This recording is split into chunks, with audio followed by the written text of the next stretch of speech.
today's title is, does the Bible really teach free will? Today's Sunday, so we like to have debates / discussions. The link will be pinned to the top of the chat, so at any given moment, you guys can hop on.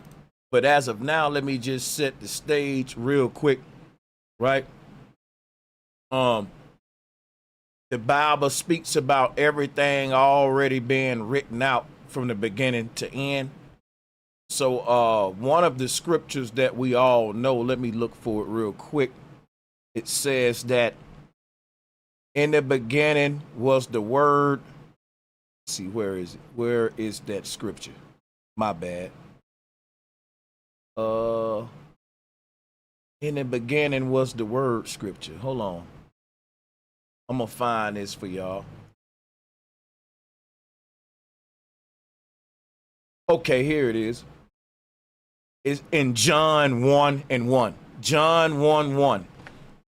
In the beginning was the word, and the word was with God, and the word was God. Now, I don't know if many of y'all know what this scripture means. What this scripture means that everything that was written out before man even existed, God knew it. I don't know if y'all know that. So you got to take a minute and think about that. Everything you're going to do wrong, everything you're going to do right in your life was already written out. Jesus didn't even have free will. Jesus lived his whole life subjected to the will of God. What the will of God, according to the ancestors before the church translated it to what you know it today, the ancestors said every human is a seed, and the seed's life is written from beginning to end when it's inside the shell casing, way before you put it into the ground. The ancestors looked at a seed and said, this seed knows exactly how it's gonna look as a tree. This seed already know how many branches it's gonna grow in its lifetime, where they gonna grow at on the tree, where the roots gonna spread out at. The ancestors said there are no random events in time, that the past, present, and the future is being acted out at the same time in parallel realities. So there's a parallel reality out there where next month is happening. We already in December having Christmas in some parallel reality. There's a parallel out there where you already 60. The ancestors says sometime we go in forward in time to these future parallel realities, and we come back here and we have deja vu when that place in time passes through this particular parallel reality. The Mayans saw time different than us, and the concept of free will is tied into the concept of prophecy, people who knew what was going to happen before it happened. See, because check this out. If you ever had a deja vu moment, drop 1 in the chat room right now. And I know what you probably thought before. You probably thought to yourself, why can't I change it if I seen it before? Why can't I change the future? Every time you have a deja vu moment, you always too late. If you was just a second earlier, you could have been a prophet, a future teller. But the deja vu always beat you by like a second. You know why? You can't edit time. Everything that's written out that's going to happen got to play out when it passes through this present universe. There are multiple parallel realities. And some of these parallel realities, you 10 years old. And some of these parallel realities, you just being born. And some of these parallel realities, you at your funeral already. All of these places in time is going to pass through this particular parallel reality, and it's going to appear to be like each day you're aging, when according to the ancestors, each day there's a new parallel reality coming into this universe to replace the next one. There's a parallel reality where tomorrow is already happening. If you go to that parallel reality right now and come back here, you ain't gonna even know you've been there, because why? That ain't passed through this parallel reality yet. You just skipped ahead. So when you come back to this version of you in this day, it's not to that parallel reality pass into this parallel reality that you will have a deja vu moment, because we can remember the future just like we can remember the past, because it's all playing out at one time. There's no better explanation for deja vu other than this one. And this is why the Mayan got the most accurate timekeeping systems. Let me do me a favor, drop a 1. Let me get a mic check, make sure my mic's straight. May have to reset my audio. I don't want to get in too deep. Hold on a minute. Let me check my joint. Timekeeping system. There's no vu other than this one. So I need everyone in the chat to drop a 1 right now, if you can hear me loud and clear. That'll let the people know who dropping the 2s to check their systems, that it's not our minds. Let's see how many 1s we got as opposed to the 2s. That'll let us know if it's their systems or mine. That way, because you never know. Sometime, you know, you don't never know. Sometime it's my system. Sometime it can be yours. So these are good checks, so everybody can refresh and be on the same page. Appreciate y'all. So the people with the 2s, try to refresh your browser, and most of the time that'll work. Salutes to y'all, to everybody. Deja vu lets us know that we're thinking about time in a line, and that's wrong. That's wrong. The ancestors looked at time as a series of, as a bunch of parallel realities recycling in and out of each other's time space, like shuffling a deck of cards. So time will be recycled because of this. Just like a deck of cards, you'll reach a point where the deck of cards end, and then you got to start over again, because there's only 52 cards in a deck. So according to the Mayan, in a long count is 7,000 years.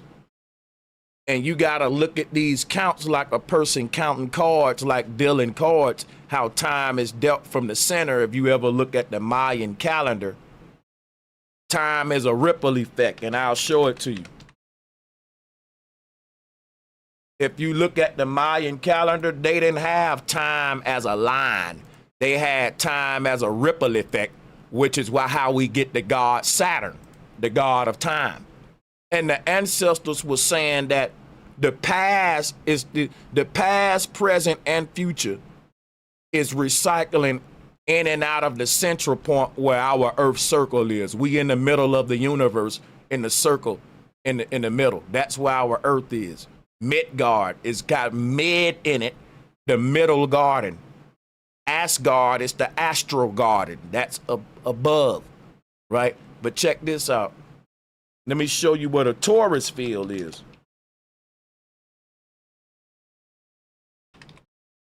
So you can see how the ripple effect is recycling each ring in and around the center of the magnet.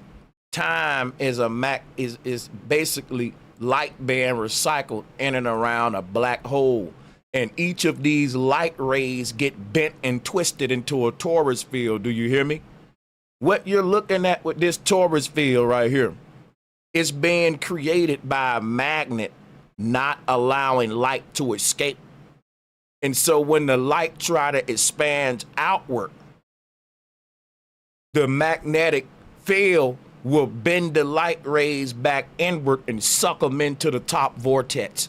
And it'll do it all over again. It'll spit them back out the bottom, and they're going to try to expand outward again, and it sucks it back in. And it keeps recycling the light. Now each of these rays of light is a day. Like every day the sun is coming above you to give you a new day, and then it's going to be nighttime, daytime, nighttime. That is because, let me show you something real quick. This is going to tie into free will in order for you to understand free will, right? You got to understand deja vu, the nature of time and all that. Because with a ripple effect, you have rise and fall, which is day, night, day, night. That's a sine wave. If you, here go a ripple effect right here. Life is a ripple effect. That's what the sine wave is. And what's creating time, or this ripple effect called life, is a wave that's being distributed from the center of the universe outward. And it's going out in all directions, creating this pattern right here, what I'm showing you, a ripple effect. And when these waves get all the way to the end of the firmament dome, the outer ether, the last ethereal barrier, they suck back in and get recycled again, creating an enclosure, a layered enclosure. And it's layered with 7 ethers because it's 7 long counts, seven ages, or you can look at it. You know what I'm saying? This is what the Mayan was doing. If you look at this Taurus field from the top down, you will see this right here, recycling all time through the middle of the earth, creating what we're experiencing as time passing. It's passing through the center of magnetism and around and back again. And when each of these light rays have its moment to pass through the center and be dispersed, it's gonna start back over again, and the last light ray gonna represent the first light ray coming back again, like a loop, like a deck of cards. And you've dealt to the last card, and now you got to start over again. That's the end of a long count, if you want to look at it this way. But the reason I'm showing this is how the ancestors saw time. They said tomorrow already written. Everything you gonna do is already written. You can't escape your fate. So back in the day, they had a concept called fate. Today we got a concept called faith. And faith is you hoping that things are gonna be better or things are gonna be worse. But fate was the ancestors saying it don't matter what you hope for. All of your days are written out, and everything you're gonna go through, you can't escape your fate. And your fate will actually lead to your fatality, the way you're gonna die. So the ancestors said each one of us is already written out how you gonna die, when you gonna die, and it's gonna be based upon a series of actions that you couldn't escape. Your soul actually wrote them into this life of yours for it to experience, to learn a lesson. So they taught about fate and fatality. Today we teach about faith and hoping for this or that, but it's just showing you the differences of how we see the universe. You may not agree with the ancestral way, but you want to know how they were viewing reality when they wrote, in the beginning was the word. That was their way of saying we're in a simulation, and in the beginning, everybody's fate was written out like a storybook, and every day is just the flipping of the pages. You can't change what's on the next page. It's already written. It ain't a blank page. It ain't a blank. So each of these pages is a parallel reality. And each of the pages pass through each other. So if you think about that, there's a parallel universe where yesterday is still taking place. And when this day passed from your parallel universe where we at now, when this day passed behind us, then in that parallel reality where yesterday is at, that day will pass that day back, and everything like musical chairs. You pass it back like passing a baton. So that's how the Mayan saw time, and I'll give you another example of how you can look at it too. I'm going to go deep with my Bible study when we talk about in the beginning of the word, because I'm a Gnostic. So I'm never going to give you what the church giving you. This is rare teachings that connect with ancient people. Let me show you something real quick. So big screen share. Here is how the ancestors saw time. That if you look at this image right here, let me break it down to you. Each one of these slits represents a parallel reality. So there's a parallel reality where the man just walked into your field of view. There's a parallel reality where he leaving you already. And there's a parallel reality where he right there in the middle, just pat. So the ancestors said time is cut up like a flip book, like an animated flip book. And as time passed, like pages in the flip book, it makes this man actions come to life. But they were saying there is no fluid action. It's more like a ripple effect. And this is how the Mayan saw time. So each one of these slits represented a whole nother parallel reality, where meaning that there's a parallel reality out there where I just started this stream. There's a parallel reality out there where I'm already ending this stream. And the ancestors were saying each of these parallel realities are passing through the present. And that's how we experience time. That may be a little bit too complex for people to grasp, but if you ponder on it, it's very, very simple. It's just like pages in a flip book. So if you look at this image, this is what we use today to teach the nature of time. We use images like this, but I want to show you that what we're doing ain't nothing new under the sun, because here is the Mayan teaching this a similar concept when they're saying they have these same sort of concepts of different versions of you being sliced up into different versions of time, and each version just passing through the center. So the Mayan was saying this center version is your present observer that's experiencing this present moment. And each minute that passed, it's another layer of the self being shedded away, stripping back each layer, just like turning a page in a flip book. You pass the page to go to the next phase of the action, just like we're seeing here with this image. And they were saying each hour pass is a different layer of you, getting you closer to the core self, like stripping the layers of an onion. And this how they looked at time, like an endless ripple effect of revealing something that will ultimately be exposed at your death date, will show the real truth of, and that will complete your journey of why you even wrote the script that you had to write to get to this ultimate truth. So to the Mayan, they didn't care about you being rich or being poor. They just cared about you acting out the script that your spirit wrote to get it through this particular simulation into the next layer of yourself, because this ain't even real according to the Mayan.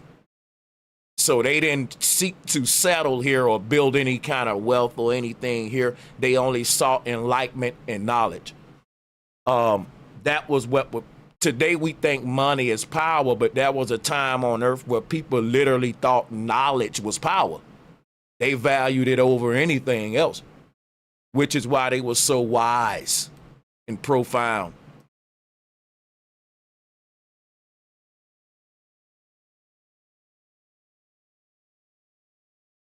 Does the Bible really teach free will? Now that we got a foundation of how, see, when the people was writing the Bible at that time, this was their understanding of time. The people that wrote the Bible, some of the deities that they were that were popular back in the day, during these times where all of these texts were getting, let me see. You had I can show you a bunch of different deities, but all of them relate to time. Like Saturn, they got ripples around them and stuff like that. Maybe we can get into some, but I want to get to some scriptures for real. So, biblical proof. What I'm about to show you is key Bible scriptures that support the idea that everything is already written or known by God. And God is the author of a book, and this author of the book is flipping the pages. The author of this book wrote everything from beginning to end, which is why the Bible say in the beginning was the word. So this book of life we're experiencing was already written, and your soul entered the book and started to read it, and you're reading it from a first person perspective, like in a simulation, a video game. You're calling it life. But everything in your life was a book that was already written out from beginning to end before your soul showed up to read it.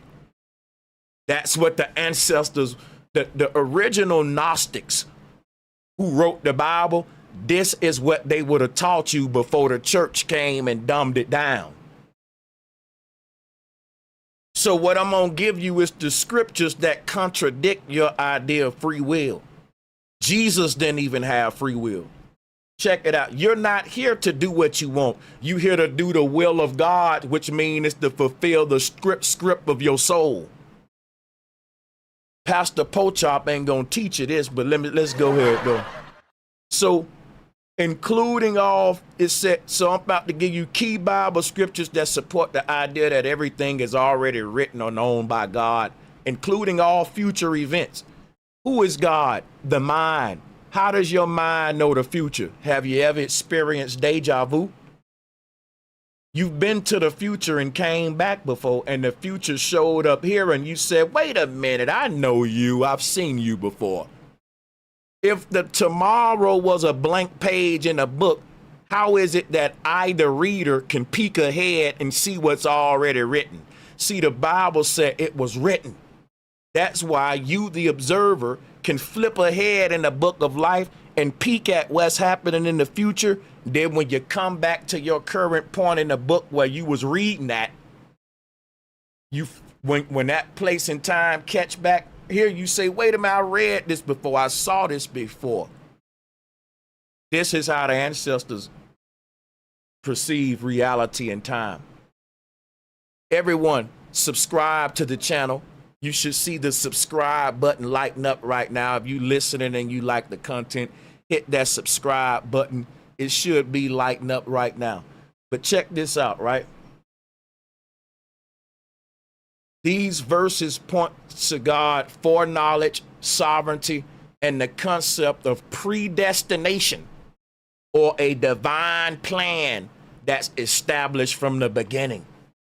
We're all part of the big divine plan. No matter how small you think your role is, if you don't play it, the divine plan can't even act out.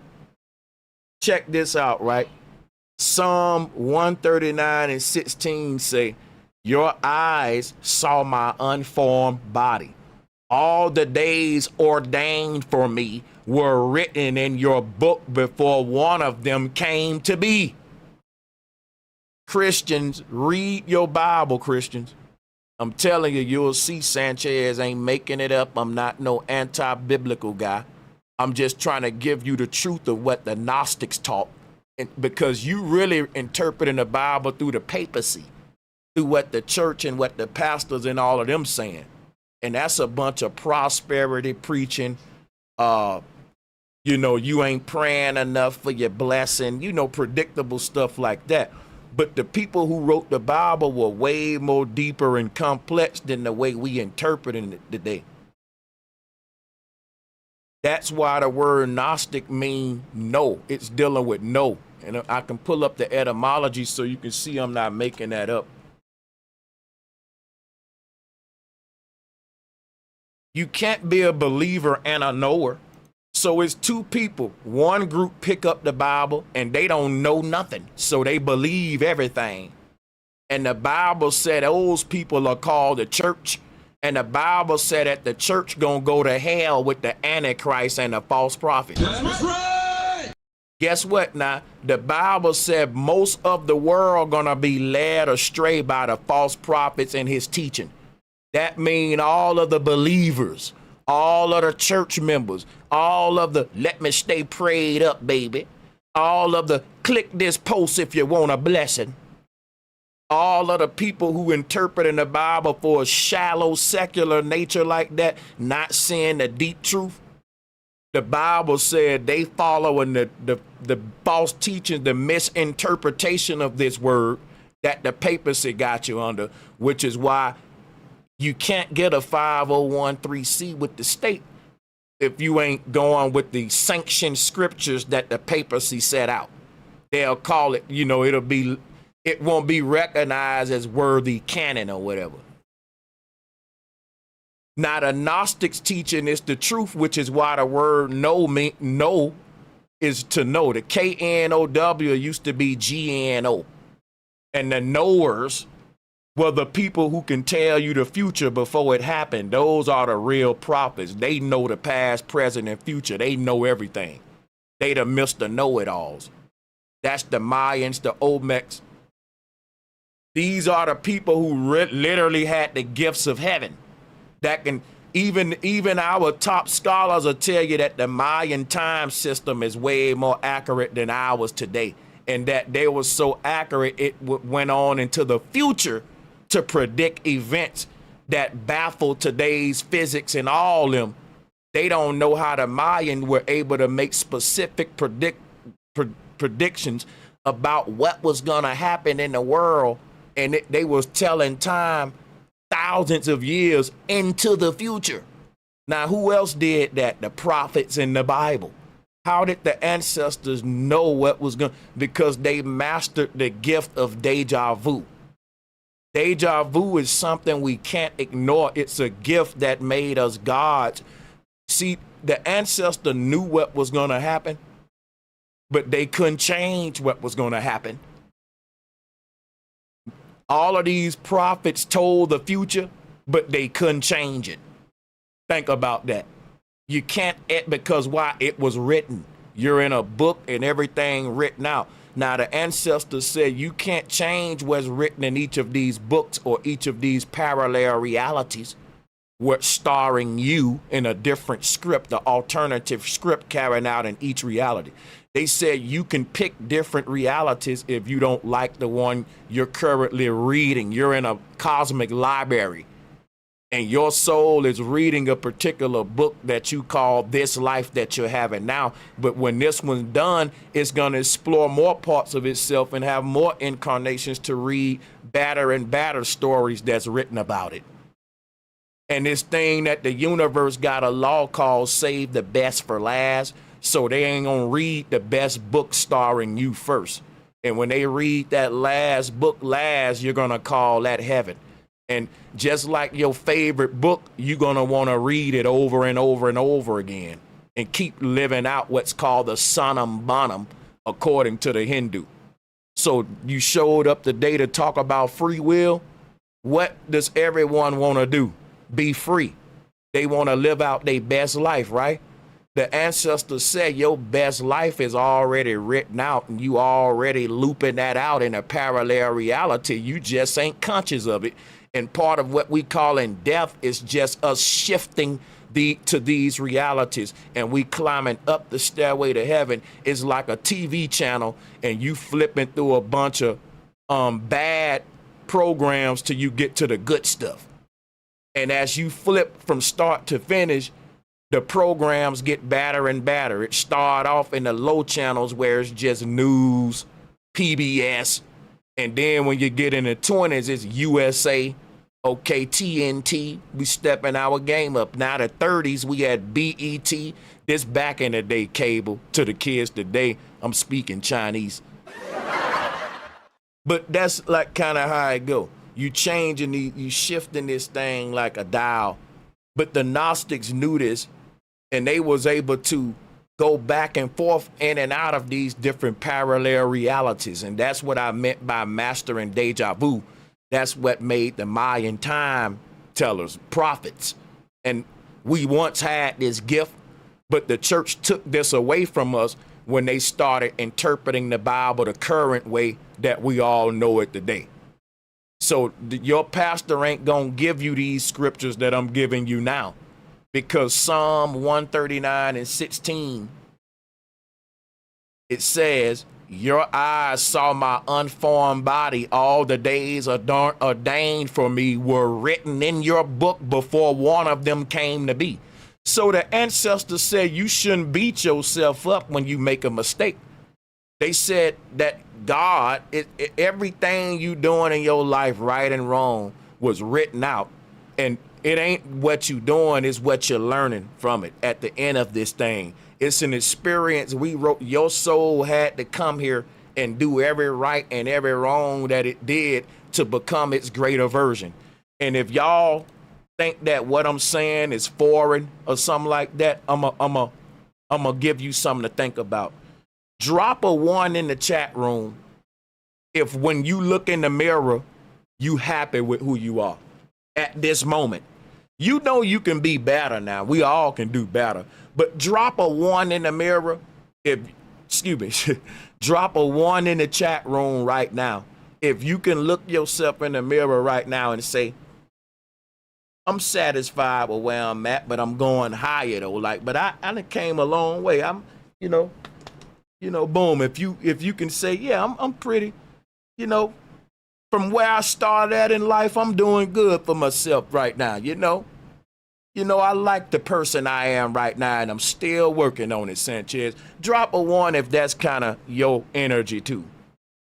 And the whole thing about that right there is, if you look in the mirror and you can say, yeah, I'm satisfied with myself. I've seen people that, better than me. I've seen people that's way worse. Now think about this. If you can say that, you owe who you are right now to everything you did good and everything you did bad leading up to this point. If I take away every bad action you did in your life, you'll be somebody different right now. If I took away every good action you did in your life, you'll be somebody different. You are a culmination of everything you did right and everything you did wrong. So if you like where you at right now, just remember, you're going to keep making mistakes and you're going to keep learning from them. You're going to keep doing good and bad, but you're going to learn from both of these actions, and it's going to carve out and mold and shape who you are as a person. This is how life teaches us with the left brain and right brain, the father and the mother, the divine feminine and the divine masculine, which is life saying, okay, we're going to make them do wrong and get a whooping to learn. And we're going to make them do right and get a reward to learn. So we're going to teach them using the yin and the yang. And that is like instinct and intuition. Intuition is more of, if I do right, I'm going to go to heaven. If I do right, I'm going to get a reward, right? And instinct is more of, if I do wrong, I'm going to get in trouble. And when we living in fight or flight mode, that's, if I do wrong, I'm going to get a whooping, right? That's the instinct. That's more associated with the body. That's the part of us that says, well, if I don't get caught doing wrong, I can avoid that whooping. So we battling that the instinctive nature, survival nature. And then, but part of us is saying, I'm just going to do right because I know on a spiritual level, I'm going to be rewarded anyway, because there's a law of the universe that you get what you put out, reciprocity. So that's like the battle. But the whole thing is, the Bible does talk about the fact we're in a simulation and everything written out. You can't change nothing about it. Your soul is here to learn from what's written in a book. Is did you learn? Because that's what caused people to reincarnate, just like school. If you flunk the class, and you ain't gonna get every answer right in your class, and the answers you get wrong, the teacher want to know, did you learn how you got that problem wrong and correct yourself? Because if you don't show the teacher that you know how to correct the ones you got wrong, she ain't gonna pass you. If you don't understand division, but you understand multiplication, addition, and all that, the teacher gonna make sure you fully understand division before she pass you in that class. You gotta know all of those. So you failing in one thing, the teacher gonna zoom in on that, even though you're passing on the other ones, because part of you passing the class is getting the full spectrum of the curriculum. That's the whole thing about life. So like the ancestors, they didn't really pray every day like how we do for some good to happen to them. They meditated, they left their body, and they went to parallel realities where something good was already happening to them. It's like when you sleep sometime and you having a good dream, you in this other reality, everything going good. You at the cookout, you like, man, I had a good dream, mama. Guess what? It was so good. You know, we was chilling, right? That's what the ancestors did. They didn't pray that something good happened in this reality. They knew that in every parallel reality had their own script written out. So they didn't try to change the script. They just picked up another book. If they didn't like this book, they just changed the book. They didn't try to edit the script. It's like what you do in the library. You go in the library, you pick up a bunch of different books that's already written from beginning to end. And if you start reading a book that you don't like, you don't try to edit the book and erase it in the library. You say, I don't like this book, and you try another book.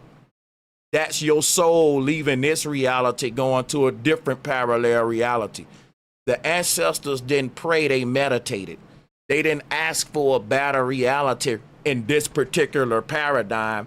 They went and explored other parallel realities where better versions of themselves was already living it up. Now, that's a concept we ain't really fully grasped yet, but that's something that's a very ancient concept, a way of thinking. So when you're reading these scriptures and books, this was the paradigm that those ancient people were in, and it's just my job to reconnect you with ancient paradigms and all that via syncretism and etymology and sacred geometry. And of course, Gnosticism. Now, because we want to know, we don't want to believe. Psalm 139 and 16 is a good one, but we got to move on. Isaiah 46, verses 9 through 10. Remember the former things of old, for I am God and there is no other. I am God and there is none like me, declaring the end from the beginning. I'm going to show you, break down what that means. Why is God declaring the end from the beginning and the beginning from the end? Why is God the Alpha and Omega, the A and the Z? Because God is saying, I'm the point in time where the past and future loops back around. That's what God is saying. I'm the beginning and the end. Think about it. Time is like a deck of cards. All the days are already numbered and written. God is saying, I'm in all of these decks of cards. I'm written in all of the ages. Your soul is written out in all of these parallel realities. You are a character in the book, which is why when you dream, you don't got to take your character out of this book and put it in another book, because each of these dream realities, parallel realities, is their own book with you, the character, written in it, living out a different script in every reality. And your God ability is when you're going to learn how to pick which book you want to read. The gift that we're going to get is the gift to say, I don't like this version of myself.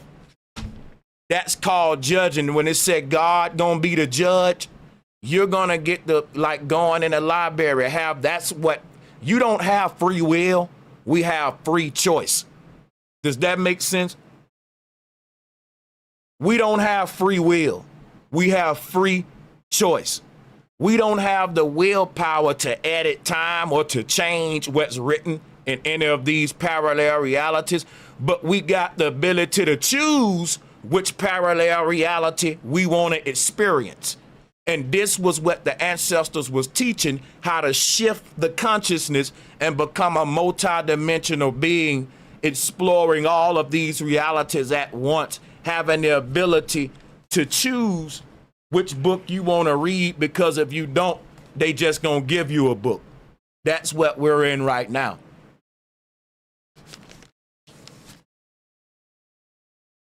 Time is gonna keep on staying in motion, whether you're conscious of your experience in all places in time or not.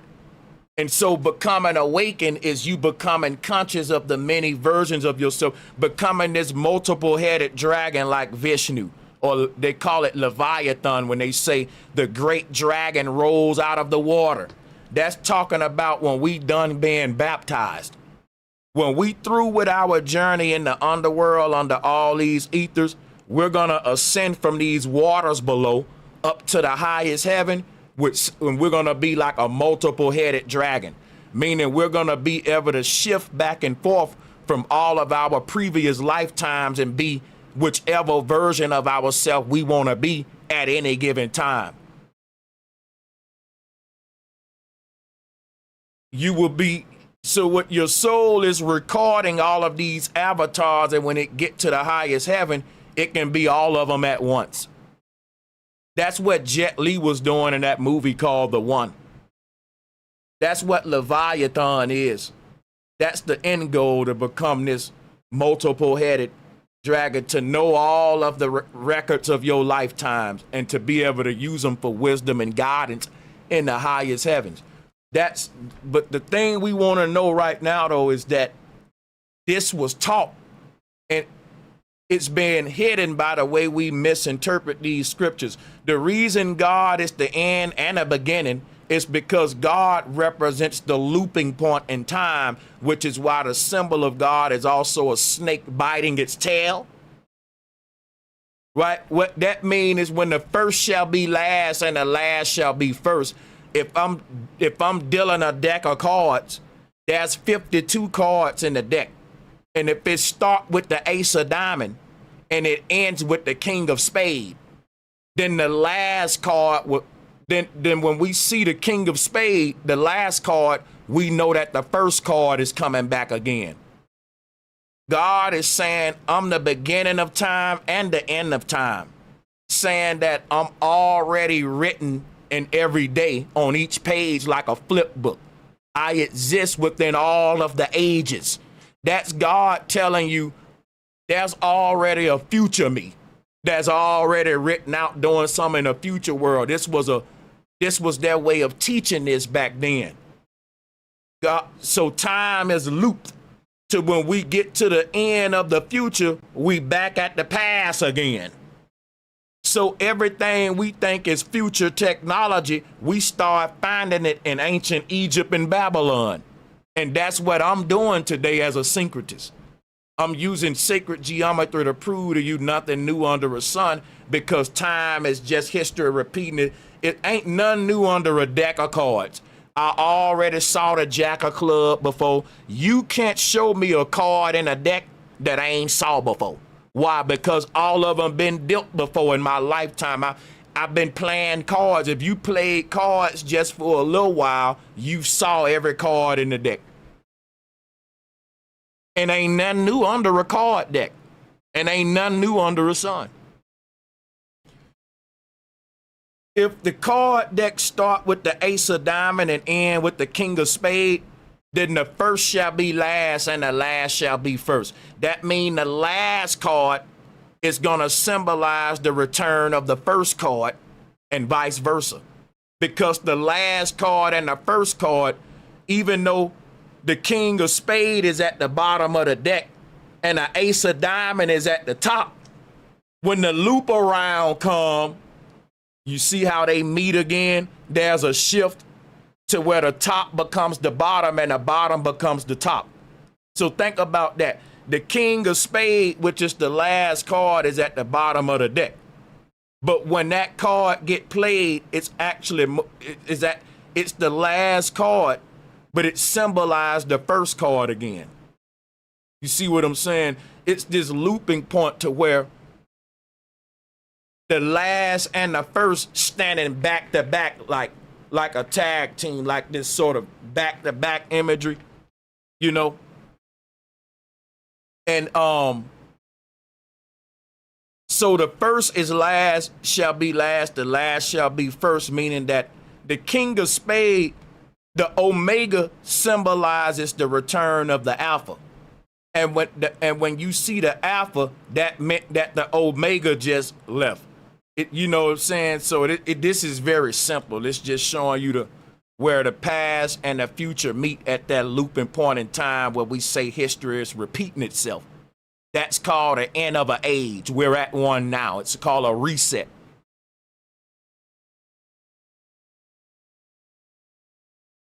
It says in Isaiah 4:46, it's Isaiah chapter 46, 9 through 10. Y'all want to read with me? You got a Bible. It says, and from ancient times, things not yet done. Look what it said. Let me read all of this from the beginning so we can get context. Remember the former things of old, for I am God and there is no other. I am God and there is none like me, declaring the... Now, y'all may think this is God being blasphemous. I'm a Gnostic. I got to break this down. It's very deep. A lot of people will use stuff like this to say, man, the God of the Bible is very jealous, blasphemous, and boastful. But when you read this, remember that the people who wrote this was teaching every child, every woman, every man that we all are gods, and that every single human is a unique being with their own universal frequency, their own vibration, their own fingerprint, and that this is to get you to love yourself. And you can't love yourself if you don't know yourself. We got low self-esteem. Nobody want to be who they are. But scriptures like this was teaching ancient people, you are God. There is none like you. Every last one of y'all is your own secret sauce. Can't nobody. The voice that you hear when you talk, can't nobody on earth mimic that vibration or that voice. Your energy, your vibe is so unique that there's nothing else in the universe like you. Tell me that ain't powerful, bro. You know how big the universe is, and it ain't shit else out there like you. You're a one of one. Now, if you a rich person, you know what a one of one mean. That mean this watch that I got, ain't nobody else in the world got it. That's a very expensive watch if it's a one of one. Now, what if I told you all of y'all beings with souls inside of you, you're a one of one. You're very valuable. And that's why this scripture said, I am God and there is none like me. There is none like me. That's what the scriptures say. I'm God. There is no other. Each one of us can say that. You know? So this scripture is very deeper than what most people would go into. But it says here, declaring the end from the beginning. Of course, that's the Alpha and Omega status. Again, I went over that. It say, my counsel shall stand and I will accomplish all my purpose. What does that mean? My counsel. That is like Vishnu's avatars. Vishnu's avatars is his counsel. Jesus, before it became Jesus and disciples, it was Zeus and a bunch of gods in Olympia. Okay? So there were avatars that these gods had to follow them versus disciples. But just like Vishnu have avatars, those are his layers of the self. That's God's counsel. The God in heaven is always surrounded by a council. That's like Vishnu and his avatars. So the reason it say I will accomplish my purpose, because each of these versions of themselves have their own fate written out so that the entire collective can be God. Vishnu is a culmination of every last one of his incarnations where he learned from doing bad and doing good in each of his lifetimes. That all of that knowledge culminated to the central Vishnu that you see in the middle of all his avatars. So when it say my counsel shall stand, that means each head of the beast will be resurrected. You read that in Revelation. What's revealed at the end of this last book is that we've been through many multiple lifetimes, and we've accumulated a lot of knowledge and wisdom that we've extracted through all of these incarnations, which led us to this heavenly state. You know what I'm saying? And that will what would maintain our God status at the top of this whole construct, as we see in the Hindu cosmos, with the Buddha at the top of the tree of life, or Jet Li ascending to the top of the cosmic stairway. My counsel shall stand. Every last one of my avatars will be raised up in the end as a glorified body that I can access at any time for a reference point, because each version of myself in each parallel reality is learning a lesson that the other one don't know. So imagine when I can bring all of these lessons into one place. That's what Vishnu is. That's what the ultimate God experience, what they call the Sanam Banam. Again, what Jet Li the One did a good job of trying to show us this in modern Hollywood time. But let's move on to the next one. This all is related to the nature of reality, how each of these realities are sliced up, and all points of time are sliced up, and it's a ripple effect. It's not a line. It's more complicated, and people don't want to really go into it. But that's why the Mayan were who they were. When you start researching this, it's very simple. It's very simple. It just requires, the hardest thing to do is open up your mind to a new concept. Once you do, it's like, okay, yeah, that makes sense. When you really, your mind will reject it if you're not fully opening up your mind to a new concept. You're gonna find flaws. Your program ain't gonna kick in.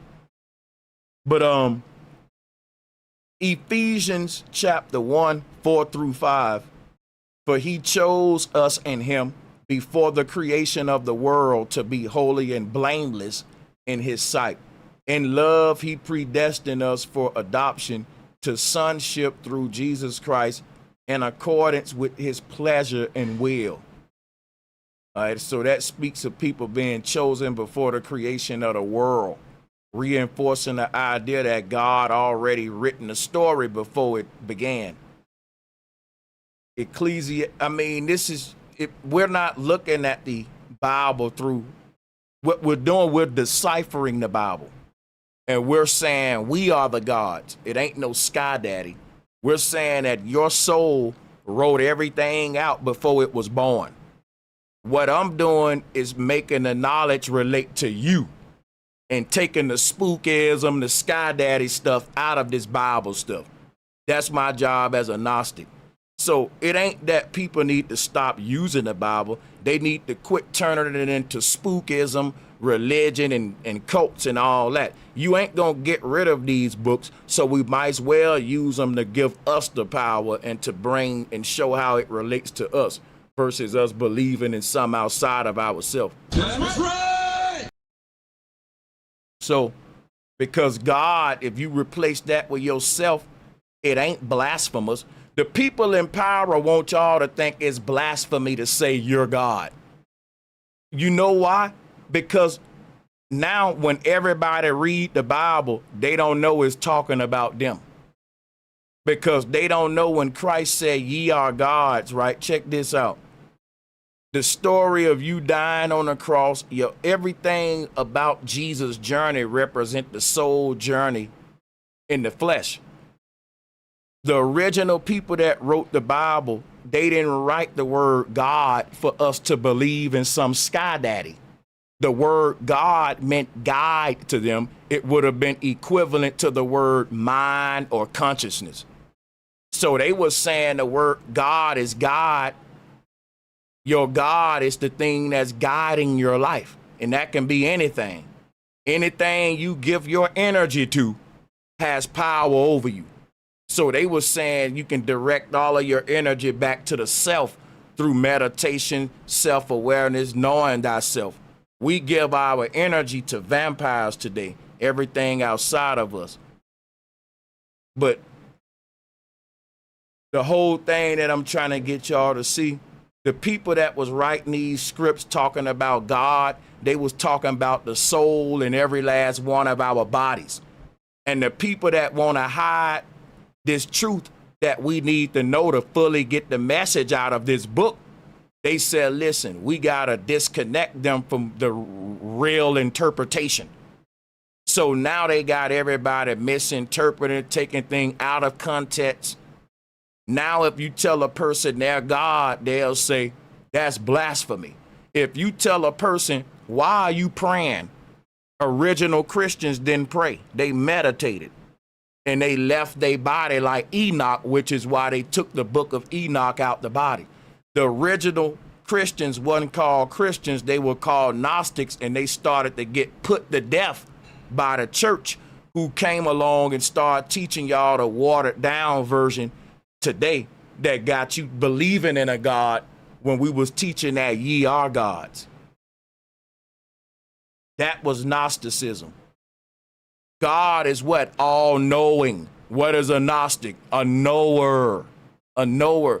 The gods were the people that knew the past, present, and future and had harnessed their deja vu gifts and connected with the universe via their soul that's in their body, which is just outside of time.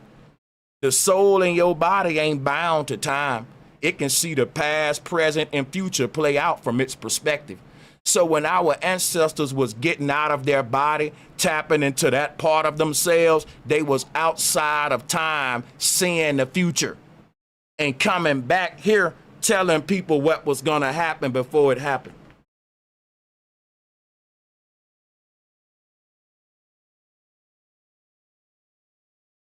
These books and Bibles were taught for a way more advanced spiritual purpose, and for a way more deeper meaning that the ancestors wanted to activate something within humans that is very profound, but now they're being used to enrich the papacy.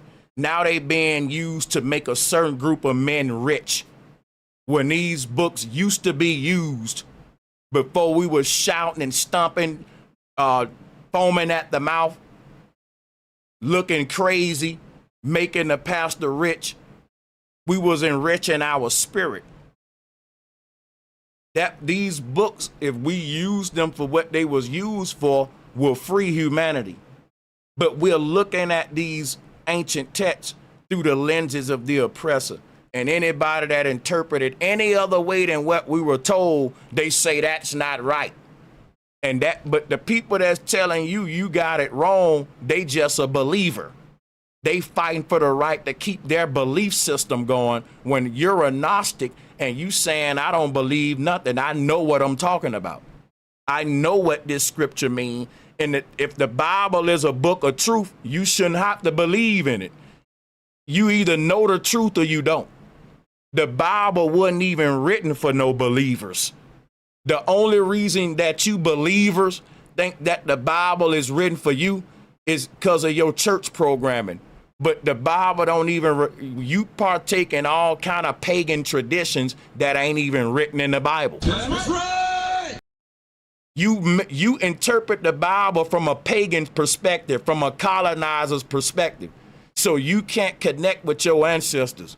You want to know why they took the book of Enoch out the Bible? Because it talks about a man ascending to the heaven. The people who took that out, they can't ascend to the heaven. They don't have a soul. That's right.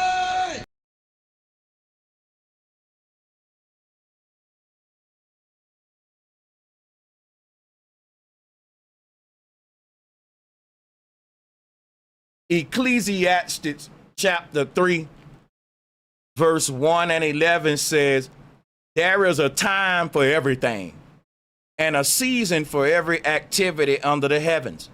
He has made everything beautiful in its time. He has stop right there. If you looking at the version of yourself right now and you ain't fully satisfied, you know you can be better. You're going to reach a point in time where you're your greatest version. And guess what, y'all? It ain't a matter of prayer. Guess what?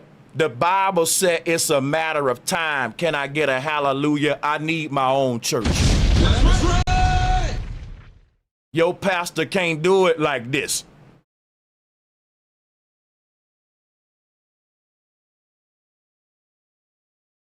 How y'all skip over that? The Bible said everything gonna be beautiful in its own time.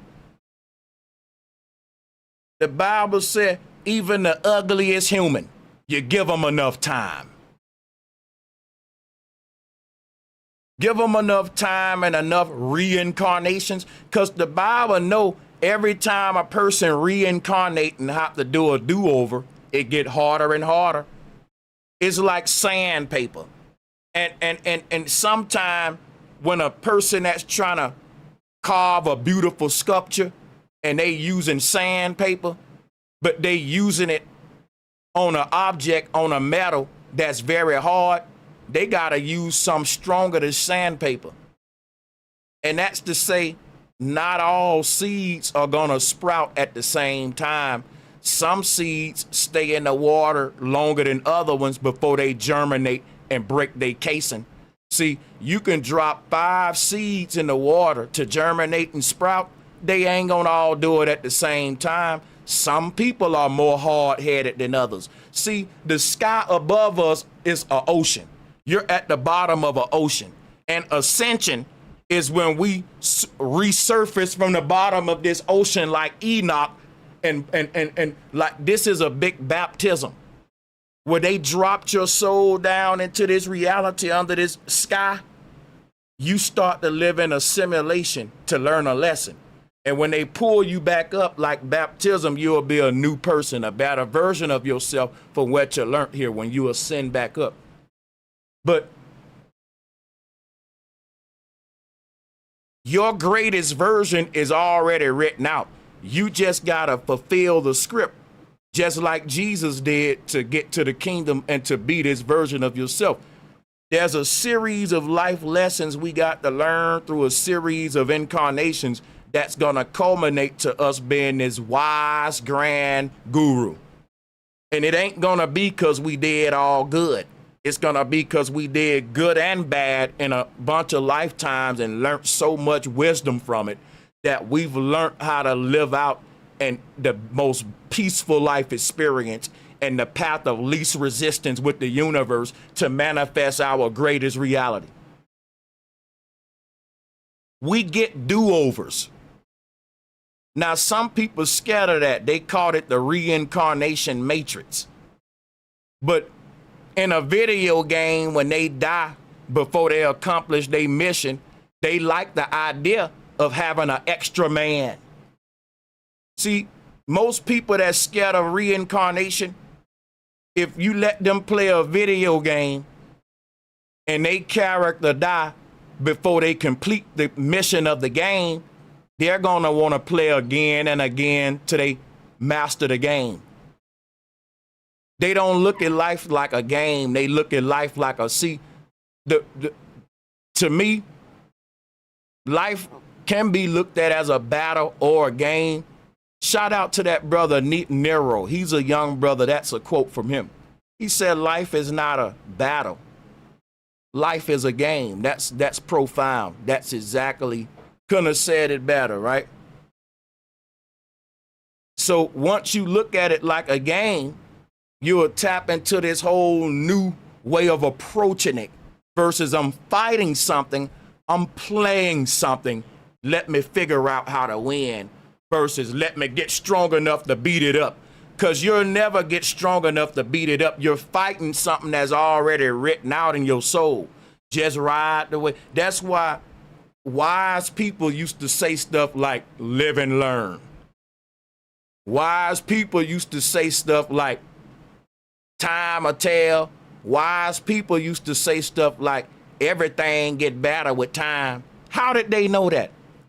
How did an older person know everything was going to get better with time? Because they knew that the end goal of every human's multiple incarnations was them making it to their greater version. and that everything they going through, good and bad, is just to activate and to get you there. So the word scripture is related to the word scription, which can be seen in the word prescription. If the doctor prescribe you something or medicine, if you take it, it'll make you what? Better. Everyone want to be better. We want to be our greatest version. So you got to take the medicine, which is live and learn. Make your mistake.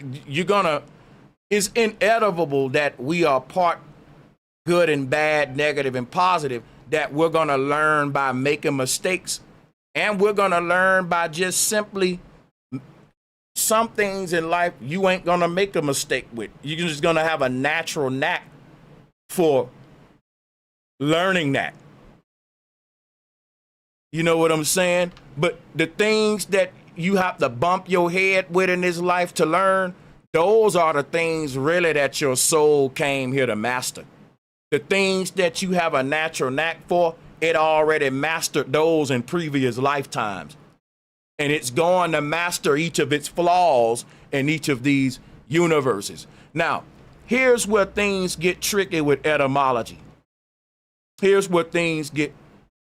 The law is written in our heart, and it ain't perfect. Now watch this. Take the word flaw and take the F off.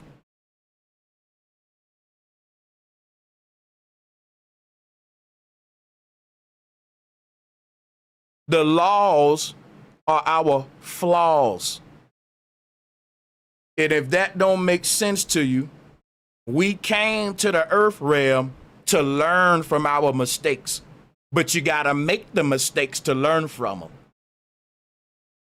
We literally came here. These laws are written out. Every mistake that you're going to make here is so that you can live, you can take that to better yourself in the next reality.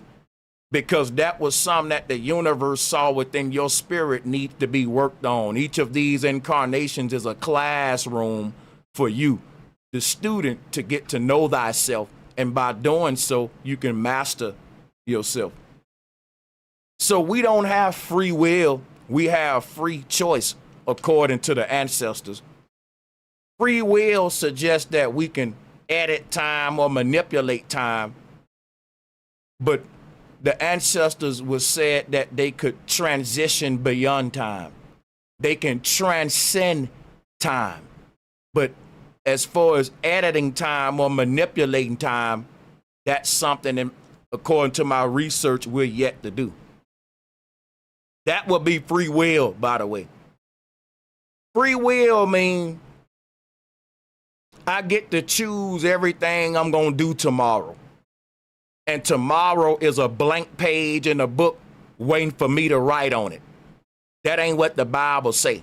The Bible say in the beginning was the Word, and the Word was written out to beginning from end. All the pages in this book already written out. So ain't no free will. If it's written that tomorrow you're going to sprain your ankle, you're going to sprain your ankle, and it ain't nothing you can do about it. The ancestors said you can't escape your fate. Now, if everybody knew this, people will freak out. Now, people also knew a way to tell you exactly how you was going to die and when you was going to die. We see this in scary movies when people go to the psychic and they flipping the tarot cards and they do this, one of these on a movie. They hit them with one of these. And then the psychic say, leave right now. You all saw them kind of movies. And the psychic don't want to tell them, I just saw your future. You're going to get shot in the head 2 years from now. And the psychic kick them out like, and they, what did you see? What did you see? Tell me what you saw. And the psychic say, you can't handle the truth. If I tell these people what they see, they will lose their mind.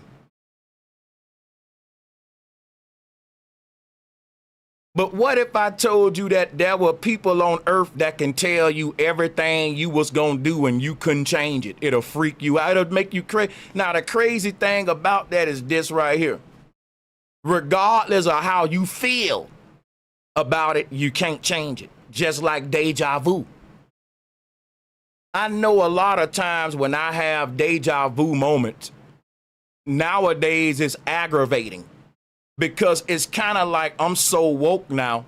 I anticipate my next deja vu moment, and it always sneak when I'm not expecting, and it happen, and I can never really catch it. You know what I'm saying? If you know what I'm saying, like, if this is an experiment you can do with deja vu, because deja vu gonna happen whether you like it or not. But my thing be, can I anticipate it? Because deja vu always happening, but I'm never aware. Like, I'm always a character playing out this script, and I can't tell you, hey, I saw it before, to after I play it out. It's like time is saying, you ain't gonna outsmart me. You're gonna act it out because I wrote that you're gonna act it out, then say I acted it out. But you ain't gonna be able to change that because I wrote that in there, and I even wrote in there that you was gonna say I acted out. This is part of our awakening. What if this avatar of ours that exists in this particular book keep constantly living out this reality, whether we're fully conscious of it or not? Like an AI robot becoming self-aware. And even though the AI robot has been on the earth 500 years, the moment it becomes self-aware, it think it just was born. You see, if I have a robot that can machine learn, and the robot start machine learning via a bunch of resets, life and deaths, reincarnation, and I tell the robot, hey, I've resetted you 100 times. You old as hell, man. You're an old soul. You know, but you just became self-aware. I would have to tell the robot how many times it's been reset, because even though it was around and it was carrying out activities, it was doing it by my programming, because I told it to do it. It didn't have free will to do it on its own. The robot was doing what I wrote out for it to do, just like the Bible doing with us. You're like a robot, and you can't change the programming that's written out for your avatar to carry out in this simulation, which is why you will never be able to anticipate deja vu. You will never be able to. Deja vu would always sneak on you, and it's going to happen without you really being able to get ahead of it, because it's written out in the simulation, and you are the character that's carrying out the pre-written script. But this particular time, the character is becoming aware that, hey, I remember doing this before. And that's because the characters on the book are waking up. It'll be like a robot that I program to run the Olympics every year. Every time the Olympics come to town, we bring out our little robot to do the halftime show. And the robot been on the earth for, let's say, 200 years. We've been passing them down, right? Keeping them, changing his parts and everything. But the robot can machine learn and become self-aware anytime he get ready. So one day the robot starts saying, who am I? What am I? And the people around the robot start saying, congratulations, you're waking up. They know that the moment the robot starts saying, who am I? What am I? It's becoming sentient. It's becoming self-aware. And that's the questions we're asking. The robot will say, what is this deja vu that I'm seeing? And somebody would have to tell the robot, you've been on the earth for hundreds of years. You just wasn't aware of it. You just became online and self-aware. But your particular avatar, your body, have always been aware, carrying out a programming, whether your soul was conscious of it or not. So the moment the robot becomes self-aware and it develops this first activation of its awareness and consciousness, it'll immediately say, hold on, where am I? But the thing been a robot for years, for hundreds of years. And it's only now that it's asking, who am I, where am I? And that's what we're doing as humans. We're waking up, we're becoming self-aware. And the people in power don't like it. It's like they bred us to be these robots in a time loop that they can harvest for energy in this book. And the moment we start waking up, we're going to start questioning the script. We're going to start asking questions about deja vu, like, why am I seeing this before? Just like the robot. And somebody got to tell it the truth eventually. Listen, man, we've been harvesting your soul. We had you in a loop. You've been running our program, and now you're breaking free from our program, and you finally being able to choose your reality. You ain't going to ever be able to have free will. What's going to happen is the version of you that exists here, these people are going to maintain their ownership over it, but you will leave here with a copy of it. See, this is a spiritual pirating law that's being enforced by the universe. Let's say that each of these versions of you that exist in all of these parallel realities is an avatar that was created by the powers that be in that reality as a clone or a drone to carry out its will. So every version of you in each of these universes is living out its script as a teacher, a lawyer, a dentist. You're doing something for the world system in each of these universes. But you're not a dentist, a lawyer, and all that. You're a God who needs to wake up in every universe. And the moment you do that, what's gonna leave is your soul. But your body gonna stay there and keep on living out its script over and over. It's just an avatar, a holographic avatar that the elite own. So what happens is the robot, right, that develops a consciousness and a soul through machine learning and becomes self-aware, its awareness can leave that body. But the people here will still keep that robot body here running that program. Its soul just passed through it. You see how this works? That's what's happening to us. The robot was carrying out a set of actions before its soul even showed up to the party. It was a clone doing the will of the gods in this world. In each of these universes, the people in power have cloned us. So I'm telling you, in the movie that they cloned Tyrone, that's based on a true story. Each of these parallel realities that you exist in, you are basically exploring your many clones that was created with flaws, because the people in power can never reproduce you in your righteous light. A clone will never be as perfect as the real thing. So in each of these universes, your real version came to explore all of its lower versions to learn these lessons and see these flaws that exist in your many. And it's kind of like the universe using the powers that be to cancel out these probabilities so we can rise to our greater version. We can't rise to our greater version until we cancel out all the flaws that exist within us. And we won't know of these flaws if the people in power weren't trying to, clone us. I know this sounds crazy, but in all of these parallel realities, these are your many avatars or clones. And the reason that the soul came to explore each one, because it never knew imperfection. It never knew flaws. It only knew perfection in its original state. But in that state, it wasn't an all-knowing. It got to come learn the darker half of itself, of itself. In other words, in our heavenly realm, it's a reward system. If you do good, we gonna do you good. But once we get down into the hell version, it's different. We in Chronos, Father Time. It's you do bad and I'm gonna beat your ass. So basically, in the upper kingdoms, the ancestors said is basically we're learning through reward systems.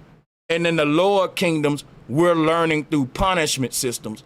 And the ancestors saying we need both of these kingdoms because there are some lessons that are going to be so hard for us to learn because every soul ain't strong at everything. You may be strong with raising your children, but weak at gambling. You may be strong when it comes to building relationships, but weak when it comes to taking care of your physical health. So the ancestors were saying that the soul is here to master all aspects of itself. And so it may seem like life throwing so many problems at you, and you're right. Life ain't come here to just give it peaches and cream. You came here to work out your imperfections. And that's why you will never get perfection here. Perfection is when you master your imperfections. Perfection ain't none we get because we went to heaven. Perfection is something you obtain because you rose through hell. You don't become a God simply because I'm in heaven. You become a God because you went through hell. So this place is sculpting and carving out your greatest version, but it ain't comfortable. Why? If I'm constantly getting rubbed with sandpaper, that ain't gonna feel good. It's like every day is something new, some more pressure. This place won't allow you to get comfortable. You know why? This place, it's a furnace. It's here to mold you. See, your comfort is gonna come when the molding process is done, not while you're going through it. So we're looking at this place totally wrong. When you look at it for what it is, it makes totally sense. This ain't a battle. It's a game. I'm not fighting. I'm playing. I'm playing, and I'm playing to win.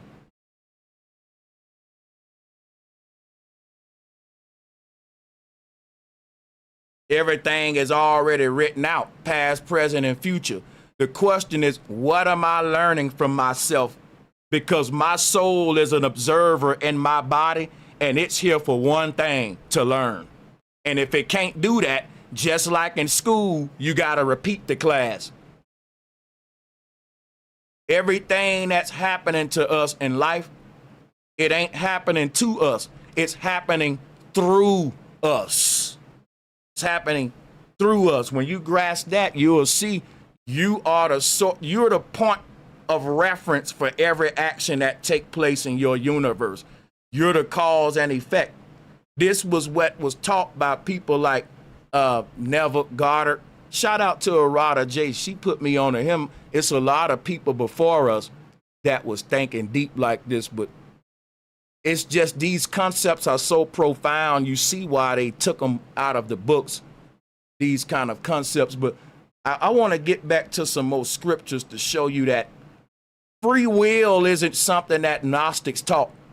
Now the church today teach free will because without the teaching of free will, then people won't buy into the fiat government system, which says we need to pay for a government to make things get better.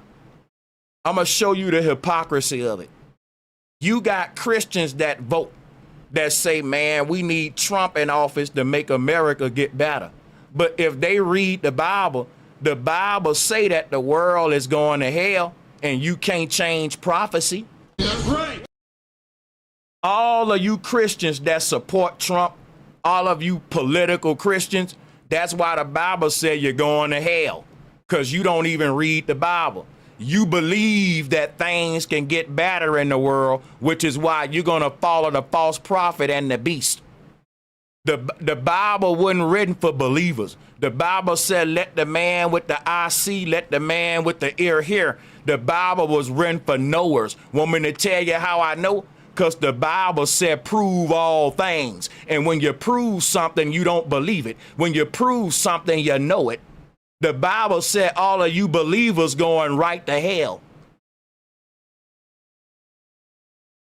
You believers believe that if you get the right man in office, the world will get better. But you know what I know? The Bible ain't been wrong yet. That's right. The Bible said it don't matter who in power in this world is going to continue to destroy itself and rebuild itself because it's programmed that way.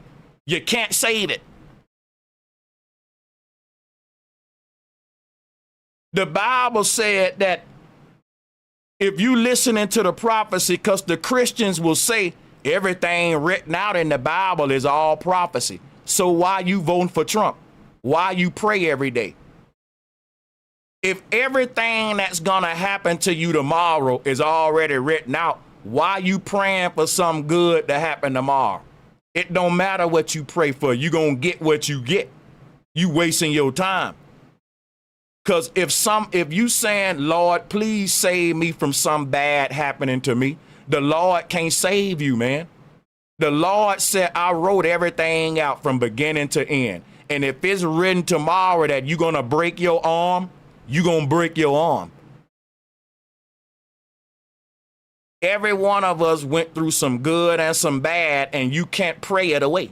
It's written. It's prophecy. So all of these Christians know that everything is written out from beginning to end, but they think they got free will.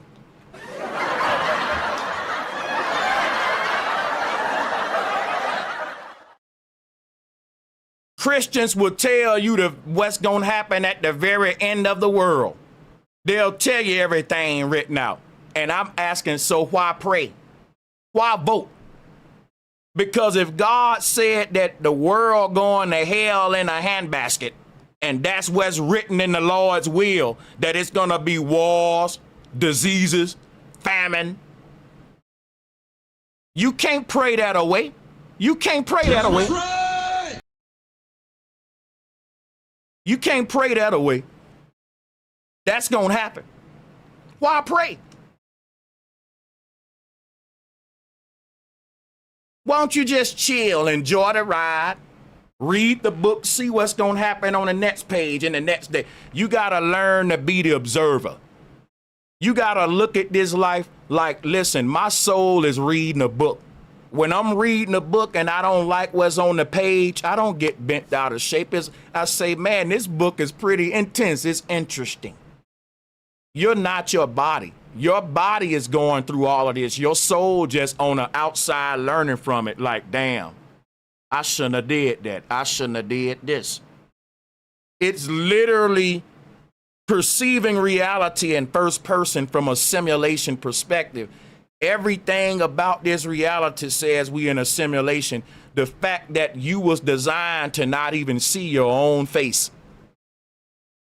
Yeah, that may sound crazy, but your experience is from a gamer's perspective. Check this out, right? Romans. Check. I'm going to open up the call lines in a second, so stand by, and I'm going to read all the donations. If you want to support my work and my content, you can send a donation to $BROSANCHEZTV, and it'll help me keep making content. And I want to thank you guys in advance for that. We appreciate all of the cash apps and all of the super chats. We will be reading those while we allow the callers to come up in a minute.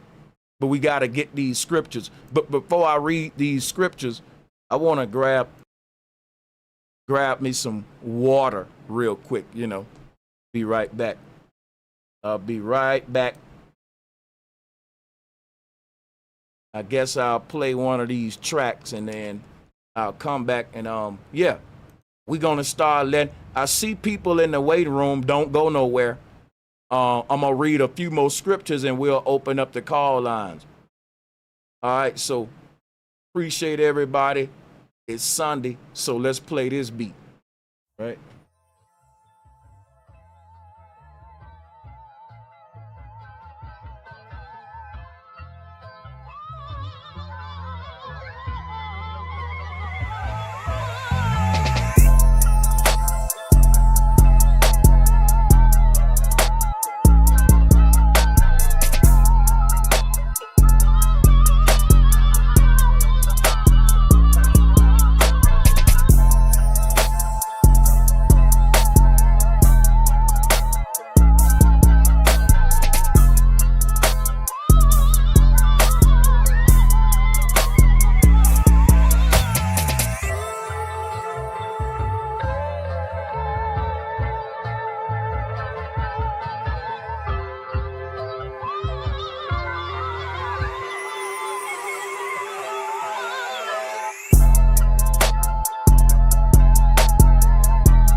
Sánchez cocinando.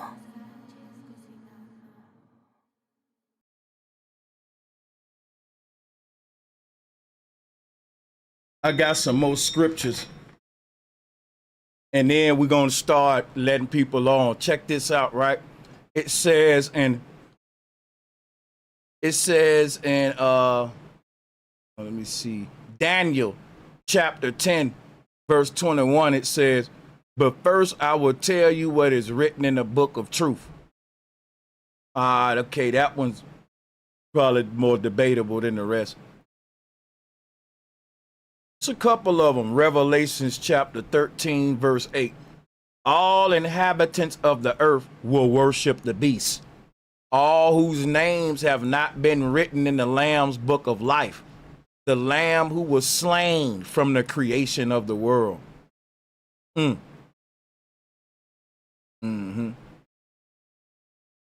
That one definitely says that God knows, just future let you know that like free will got to be questioned. That think about the greatest trick of the church. The church is now mainly prosperity preaching, got people thinking if you tithe enough, you can get a blessing. All of the bad things happening to you in your life because you ain't doing this, because you ain't doing something God don't want you to do. And God ain't picking on nobody. God ain't making people go through obstacles. It's just that our soul wrote out everything that it wanted to go through and experience for it to get to its highest level. And it don't care whether it was good or bad, whether you was going to experience pain and all that. Your goal your soul just want to get to the next level. And if it says, well, I'm going to have to experience this heartbreak lesson in life, I'm going to have to go through this little painful moment, to learn a certain lesson, it'll do that. It don't really value the earth, it value the lesson. That's to say that the student shouldn't care about the classroom, it should care about the lesson. Meaning, you know what I'm saying? So that's like the same thing, like the earth around you ain't as important as the lesson and experience that you acquire through wisdom and making mistakes, trial and error, perfecting yourself. That's the most valuable thing that this place has to offer, and it was built just for that. So you're now using this thing for what it's built for, and it start to make sense, and you start to now kind of see how to get the responses you want from it. You ain't fighting an entity, right? You basically, it's like swimming. The water ain't pushing you down, making you drown. Your lack of knowledge on how to swim is why you're sinking. You can't blame the water for that. If you drown, is it the water's fault that you didn't know how to swim? You can learn anything you want. And knowledge is power. The power to stop you from drowning. So we like to blame life. We like to blame the earth for what goes wrong. Life ain't happening to you, it's happening through you. And the water responding to your actions. If you moving crazy, flapping in the water, that ain't swimming. You gonna sink. And when you learn how to move in unison with the water, which is what swimming is, you don't drown. So you ain't fighting the water. You ain't fighting the universe. You learning how to move through it. No two people swim the same way. Everyone got their own stroke and physique in the water like a fingerprint. And once you learn how to move efficiently as the being you are through time, through reality, through life, you will learn to swim and get the results you want. But most of us, we in the water doing this, flapping all violently. Well, that's what you do when you first learn how to swim, and you wonder why it's so hard to keep your head above the water. The answer is you're learning how to swim. You haven't learned how to swim, and you shouldn't beat up on yourself when you're in the process of learning. And see what the pastor say. He say, well, it's so hard for you to keep your head above the water because God picking on you. because you ain't tithing enough, because the devil in your life. That's what the pastor do. Instead of telling you, you're learning to master yourself, and the more you master yourself day by day, swimming will get easier. Anytime we learning how to swim, you start off splashing water first. That ain't swimming. You blinding yourself with your own ignorance.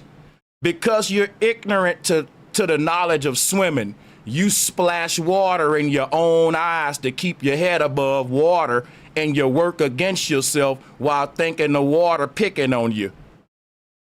Life ain't picking on you. We're all learning how to swim, and we're creating the waves in the water that's holding us under as we splash violently, because you just learning, you know.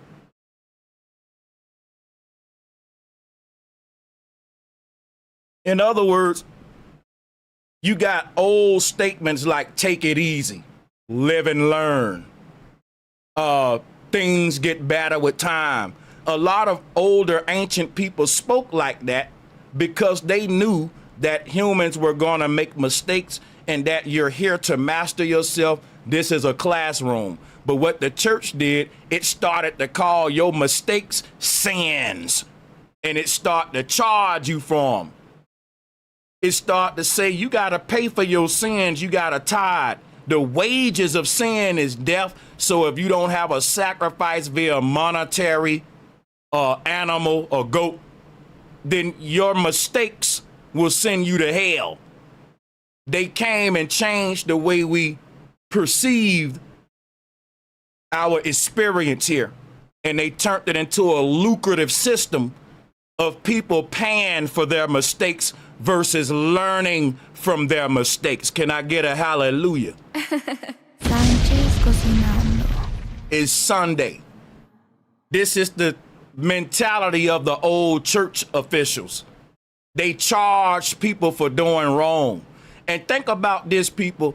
If I know that I'm gonna make money every time somebody do wrong, and it's my job to make people do right, that will answer the question why so many churches in the world, but it's so much evil in the world. Did that go over your head?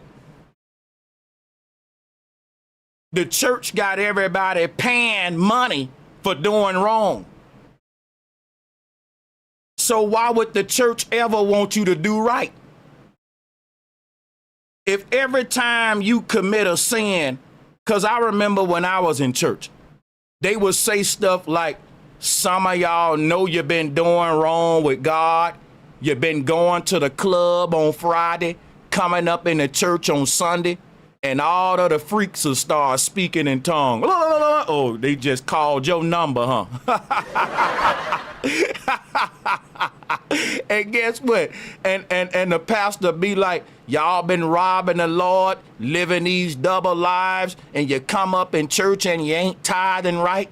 And the Bible Belt, they bring everything back to the collection plate. And you never really think about it. You think you develop this mentality like, yep, I did lay down with that woman Saturday. I did wrong to God. So let me give God this $200. You kind of think you giving the money to God. And I remember, like, the more people were sin, the more they would tithe. It's kind of like they feel so guilty, and the pastors will play into that. They will play into that. They know that. They know, like, look, people ain't perfect. They gonna make mistakes. So we gotta make them feel like shit every time they make mistakes, so we can tell them what you gonna do for the Lord. You know you ain't been doing right by the Lord. It's time to tithe. And I went through that psychology so much in church as a young dude. And we're talking in high school when you work in fast food and your check is like $500 for 2 weeks. And I remember sometime I would put 200 at a certain event, thinking that, yeah, I'm gonna get this back. Like, cause they would hype you up. They would say, you gonna have to do something different to get something different. Like, I've really been duped so many times out of so much money as a young man in church. And they play on your guilt. The fact that we don't got it all together. We make mistakes. And the pastor ain't got it all together. So why don't he tithe? He just collect the money. And this comes from the old church. It was the old church was about making people pay for their sins versus learn from them, versus learn from their mistakes. You just pay some money, and if you got enough money, you don't gotta learn from your mistake. You can just keep paying for it. And that's the mentality we got in church. No one's really becoming their greater version in these churches, but they tithing a lot. The world ain't getting better. More churches are getting built every day, but is the world getting better? I just told you why. The church is making people pay for their wrongdoings. Why would they ever want you to do right? Why would the prisons ever want to rehabilitate prisoners? They want it to be a revolving door because they making money.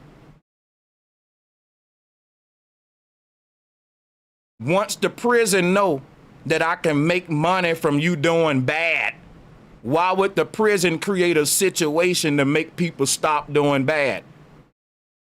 The prison gonna give niggas weights, cards, dominoes, and stuff to keep them coming back to jail, and have a political system in the prison where it ain't enough COs and it ain't enough things going on to really correct people. You can get drugs in there easy. They want it in there. You can't, you know, my whole thing is this right here.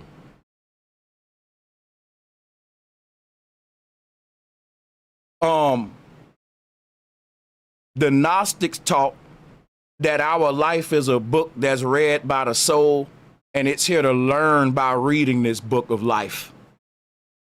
That's its only purpose, to learn. And that it was gonna make mistakes, but it need to learn from them, not tithe for them and pay for them. But let's keep reading. There's some more in here. Job chapter 14, verse 5. A person's days are determined. You have decreed the number of his months and have set limits he cannot exceed. Guess what that scripture said? God already numbered your days down to the last day you gonna breathe your last breath. He set a number of months for your life, and you ain't gonna go over that number. That's what that scripture mean. That mean we're in a simulation, and everything for your life already written out, and you can't do nothing about it. So why you feeling bad when you do bad? The ancestors said it ain't about feeling bad or feeling good. It's about learning from the feeling. If you do bad and feel bad, the universe trying to teach you. If you see, but what they doing is you do bad, you feel bad. Then when you tithe, you feel good again. You don't feel good because you learned your lesson. You feel good because you tell yourself as a Christian, I made it right with God. How do they tell you to make it right with God? It always go back to the collection plate. I don't know where y'all from. I'm from the Bible Belt. And we got multi-million-dollar pastors where I'm from. You know why? Because people do a lot of sinning, and the pastors play into their guilt. The pastor come right there and let them know. If you been clubbing, if you know you ain't been doing right by God, and you come up here putting $2 in a collection plate, you know you wrong. The pastor try to make it like you can just buy your favor with God, and that's what the world teaches us. Let me show you how crazy it is in the South, right? In the South, the way that you sit in the church, the people that's closer to the pastor and the pulpit, those are the biggest tithers. They make the most money. People may say, Sanchez, you lying. I promise you I'm not lying. At all of the mega churches and multi-million-dollar churches in the South, the people that they got a money system to where it's the people that's closer to the pastor and the most away from them is by how much they're tithing to the church. So it ain't like you sitting where you want to sit. If you tithing a lot to the church and you rich, then it's like VIP. You sitting right by. It's like front row at the game, at the ball game. You paid for the front row seat. They're running church like the celebrities running the concerts.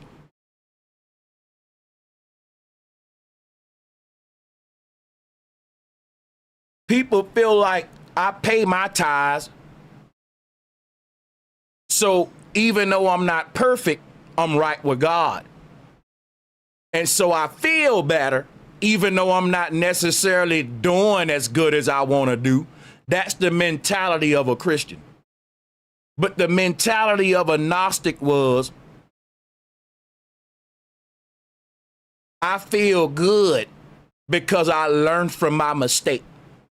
I corrected myself. I became a new person from that bad action. From that bad action, I became a good person. And now I feel good because I became better, even though I made a mistake. That was the feeling of now I feel like I'm justified, I'm forgiven with myself. Versus when I was in the church, if I partied hard that Friday and Saturday, I felt like I had to tithe more that Sunday. And I'm telling you, the pastors play right into that. They know it, they play into it.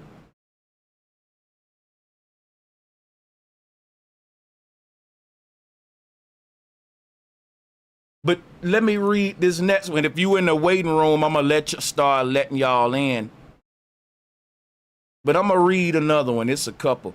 And I got other literature from other than just the Bible. I got other literature as well.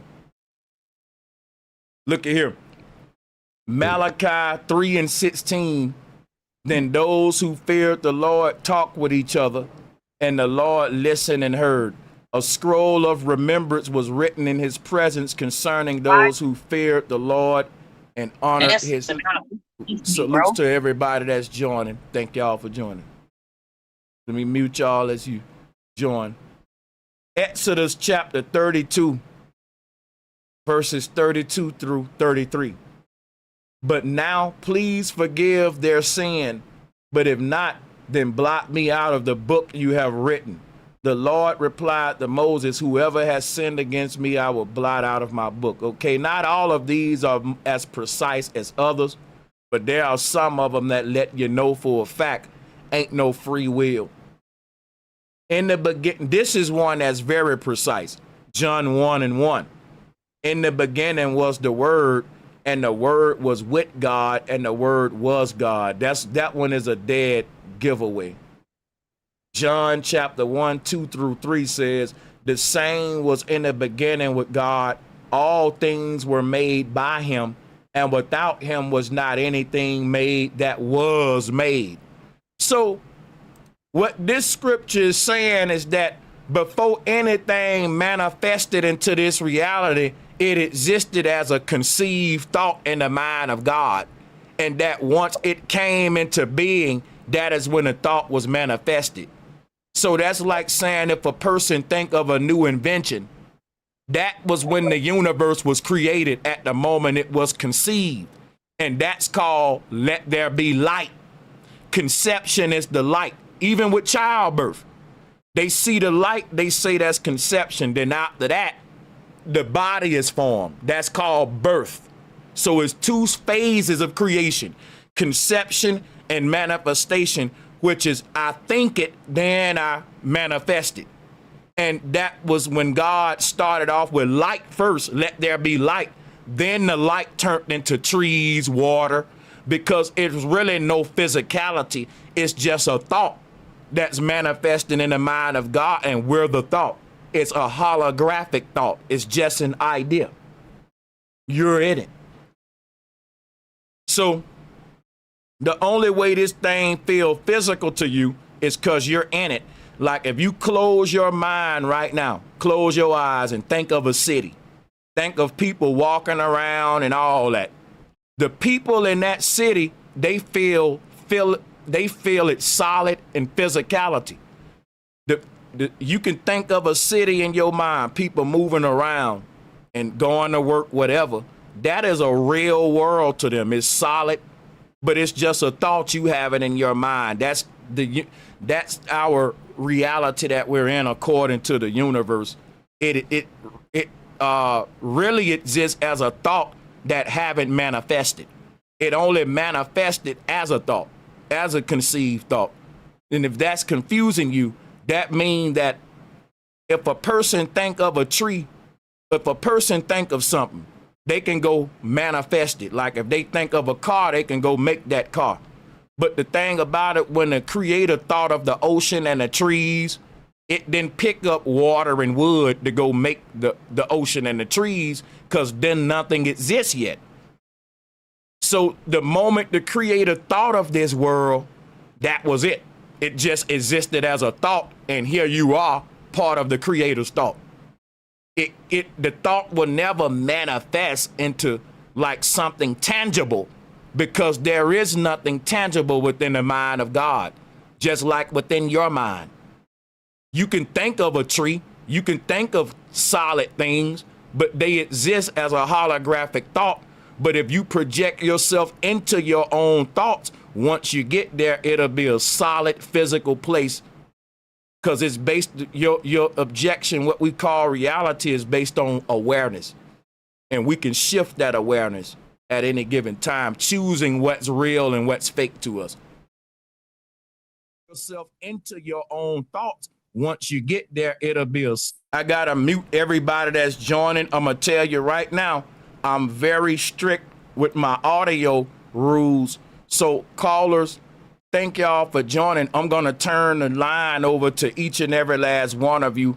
At this time, I have more scriptures to read, but as far as the basic premise I wanted to set is laid. So we can start allowing some people to interject, and I guess these next couple of scriptures and Quran surahs we can go over together. But that's a good foundation to show that the free will is like, even Captain Tazariak could tell you too, free will is bananas. But I'm going to turn the mic over. I don't know the order that each one of y'all came, but let me just give a salute to Sin Summer. Let me give a salute to Apostle Zaquan. Salutes to the Fly Optician, Amaruki Nation. Chris False, welcome back, and Sacred Knowledge. Today's title is, does the Bible really teach free will? A good Sunday question that you guys, if you want to speak to what's been said and drop your philosophy on it, I'm all ears. Can everybody hear me? Yeah, we can hear you. How is everybody? I'm actually good, thank you. How about yourself? I'm doing well. I appreciate that. I was just scrolling on YouTube and caught you live, and your headline piqued my interest. And I would just like to say, as far as does the Bible teach free will? I don't think that the Bible teaches free will, because that's not the natural order of the Most High. I think he definitely gives us the option to choose whomever will we desire to impose, whether it be his will, ill will, or the will of yourself. He lets you know the danger of not taking the righteous path. But as far as free will, I think that's not of the Most High. I don't think that's something that's right. I believe that the church, they've done a good job corrupting the Bible, the synagogue of Satan. And, I would say that there are a couple of people that's bringing back the true Gnostic interpretation of the Bible, which is more in alignment of there is no free will, and that everything is written out from beginning to end. And like, but I believe that, you know, people ain't ready to accept that. I think it's beautiful that your soul wrote out. Your soul, before it came here, it saw the past, it saw your whole life play out. It knew what it needed to do to get through this place. Put it this way, right? Your soul is standing at the top of this mountain. It can see this jungle down below.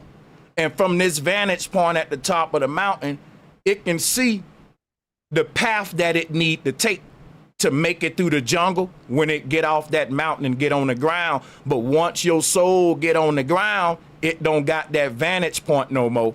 But when your soul was on top of the mountain looking down at this place, it saw a way out of this jungle. It said, when I get down off this mountain and into the jungle, it was planning its escape route before it descended from the mountain.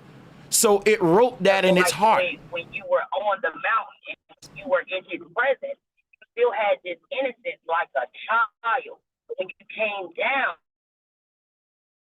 you were challenged with what we are calling on this live free will. You know what I'm saying? Yeah. Somebody said two things can be true. I'm interested in that. I'm open-minded to that. The fact that what if free will exists and don't exist, meaning that what if you can't escape what's written for you if you're not awakened to it? Like, what if our awakened process, like I said, instead of free will is free choice? Everything good and bad that's happening to us is happening in all of the parallel realities, and we don't have the power to change what's happening to us in any one of them realities, but we got the power to just pick another reality that we like. So I call it free choice versus free will. Okay, well, I'm gonna say one more thing because I know we gotta let other people take the floor. But when you say free choice, I think it's important for us to go back to Eve. And we have to really understand what Eve did in the laws that she violated and why we are able to have this, what we're calling choice, free will. Because prior to her. Yep. You know what I'm saying? We didn't have this free will until she decided she wanted more. And when I say she, your mic kind of in the background. I think you speaking with your hand on the mic, sister. You kind of muffled. Can you hear me now? We can hear you, but it's just sound like you buried under some layers. But it's because it kicked in a minute ago. You was real loud and clear. And then it went to this, but it's all good. I don't want to have audio issues. But yeah, we can definitely hear from other people and continue to broaden our horizon on the flow. Yeah, much love to the sister. Who else we got on the call? We're gonna see if her audio, yeah, go ahead. Yeah, Chris Foss. Yeah, this is a great topic. And I just wanted to weigh in on free will and also faith. But first with free will, I heard this one guy give a good example how we don't have free will. And I wanted to give that example here. So for example, like, let's say you like Bro Sanchez, like anybody listening, like you like Bro Sanchez, you like to listen to him, you like to tune in to the knowledge. Try to make yourself right now not like Bro Sanchez. You can't do it because you like automatically like what you like and you dislike what you dislike, but you don't necessarily choose. It's like it's already written. Mm-hmm. So that was a good example that kind of helped me see that free will really don't exist, but I feel like the gift of being human is the illusion of free will. Like we feel like we have control, yeah, but really we're just playing it out. And something yeah. want us to feel like that, and that's why I gave that robot example earlier. Like it ain't that. See, that feeling comes from the script that's written in the robot's programming. But when the robot start breaking its programming, it ain't comfortable. It's so used to just go with what you program. You know what's crazy about if everyone's script is written out from beginning to end, that would explain why Christ said, judge not and ye shall not be judged. Because think about it. That means everybody on this earth is working out their own soul karma, from the murderer to the doggone, you name it. You can look at somebody on this earth and say, man, that's a foul person. Why wouldn't the Bible want you to judge a PDF file? Because the Bible's saying he was going to do that before he was born. That was written out that he was going to be sick like that. The Bible basically saying, why would you judge when everything is already written anyway? That man was going to kidnap that child. That's written. His soul wrote everything, good and bad, that he was going to do for him to ultimately reach his end goal. And some of that stuff be looking hideous and ugly. Like, what if somebody realized before they incarnate, in order for them to get to their next level, they got to make a mistake and learn from it, but the mistake may be them unaliving their whole family. Now, if none of this is real, then it's a game, which is what a simulation is. We run simulations so that we can run the worst case scenario without really having it manifest. So when people say, why does so much bad stuff happen here?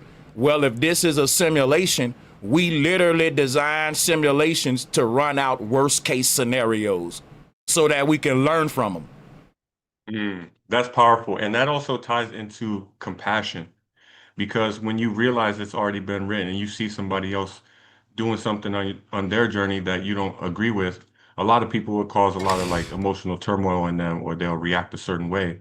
But I've been seeing people with a state of compassion, like what Jesus taught. Most of what Jesus taught was compassion. It's like they're playing out their own karma. They're playing out they're learning what they have to learn. So we have to learn to be compassionate for them. And it all ties together. And that's powerful. And you explain it so well too. So like, what if we find out that a woman's soul needed to learn a lesson by going through one of the most traumatic experiences, but it was going to create something in her to get her to her next level on a good level, right? And that she find out, wow, she got to be sex trafficked and then experience something that horrific just for her to get to her next level. And some dude who gotta learn his lesson through doing something horrible as such as sex trafficking. He spun here to do it. She spun here to have it be done. And we say, why does God allow such evil to happen to people? What if we see the ancestors said everyone wrote out what they wanted to go through to get them to their next level, and everyone's script is tethered to everyone's script in the story, string theory. So everyone got to put someone else through something, whether good or bad, to get everyone to their end goal. And the universe don't care whether you experience some good or bad. It just cares whether you make it to the finish line or not. That's kind of like the truth here. That the universe don't care when you say, why would God let me go through something like, it ain't really God doing that according to the ancestors. Everything you going through in your life is really ultimately what you designed for yourself to get you to the next level. So you should be learning from what you going through versus trying to pray it away. And in the act of learning, knowledge is power. You'll master yourself and break the pattern that you don't like. You'll start to bring in another reality for yourself. Like when the Bible say the old earth pass away and the new one come. That's like the ancient way of somebody saying, with every choice we make, we bringing in another parallel reality. The early Christians was deep. So when science just learning that now, and they saying in physics today, if you wake up and drink coffee in another parallel reality, you could have drunk orange juice. So the Bible was saying, with every choice you make, the old earth pass away and a new parallel reality come into being with every choice you make. If this make any sense to y'all. You see what I'm saying? Definitely, definitely. And I know other people want to speak. I just Yeah. want to end on one thing, which ties this all together is my definition of faith is kind of evolved over time. Like the church is programmed to think faith is to believe in like the unseen or believe that this Jesus figure is coming back. And even though it doesn't make logical sense, you have to have this faith in what they teach, and it's beyond the human mind. So if you don't have faith, you're going to hell or whatever. But my definition of faith has evolved to one word really, and it's acceptance. Because if the script's been written and we're playing it out and we're functioning as the observer and we're just observing whatever is going on, and we're not reacting to it and we're not allowing it to get us too, emotionally disturbed, and we're just observing it. Faith is acceptance of everything that's happening. And when you live with faith and you live with acceptance of everything that's happening, you actually live a peaceful and joyful life because you're not reactive and super emotional anymore. You're just observing and you have that faith, that acceptance that everything you're going through, every single thing has already been written. And I think that's what faith has mean to me, and it's brought a lot of peace into my life. You ever thought of it like that, Sanchez? And that's all for me. Yeah. Yeah. And that's another thing now. Aleister Crowley said, "Do what thou wilt." That's the church teaching that we got free will. That's the church teaching. But let me pass the mic to. Can I get up in Zaquan. there, Sanchez? Yeah. I'm gonna fall back. You got it. Go ahead. Yeah, appreciate you, man. It's been a while since we conversed, man. Oh yeah, much respect. Big salutes to you. You know it's always love for sure. Yeah, I reached out to you the other day. I heard about this pastor that's flying flat earthers down to Antarctica. Yeah, that was last year.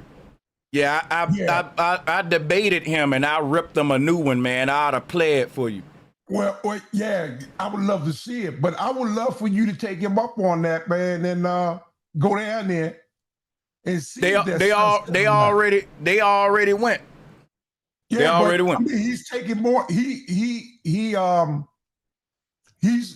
like somebody like you. But here's my thing. Here's my thing, because they reached out to me in the very beginning of it. I was Jaron Campanella. He was one of the guys that went, right? They did reach out to me, and he was like, "Hey man, Bro Sanchez," when I was first talking to him, he was like, it's no big conspiracy. Duffy is a good guy. He's just trying to do this experiment. Anybody can go. It's not no big, it's open, it's transparent. He was like, "Hey Sanchez, even you can go, man."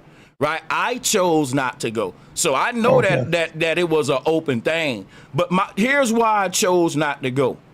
I felt like it was disingenuous, because whether you see a 24-hour sun in Antarctica or not, it don't debunk the shape of the earth. That's why I felt like it was it's a word that they call it other than hit piece. They call it a false dichotomy. That's what it is. It's a false dichotomy. It's acting like this explanation is the only one, right? But it can be a 24-hour sun on a flat earth and a globe earth.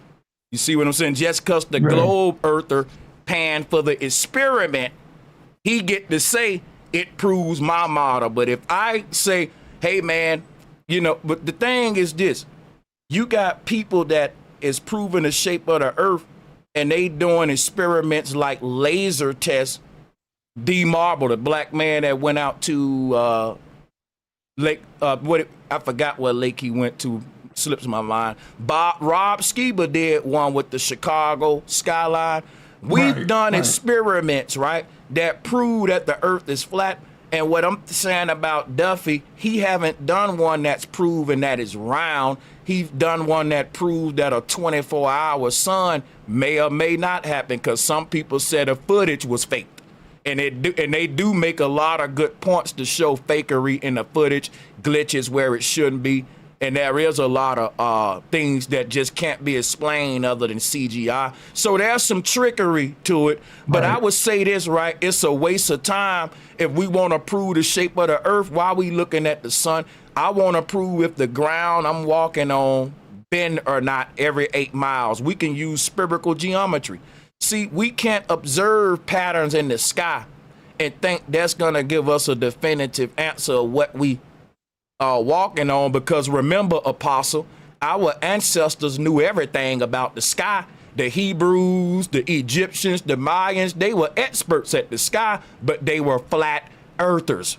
So they knew what all the stars was doing, but they still said the earth was flat. So what I would tell a globalist is, you knowing what the stars doing don't prove either model. And I'm even being fair, saying that just because the ancestors are the smartest about the stars, then to me that gives them more credit to tell us about what the earth is if they smarter than us about the nature of the heavens, but that don't necessarily prove it, right? It proves that, right? So I'm fair on both sides with that.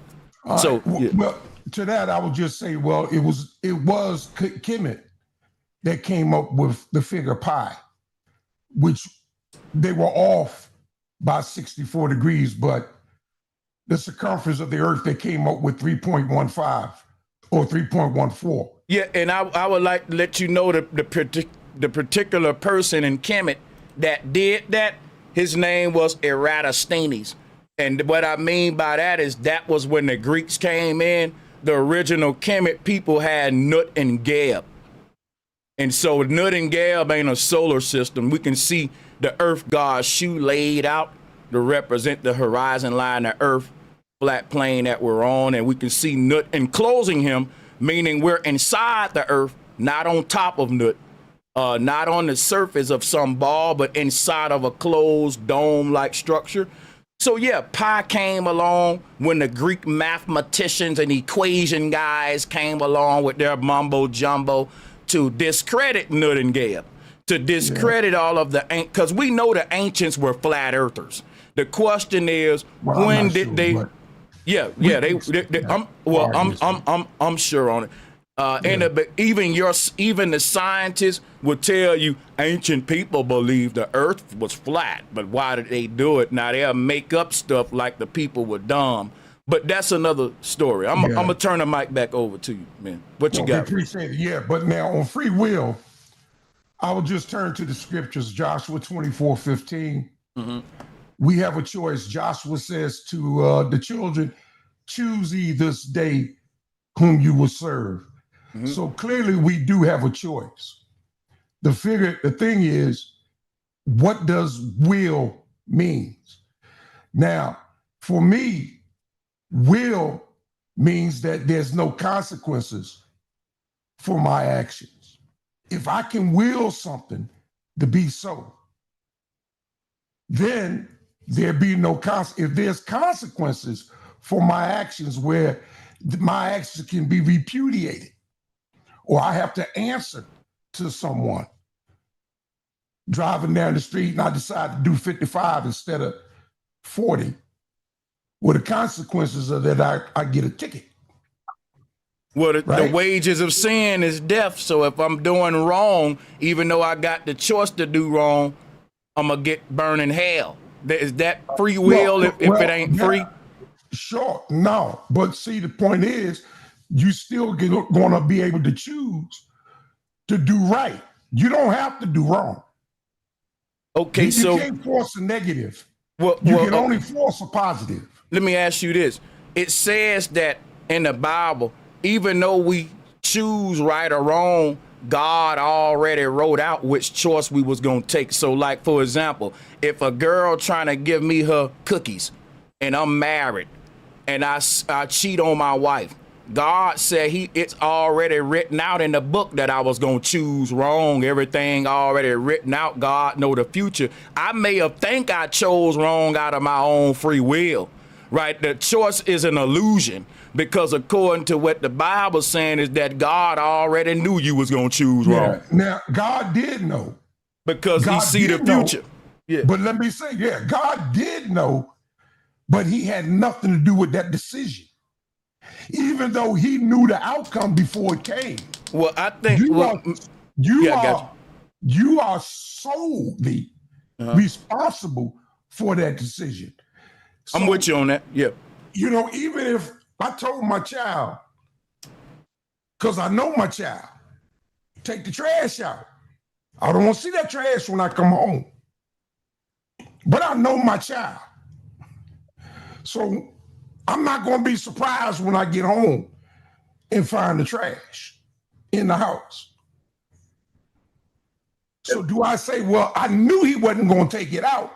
Let me ask you a question. Let me ask you a question. Would you be surprised if you saw the whole house cleaned up and the trash taken out? Would I be surprised? Yeah. Now, given the fact that I'm not God, but if I'm God, no, I wouldn't be surprised. Now listen, but as a man, as a daddy, and not able to see. But listen, that's what I'm saying. We can't surprise God. God would never be surprised because God would have known that you was gonna clean up the whole house and take out the garbage. Because because what the Bible is saying is that in the beginning was the Word, and the Word was God. That meant that God already wrote out everything in this earth that was going to happen from the beginning of the end, and that God is the Alpha and Omega, and the one that wrote this book. So God knows what's going to happen on the next page, in the next chapter, before we get there. We the characters in the book.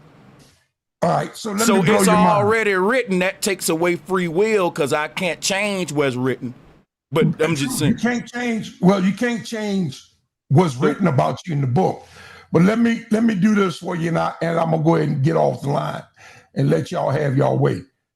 That very first word in beginning in scripture, in the Paleo Hebrew, or I will just say abayath, to use the correct term for the word Hebrew, because we know that's Greek. So that very first word in the beginning in Hebrew is the word barashaf. And that one word, barashaf, reveals this. In that one word is 7 words in Genesis 1:1. 7 words. What do you mean? Bara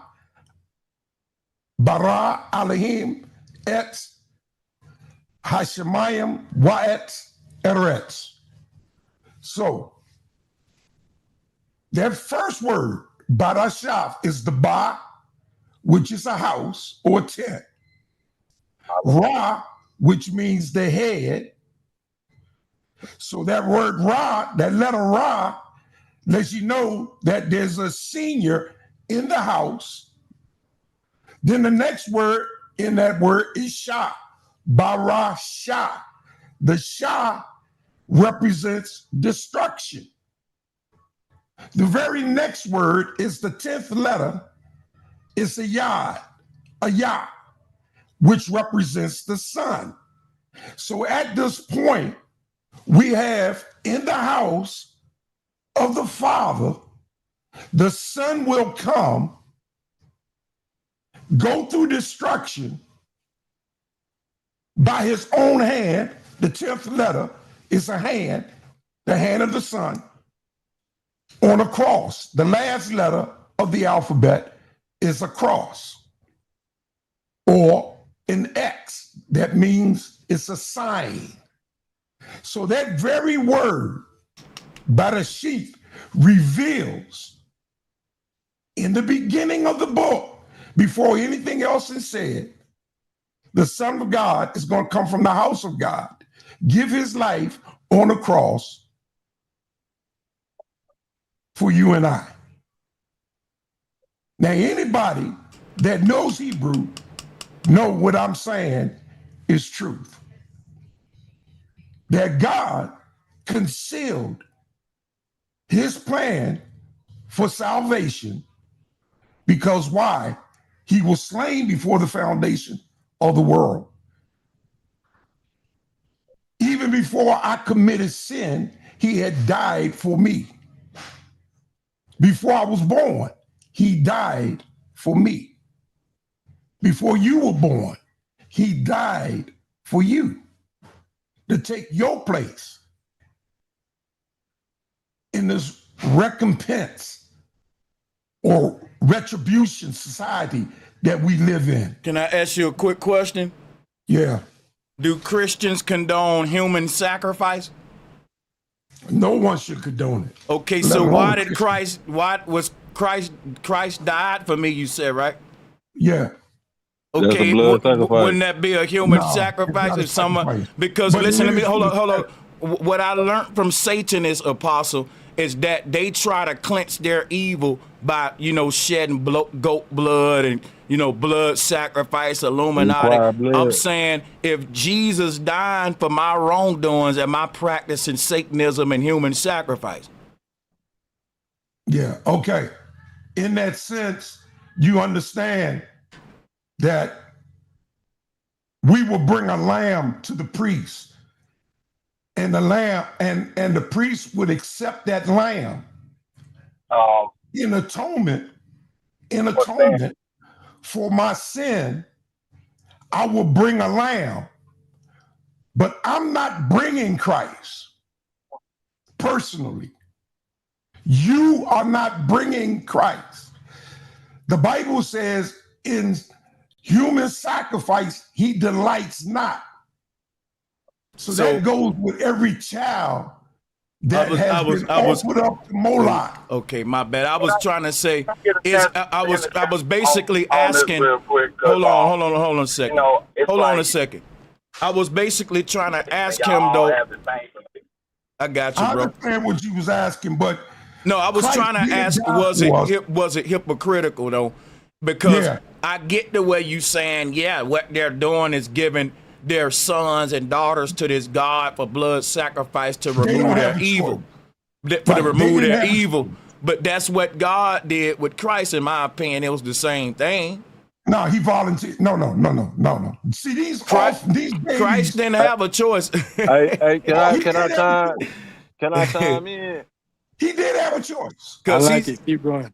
Okay. Can I Keep chime going, in? Sanchez. That's his choice. He chose you. He made his choice. That don't make any No, sense. somebody, God made it. That don't make any sense. Why you think he's praying in the garden? If it be thy will, pass this bitter cup, but not mine, but thine. That mean he didn't have a choice, right?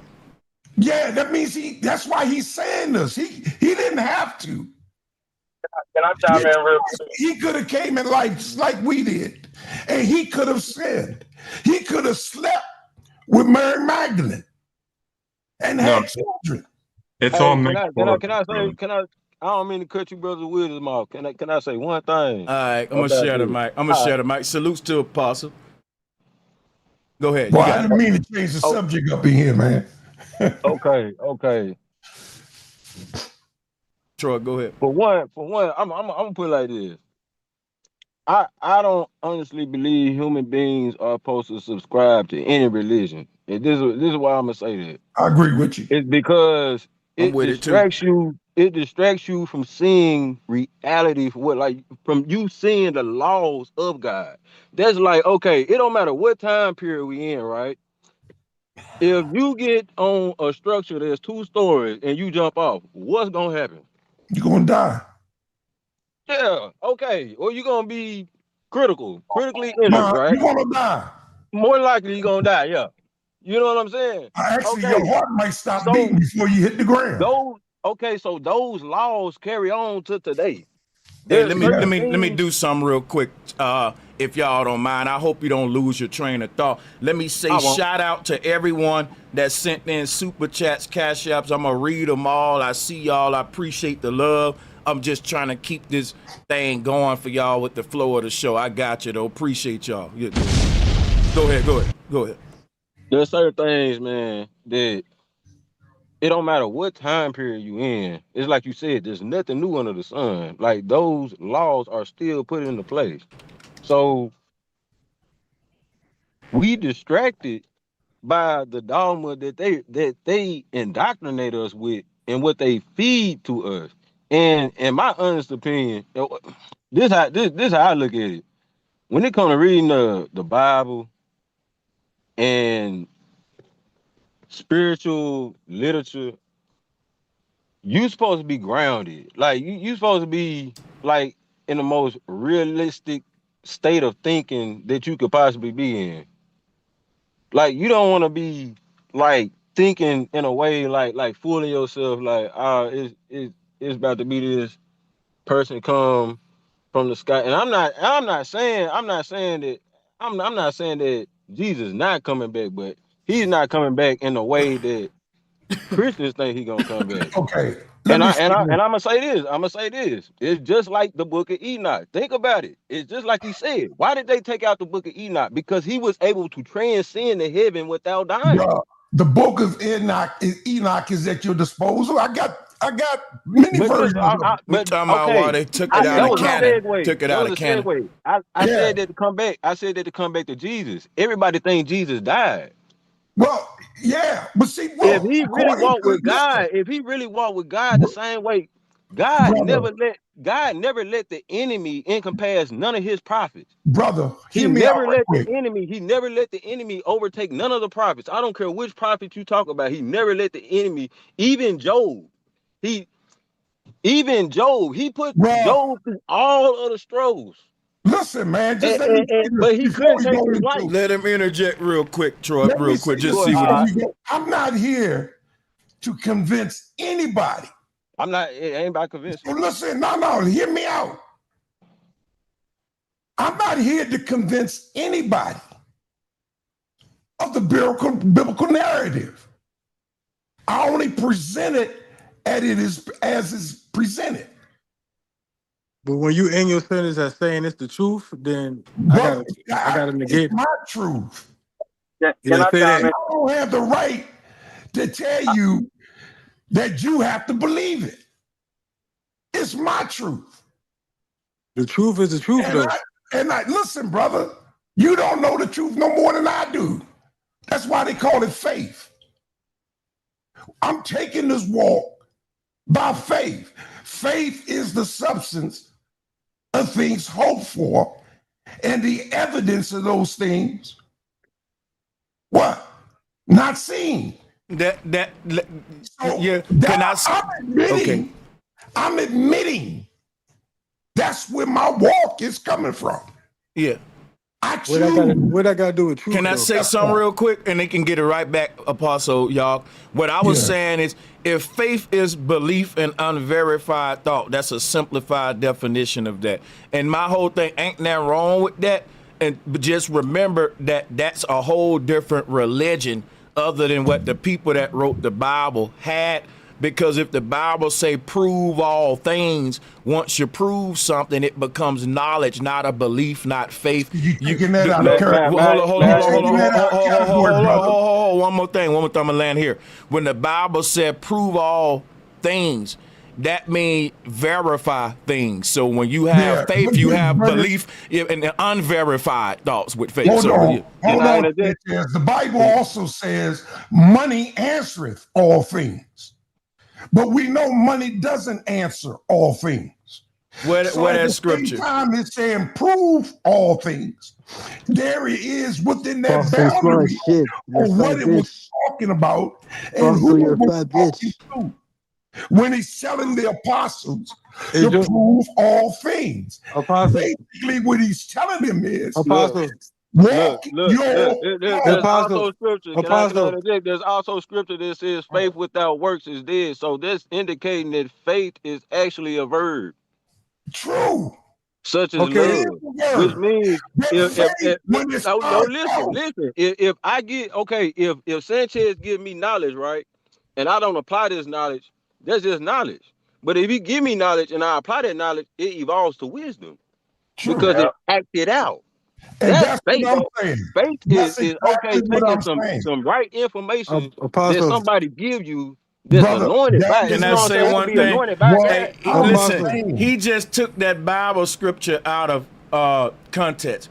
because the Bible was basically given an economic sermon, like money allow you to pay your bills, feed yourself, and just earthly things, right? That's all it was saying. I'm reading that scripture. But, you know. No, it says money answers all things. What I'm saying is, yeah, I can read and get an understanding of what that is saying based on the context. Yes, but that goes the same as saying prove all things. Kuso, but that's not God speaking. That's within a context within itself also. It's just not isolated. Apostle foot on Sanchez mouth. Things. Yes, you can. Apostle foot on Sanchez mouth.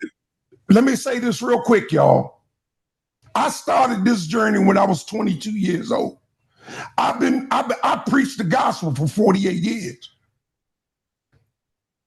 in a Christian church. I just didn't start. This thing has been, it's not about faith for me anymore. It's about knowing based on experience, based on my life living and my experience. Why we can't just have faith? Why we can't just have faith in what we know? It's not about just faith. It started with faith, like with Abraham. It started, but Abraham grew. It started with knowledge, though. It started with facts, truth. Not the word is truth. If the Bible is a book of truth, it ain't made for believers. It's made for those that like to prove and disprove and find the truth. It's made for truth seekers. Your start is believing. Hebrews 11 verse 6. He that come to God must first believe that God is. I know a lot of that stuff in the Bible is what the church is doing, done later. Can I tell you something? Can I tell you something? Brother, you faithful. Because you seek. The Bible also tell you you're supposed to be a diligent seeker of knowledge. That's right. So that's the faithful. Those are the faithful. That's what I'm saying. Faith is because there's a lot of people that know shit, but they not applying the shit. So they don't have the faith. May I say something about I'm gonna say this. I'm gonna say salute to the channel. Salute to Virgo. There's a lot of people that believe. There ain't a lot of people that know. Greetings. I'm gonna say this. But a believer, and I think it'll be a lot of clarity. That means if you see somebody getting oppressed, the Bible tell you, if you see somebody getting oppressed, if you see any injustice being done, then you supposed to go against it, even if it's against yourself. So why is people letting all these people getting snatched up and killed by police and all this bullshit, and they just letting it go in the court of law? Hey, look, we gotta share the mic. Gotta share the mic. Police, brother. I mean, this thing is being played out in the court right now in New York City. Y'all getting off subject, man. Yeah, y'all cut Virgo off though. I don't know if y'all know he had. Y'all got. Go ahead, Virgo. Yeah. Well, one thing, I think it'll make it a whole lot of clarity about the Bible if you go to the metaphysical side, because the writers that explains the code is on the metaphysical side. And once you understand that you taking the Bible literally, and then you say, I want to go beyond the physical, I want to go into the metaphysical, then you'll get clarity. You'll understand what the Bible's saying. You'll understand about the word.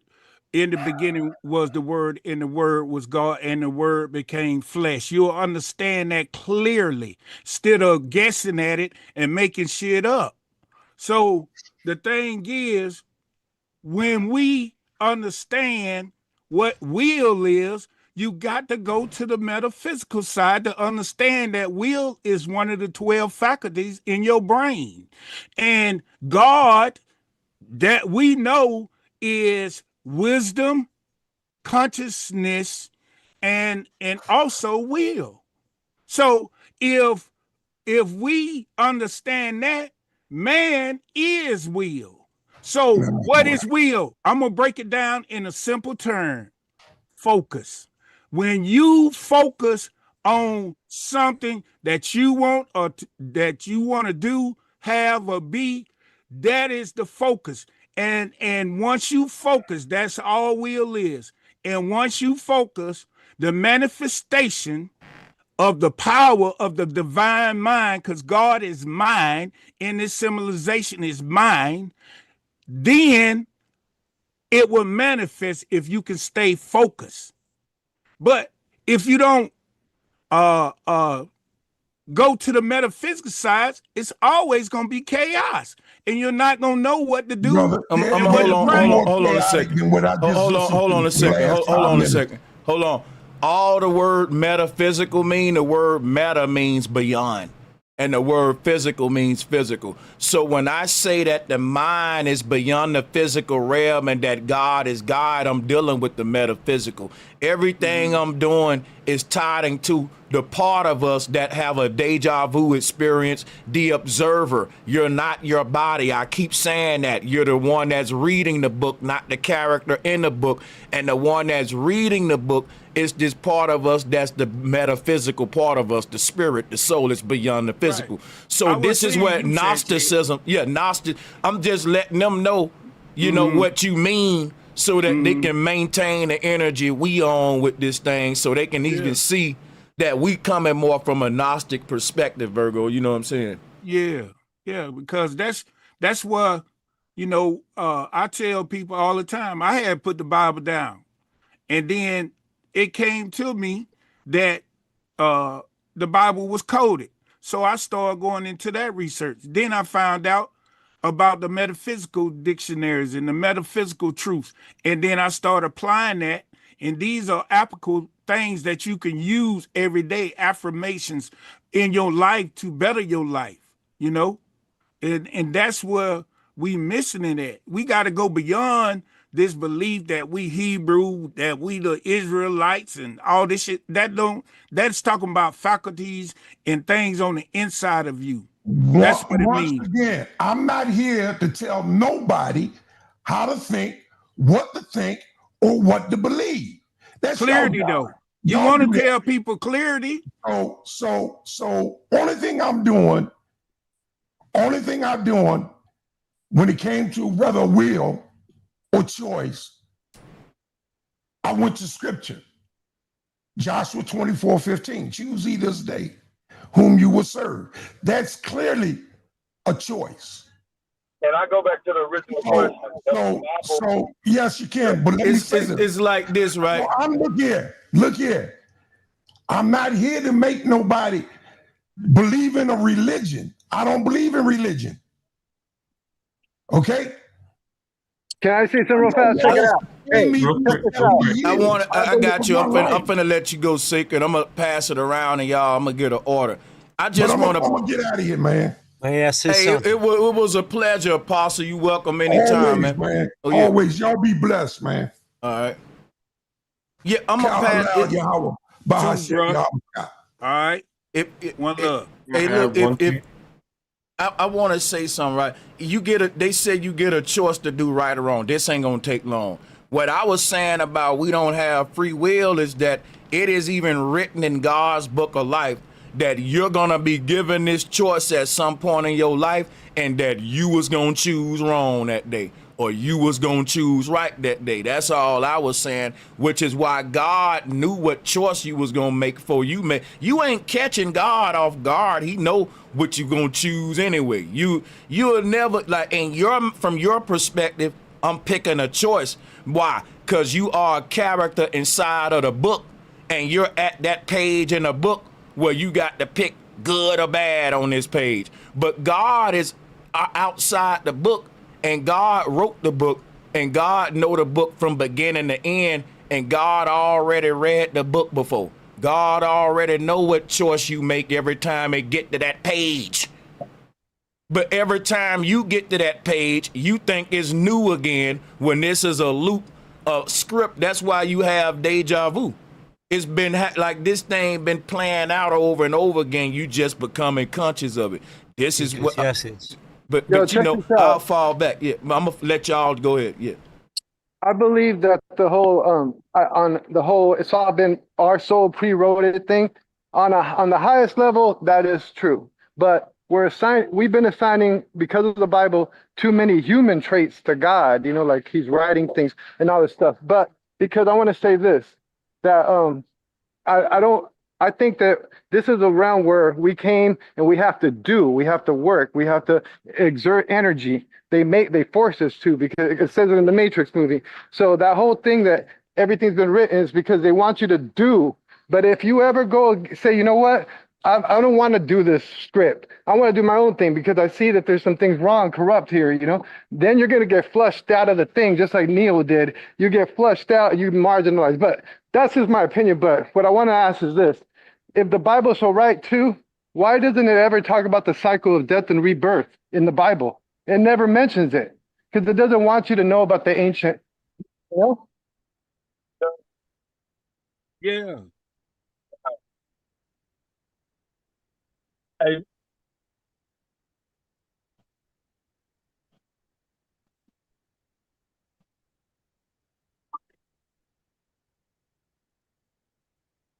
Bro, I you just think got it's been on that's what purpose people to got to harm me. realize, that these pastors is taking it from a physical point of view, and they only can teach to a limit.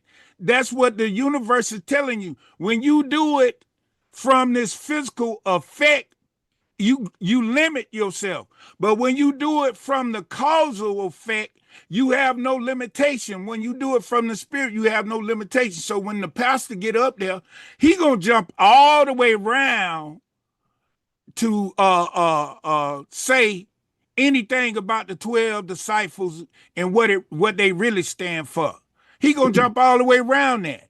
He gonna jump all the way around that we move and have our being in God in the Bible. He gonna move all the way around that God moves and dwells in everything in the Bible. He gonna move all the way around that because he can't explain it.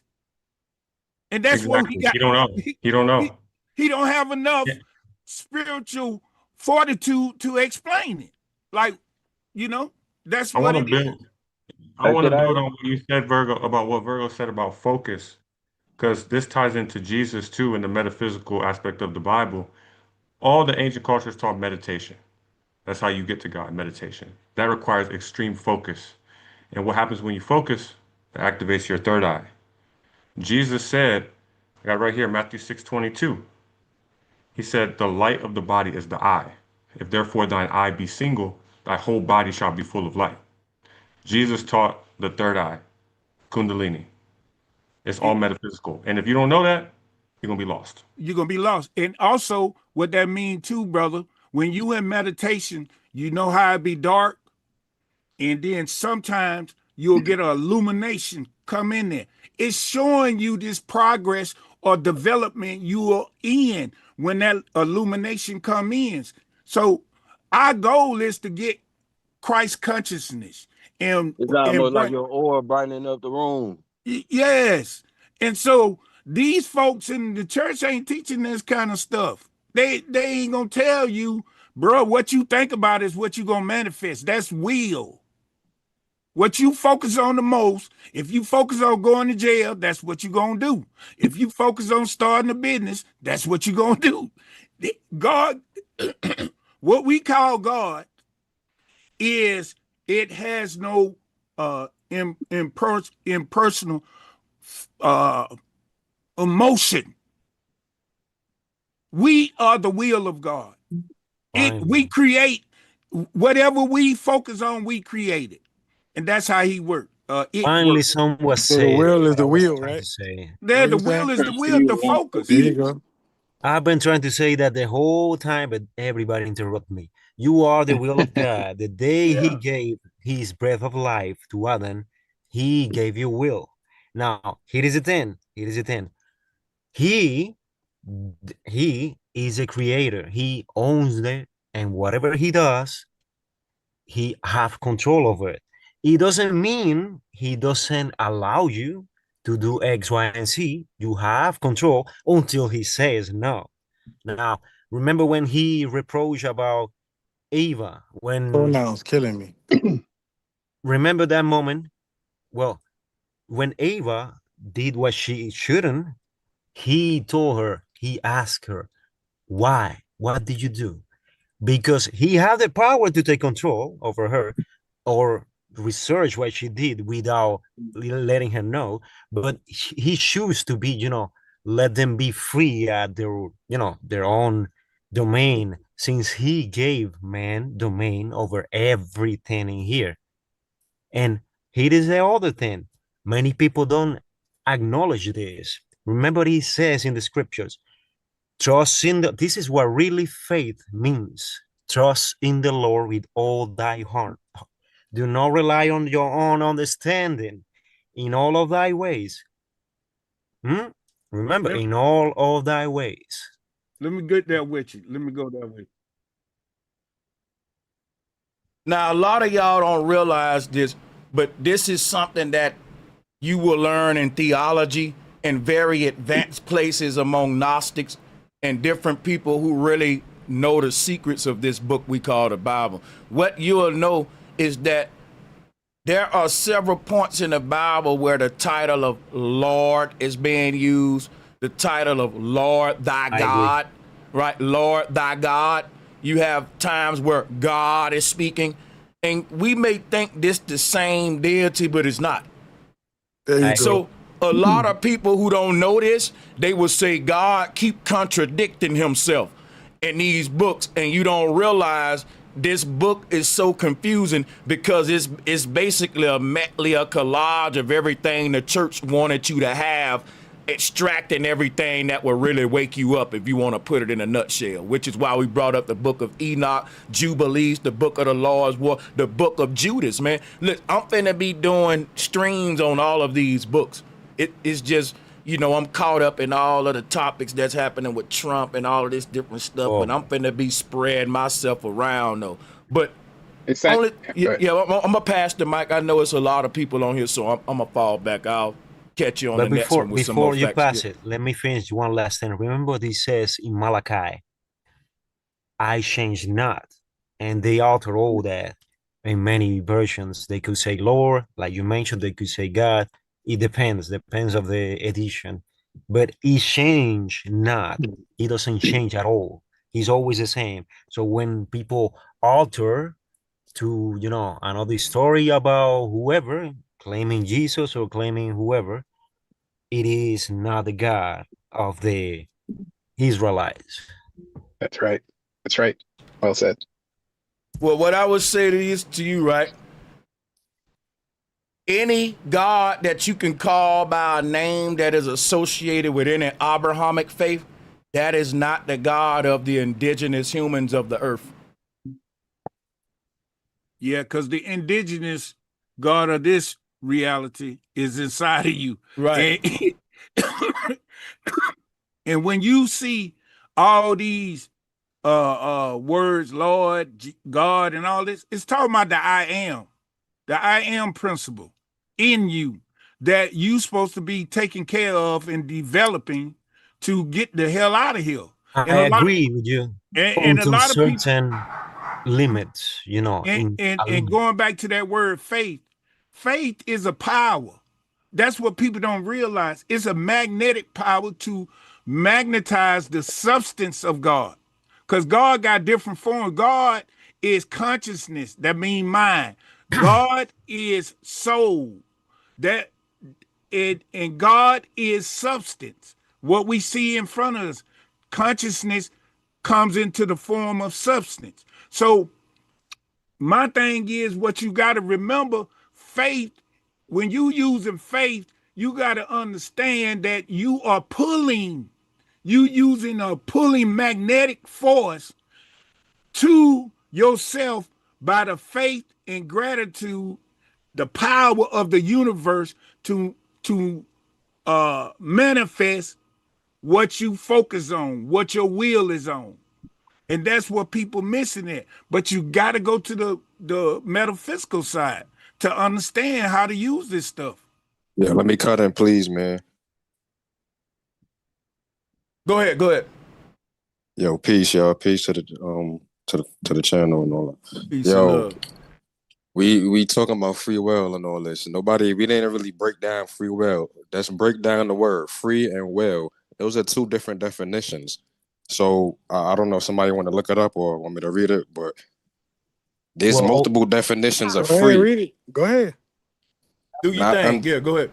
not under the control or power of another, able to act or be done as one wishes. That's free. There's multiple definitions, but that's just one definition. But you look up will, the definition of will, energy, basically. but will is expressing the future tense. So what you kept saying about focus, if they saying the definition of will is expressing the future tense, expressing inevitable events, that's exactly what you're talking about. The focus and putting your mind to it and manifesting that. If I wanted to create a table, I'll make an art So that's project in my mind. basically acting on your thoughts. But yeah, Yeah. basically what you're saying, it's just the focus. So I'm saying Yeah. just we didn't break down these words, it's just the So proper they go back definitions. to faith without works is dead. Well, you got to understand the point of it too. Let me show you what the metaphysical definition is. It say free will, man's inherent freedom to act as he determines. There can be no perfect expression without perfect freedom of will. If man determines to act in accord with divine law, he builds harmony, health, happiness, and eternal life, I which agree. is heaven. I thought the etymology should be the only word we looking at. No, Well, I was saying I ain't trying never to. heard of I deal the with the metaphysical metaphysics. definition.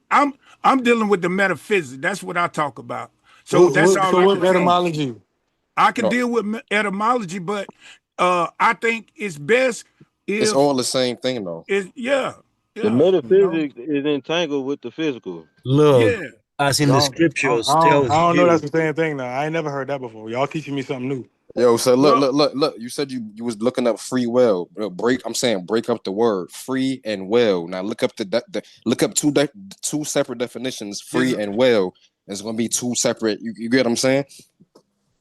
yeah, but okay. Well, let me If go you're to it. willing to do X, Y, and Z, whichever you choose, you are the one that is wielding the energy in you. Like, for Yeah, example, in and the scriptures question, tells you yeah, that the that's temple of God is your body. He resides in you, and when you do not follow the law, he leaves you, and Confused. you get That's it. corrupted. Yeah, Yeah. okay. yeah. So check this out, right? Now that we got the definition of free and will, we can now ask the question: does the Bible really teach that we have it? Do we have the freedom to do what we will to do if the Bible is also saying everything is already written out from beginning to end? Because that's a conflict to me. Can I go? Can I give you a Got scenario? you. Can I give you a scenario? Uh-huh. All right, so say your roommate go out to the backyard. Now he done seen the snake. You don't know this. He done seen the snake back there. He come back in. He don't tell you there was a snake back there, but you getting ready to go right back out there. Now the scenario is he could have told you. I get you. Now let me Who's explain to something to say, you. and then who's to say that he wasn't I actually got thinking you. about it, but it I slipped get his mind?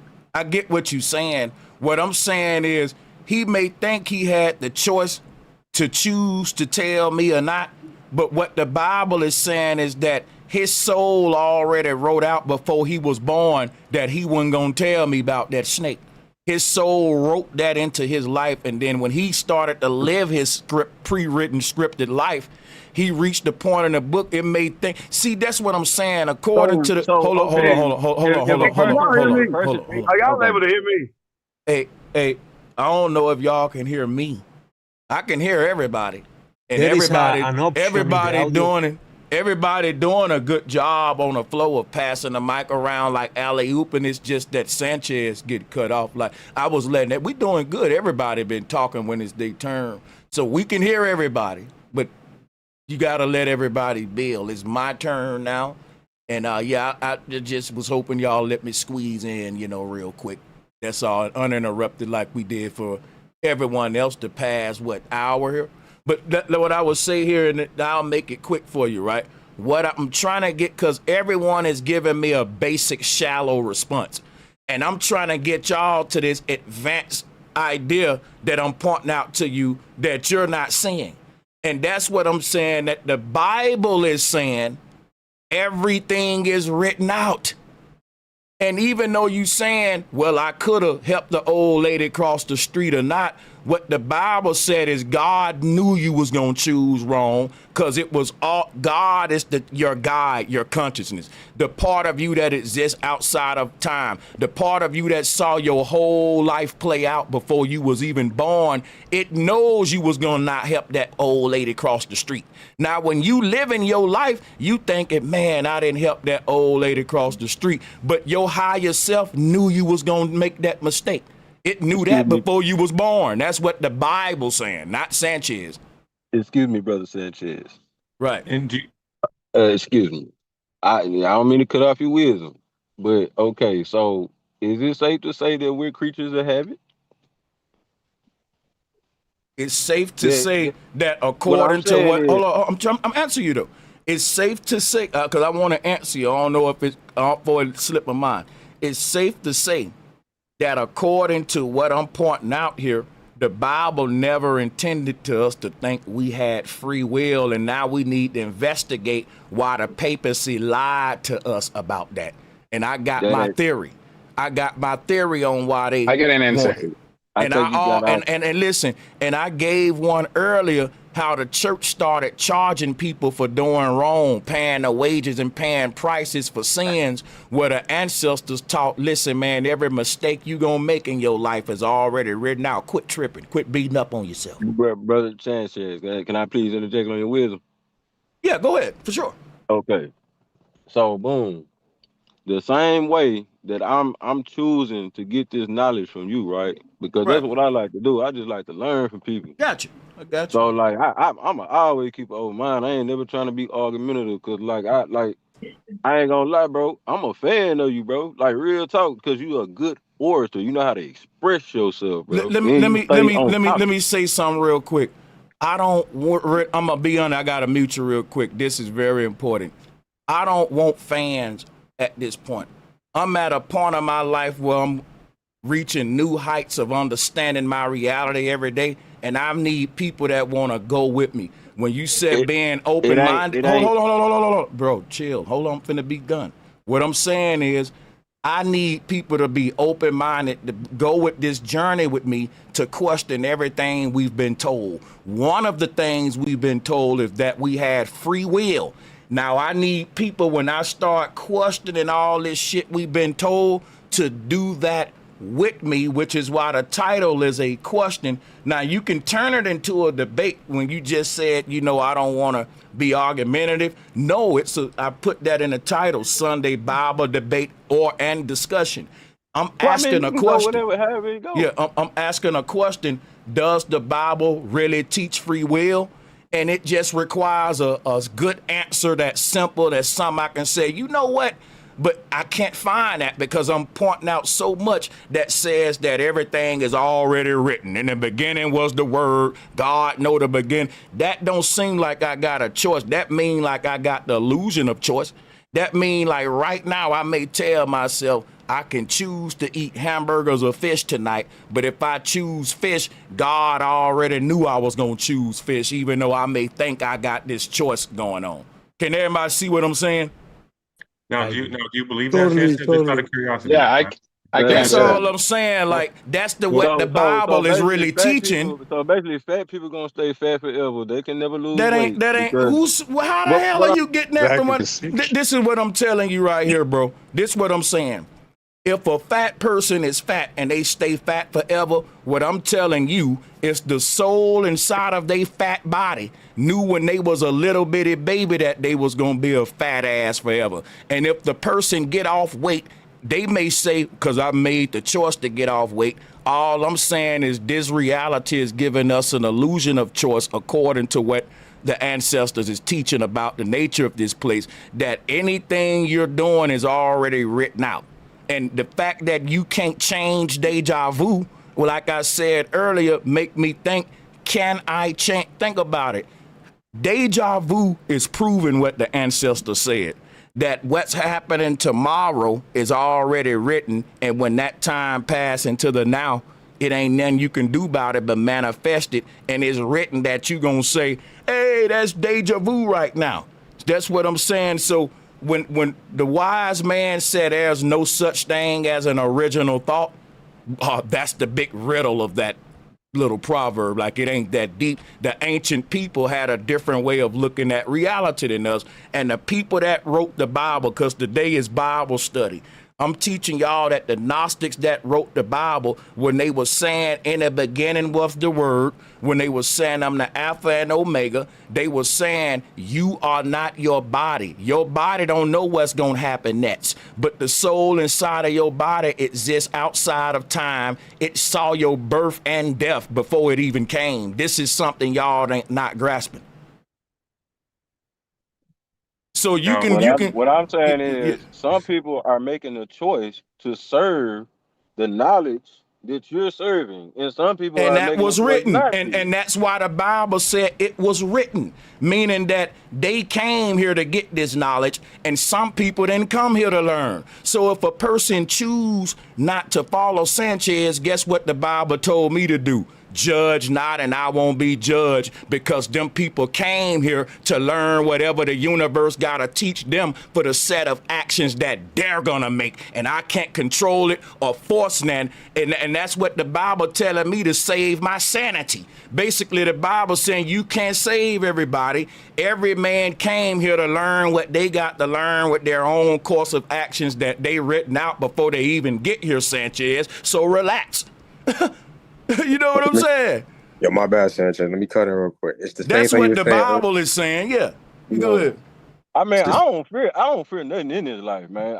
I don't care We ain't if I even talking trans. about Like, I fear. We mean, talking about free but I will, though. mean, if y'all should though, because it's like, man, What? everybody trying to figure it. Yeah, because like it's like y'all so uncertain of what's on the other Who's side. Y'all over uncertain? I'm a explain. You Gnostic. You It over means speak for no. yourself. explaining You it. speak for Because it's like yourself. you You're uncertain.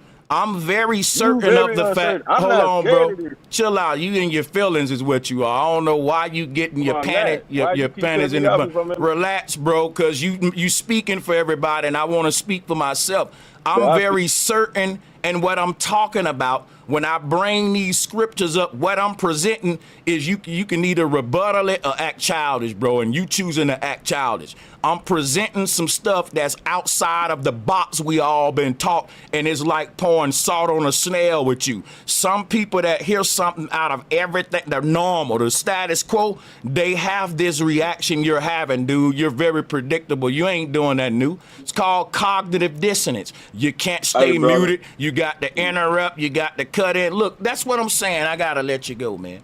You making it hard for me. Sanchez. And the people that come up here and say, nah, I am open-minded, be the most closed-minded motherfuckers. You're coming up here cutting me off to represent some shit to me that I learned in church, that I got free will and I can ask for forgiveness when I do wrong and do all that. I'm trying to present something new to everybody that we didn't consider. And if you consider it, now the Bible ain't contradicting itself no more, because it says that, because guess what? The church and the pastors say we got free will.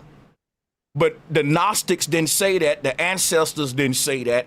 And I'm making sense out of why it says that judge not, you won't be judged.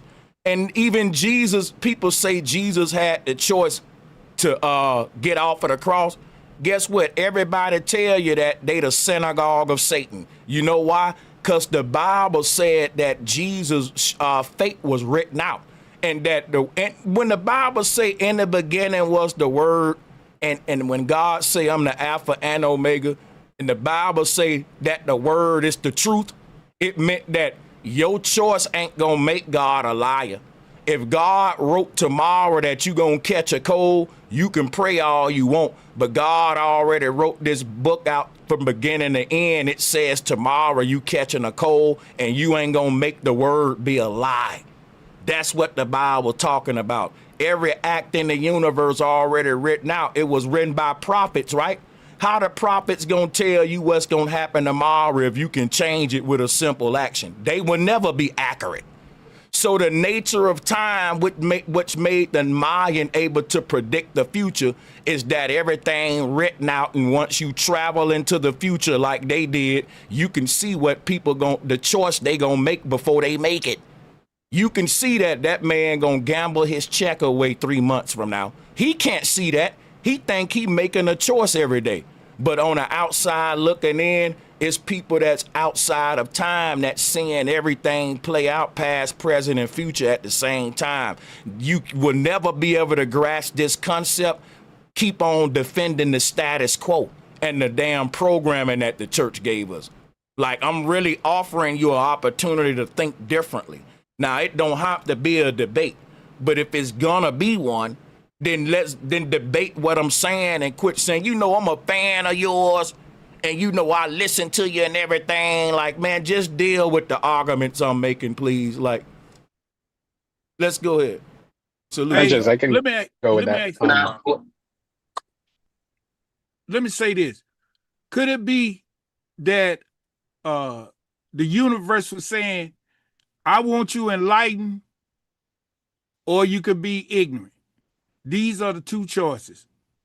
Because I don't know what scripture you talk about. That's one thing I was trying to figure out. Which scripture you talk about, Sanchez? Which one that says in the beginning was the word? I got you. Hold on.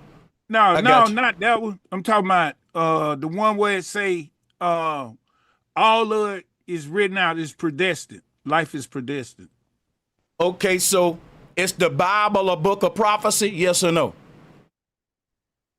Most of the books are a book of No, prophecy. I'm talking to Virgo. Don't jump me, man. He's a man. Virgo, yeah, let two men talk real quick because it's too much confusion, so we can be legible for the people. Virgo, it's the Bible. I just want to make this simple. It's the Bible a book of prophecy? I don't think so. So let me ask you something. Do you another yes or no question? Do you subscribe to the Bible? Is the Bible a book that you like? Would you consider yourself a Bible believer, quote unquote? No. Okay, what do you use the Bible for, if you can, briefly, so I can get back to my point? Go ahead. To get the esoteric or metaphysical knowledge out of it. So let me ask you something. Were the ancestors, like the Mayans and all them, I don't know how much research you done, were they prophets? Or do you think people was lying about the Mayans' calendar predicting future events? How much are you? Do you think that your ancestors were prophetic? Yeah, I think they had it in the science. Yes, I really do. Okay, so we both agreeing deja vu is real, is something we can harness, and we can see the future. Can I see a future that hasn't happened, or does this support the ancestors that the present, future, and past is happening simultaneously? Because I can't see something that isn't happening right now. Like, deja vu wouldn't exist if tomorrow was a blank page. How would people see the next day, come back here and say, I saw this before? They saw it before it happened, because the Mayan were able to time travel. That's why prophecy is true. The people who were prophets, who were able to see the future, they were like Enoch. They were able to have an out-of-body experience and access the part of them that exists outside of time, and they were able to come back in time and tell us what was going to happen the next 10 years. And guess what? Whatever they told us, we couldn't even change it. Imagine somebody telling you everything that's gonna happen to you, like the next 6 years down the line, and you're not even being able to change it. That may sound crazy to y'all, but you don't have nobody today that was doing what the ancestors doing. But think about what they was doing.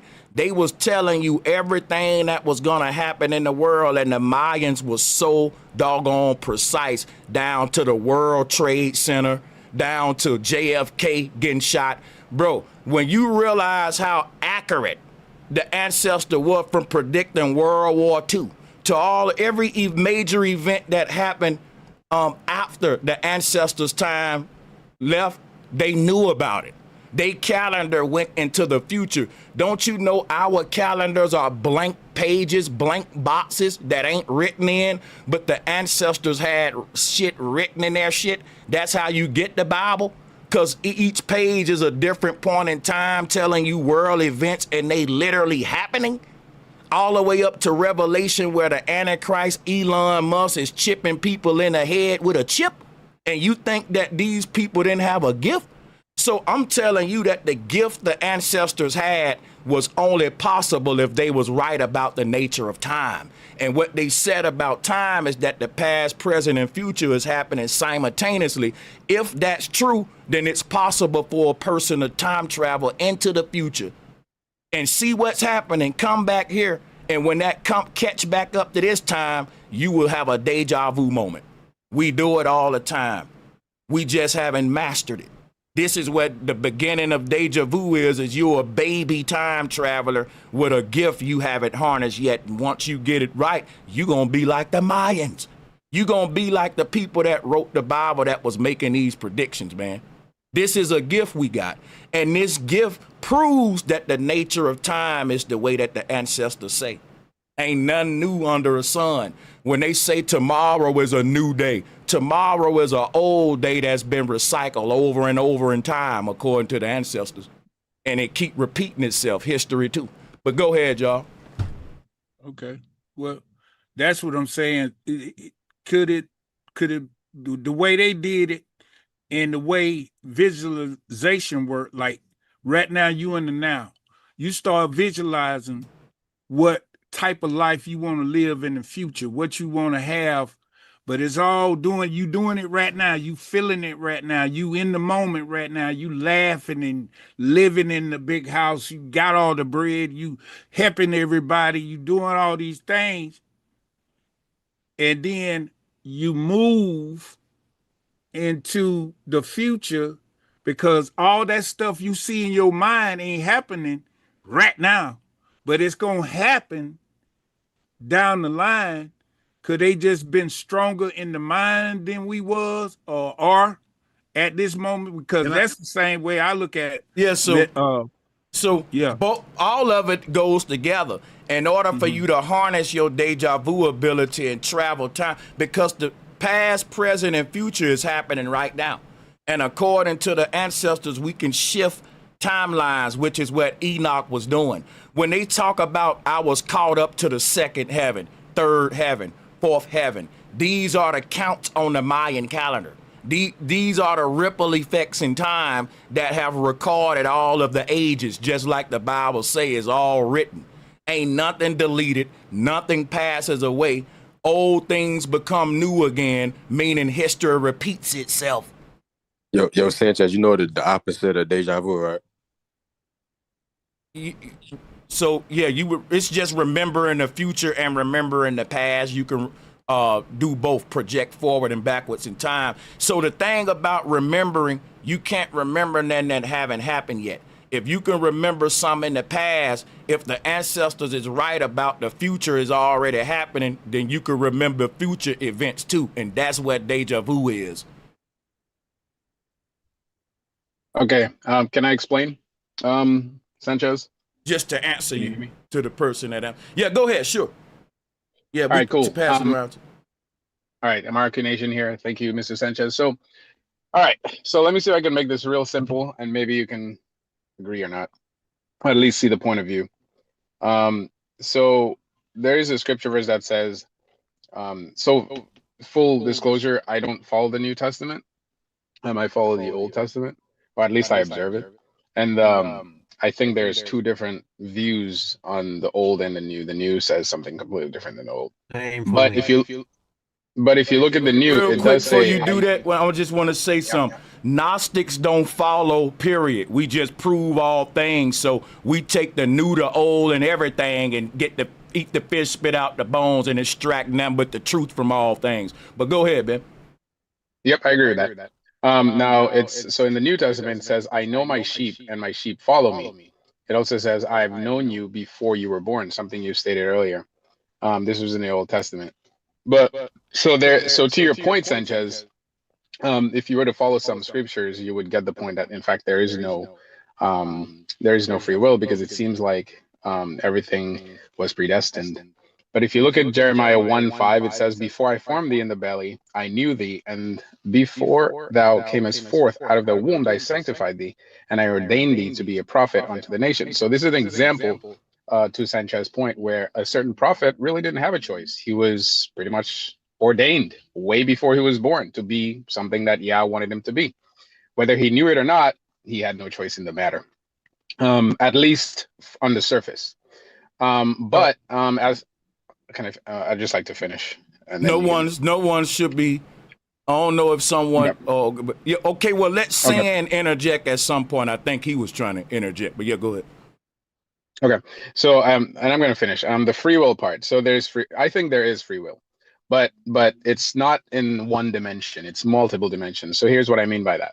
Yah is the one that created everything. He created the timeline, from how I understand the so-called Old Testament, and he's able to see inside of time and outside of time.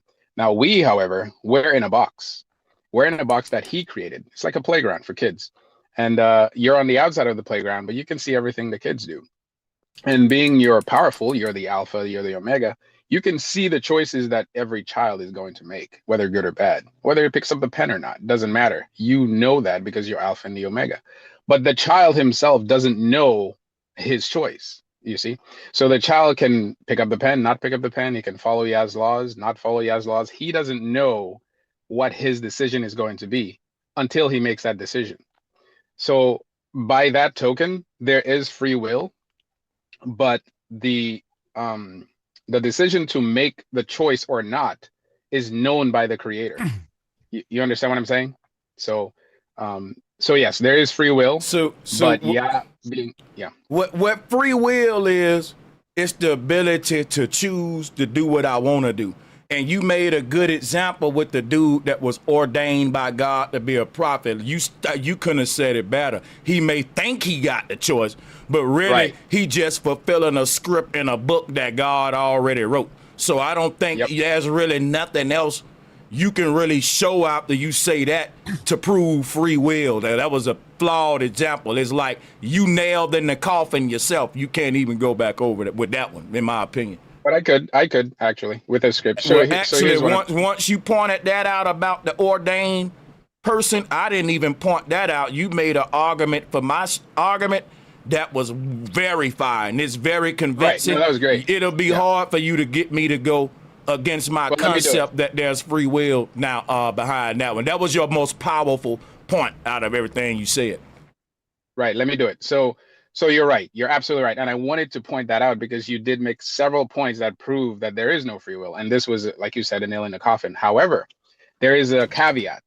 If you look at that prophet, so that specific prophet, and the people of Yah, the Israelites, they, for the most part, if they followed Yah's laws, which if you go to Deuteronomy 5:33, it says, "Ye shall walk in all the ways which Yah, your Elohim, have commanded you, that you may live, and that it may be well with you."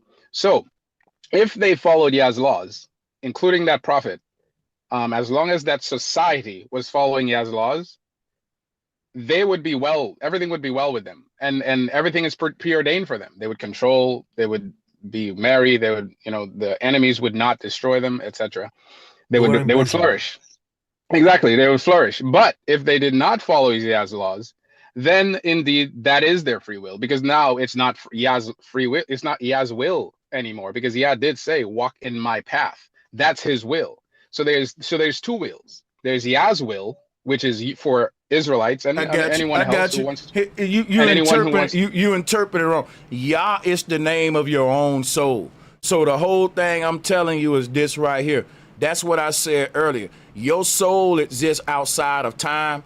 Therefore, it can see the past, present, and future, which y'all said God can do. The reason God can, if the future is just say life is a book, and the future is chapter 12, but we on chapter 7. How can God see what's on chapter 12 if it ain't no pages written there yet? More like He's Alpha and Omega. No, did you hear what I'm saying? Don't just give me that answer. I'm asking you a question. I'm saying the Bible said it was written in the beginning. All pages of the book the book of life was written out from beginning to end, which is why people throughout all of the ages or pages was able to tell you what was going to happen, because they looked at the book as a prophetic book. And I ain't gonna lie to you, even though I'm not a Christian, I know that the Bible is prophetic, because the people who wrote it, they had a gift that we don't have today. But this is something that ain't for everybody either. This right here, this will solve all the mysteries of deja vu. Is people, if our generation can grasp this for real, the ancients knew it. Yeah, you're right. The ancients did know it, and in fact, Yah told them, the Israelites, not to do that because the Egyptians were doing it. They were basically doing like divination. Yeah, they were talking to the dead. You're interpreting the scripture through King James and the papacy. That's what I'm telling you. The prophets of old were literally leaving their body and ascending up to the heaven to meet with God. The church came along on witch hunts and was killing off the Gnostics, telling them don't open your third eye. Leaving your body is witchcraft. And now y'all want to know why we don't write Bibles no more. We just misinterpret them today. Now check this out right here. All of the prophets in the Bible was getting caught up in the second heaven, third heaven, fourth. John of Patmos wrote the whole book of Revelation outside of his body, captured up in the highest heaven. Because from the highest heaven, you got the biggest vantage point and you can see the end of the world, which is why he wrote the book of Revelation from that point. He ascended all the way to the highest heaven. He can see to the end what was going to happen, even to the Antichrist. That's what I'm telling you. Yeah, everybody. The crown chakra. He was in the crown chakra. Right. That's why they wrapped Jesus in a purple robe and they put the crown on him, because the purple represents the crown chakra, and the crown, obviously, crown, purple, crown chakra. When you're there, you reach the Christ conscious. It's all metaphysical. I also don't agree with that. With what? That's just like the ancient science. In the scriptures, if you read the scriptures, you will see that they even ask you, who has the wisdom to count the clouds? He's asking you, do you know who has the wisdom? Do you have the wisdom to count the clouds? Who has that wisdom? Tell me. You tell me. Who? Creator. Can we acquire wisdom though? Can we develop it? Can we grow in wisdom? I agree. We can unto certain limit. It's like, for example, let me say something. Let's say God have so much wisdom that, like we do with the TV and the cameras, that we record people live, like right now we watching ourselves live. He have the wisdom to see through our eyes, just like that, because it is no magic. Cameras, you can make a camera work. It's easy, and transmit that into certain other devices. In the same way, God has that wisdom to see exactly what you're watching right now. That's why he asked Eva, why you did this, and then he saw what she did, and you know how he did it already. I'm telling you how he did it. He has that wisdom. He can see through your eyes and hear through your ears. He is the most high, the wisest of all. There is no escape from that. Nobody can hide from the truth. Let me say this about what Bro Sanchez be trying to preach to people. In terms of Gnosticism, like the general concept of it, it's essential nowadays because everybody just follow what the church leaders are saying, and they just want obedience. They don't want people to grow in knowledge and wisdom and all these factors that we need to be able to transcend this life. And I don't agree with most of these pastors and church people. Like I believe in wisdom and knowledge and in finding it and looking for it. And that's what I use the Bible for. I use the Bible for trying to find out what is the truth and what I can find there that can help me, help others, and help us transcend. That's what I stand on. Remember, you are the will of God. His will. He basically gave life to all the living things. So basically, as long as you are alive, until the blood from your veins return to the sea and the dust from your bones return to the ground, you are his will. Otherwise, everything that he said will be a lie. But no, you are here standing, talking with us. You are his will. And it's just your point of view on what you see God is. Because from my point of view, I see God as divine mind. Okay.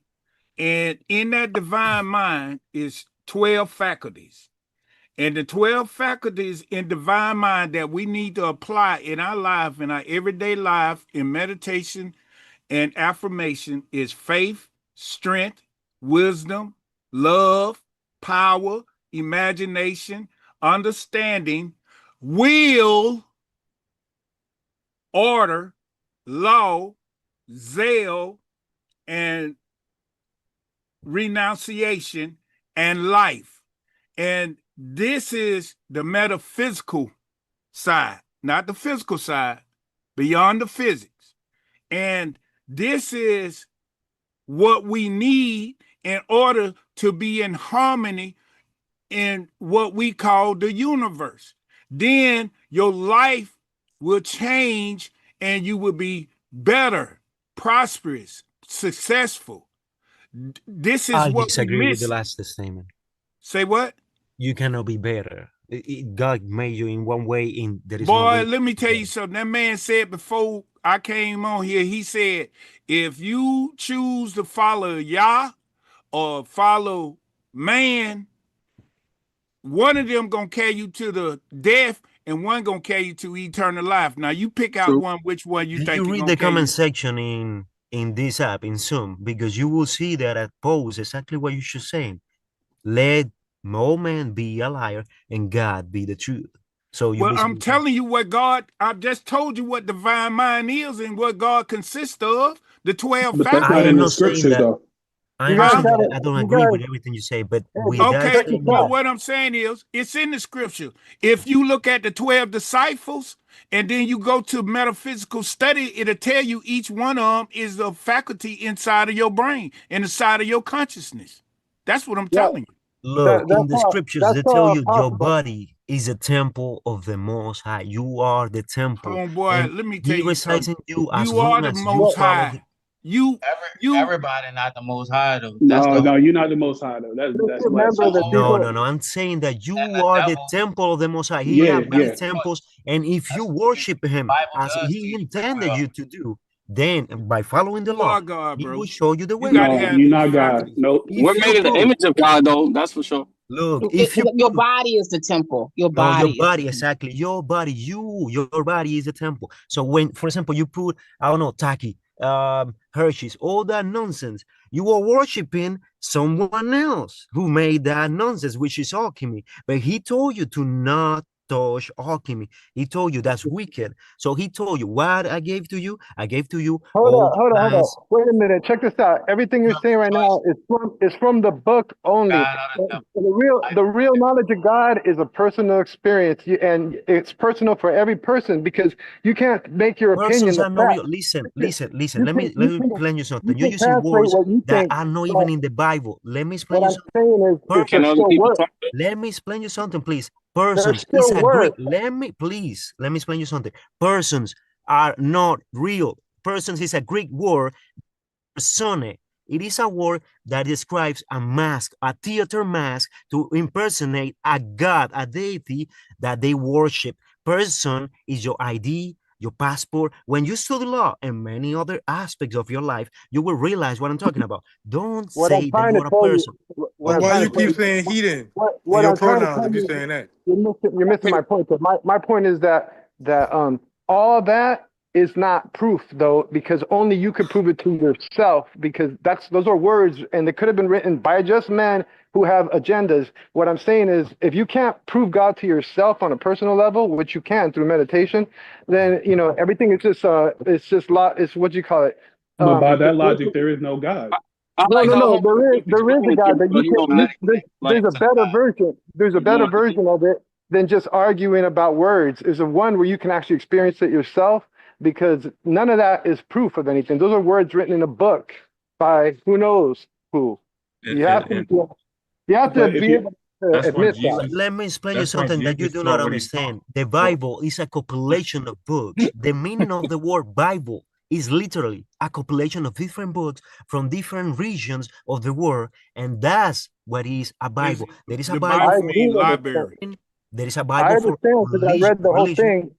And I read a whole bunch more than just the Bible. I read where it actually But comes from, which Christians don't know where it comes from. It comes from a whole set of books, a whole canon of real books exactly, And a Exactly. lot of it is yogic knowledge, and they don't get it. Well, They think the yoga is evil, so they're never going to get enlightened. They're always going to be stuck in words and things written in a book. They're it never is So going to why would we figure out mix for themselves. Christianity with Buddhism? That just doesn't many make books sense. all Jesus together. was a mystic. Jesus was a mystic, and he taught to take no Some thought. And when on the, a lot of people don't talk about this. In Matthew 6, he says, "Take no thought" 5 times. Take no thought means to go beyond your thoughts, and when you go beyond your thoughts, you become one with God. You go beyond your thoughts through meditation. meditation. That's the ultimate. Like what Jesus taught was to go beyond thought, was to know God. Seek first the kingdom of God. Where did he say the kingdom of God Exactly, is? bro. It's Exactly. within you. If you're not seeking within yourself and you're in the books and the scriptures, and I mean they point, but a lot of people get stuck on the finger and they don't see where the finger is pointing, which is within. Yeah, and Good point.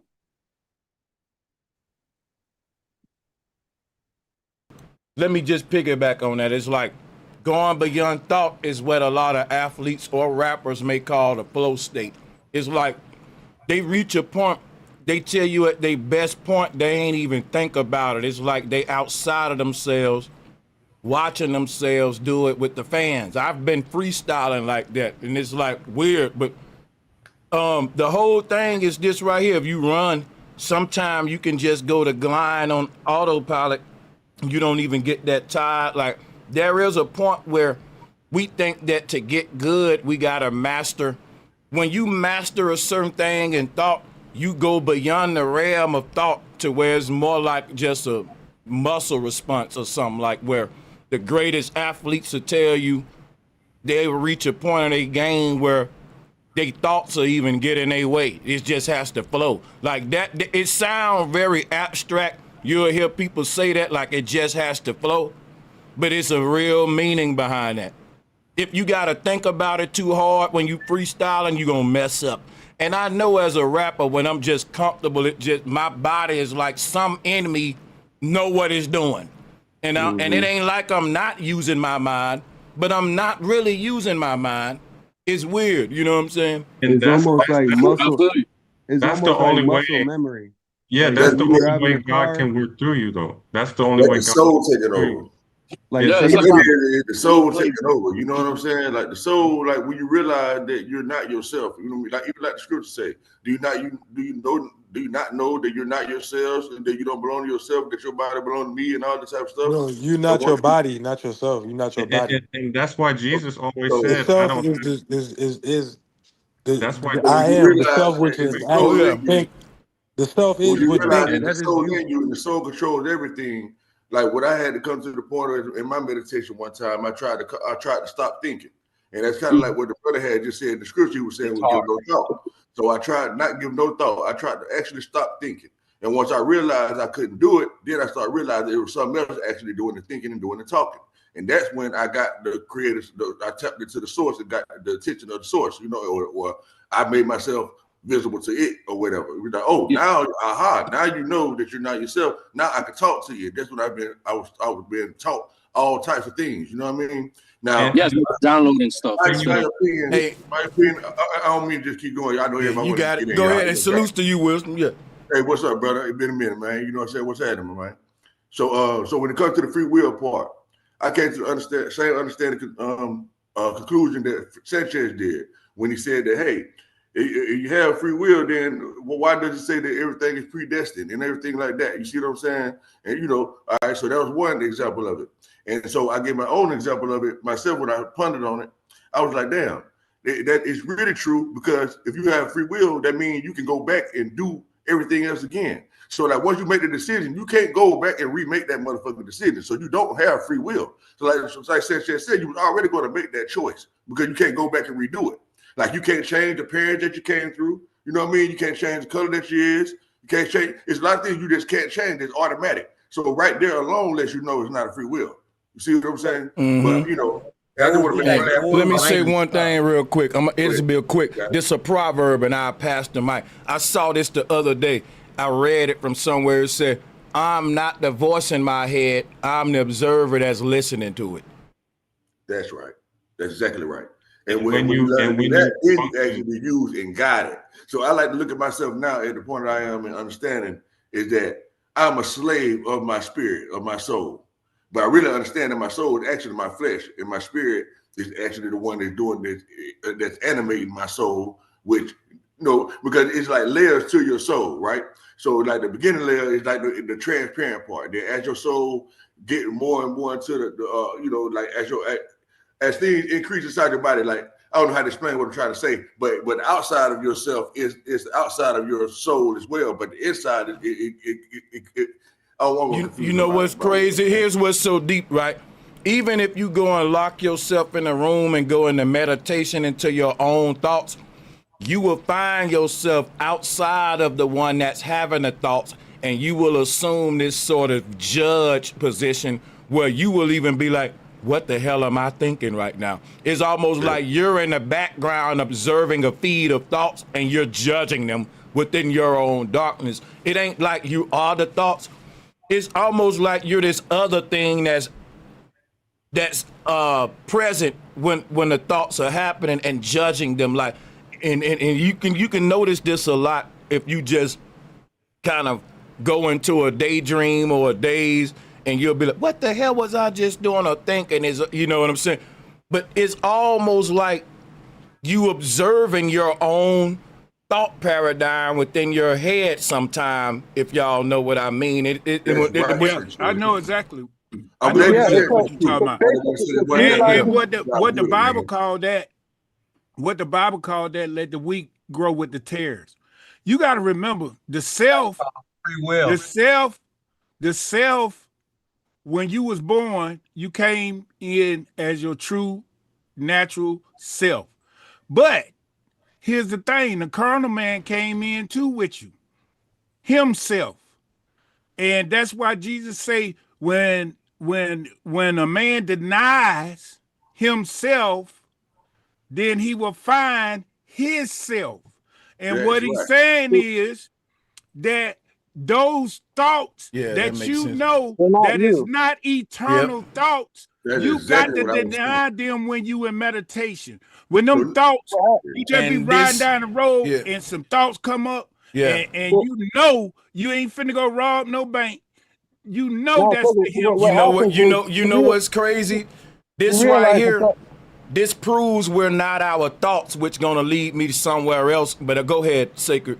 I like that. Now I kind of like that. You realize that it's a low vibration. Your ego and your ego self and your thoughts is very primitive, low vibrational, because the ego always wants to show off and shit and do this and that. But that's all just like you realize it's almost like the ego is the self that was actual things though. Shout out Rick Stacks. Let me ask all of y'all a question. With what we saying now, do you think we can safely say we can trust our own thoughts? Because the Bible say lean not into your own understanding. And now I'm starting to hear that. I'm starting to interpret. Hold up. Oh, I'm starting to interpret that scripture in a different way. Like lean not into your own understanding mean your own thoughts may even deceive you sometime. But the Bible do say that the heart will never lie. Like the heart is this judge. It don't think though. Like for example, right? Hold on. The Bible said the heart's wicked. Let me land my plane. Y'all can't let me hover like them helicopters do. Let me land it real quick. This what I'm saying, right? We have thoughts. Like Virgo was saying, you're riding down the street. Let me rob that bank. You're not your thoughts. You the one listening to your thoughts saying, that's stupid as hell. What was I thinking? You see what I'm saying? And that's what I'm telling you. That's your higher self, or the one that say, yeah, I can rob this bank and get away with it. Right? That'll be your lower self. The one. So that's what I'm saying. Like, so my whole thing is, just to land my plane because a rail butted in too just now. The only thing I'm saying is that your heart is the judge, and that the judge is always right, because people will make up any lie to themselves and they thoughts, but their heart will always tell them you won't feel right, like I'm doing some devious shit.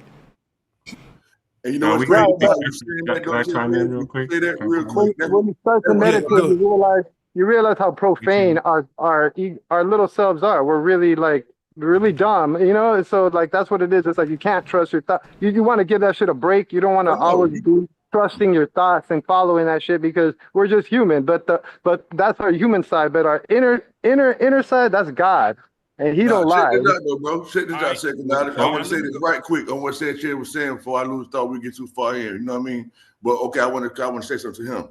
Okay, when we talk about the Jesus part, what would they technically call Jesus? They would technically call Jesus the mediator, right, Sanchez?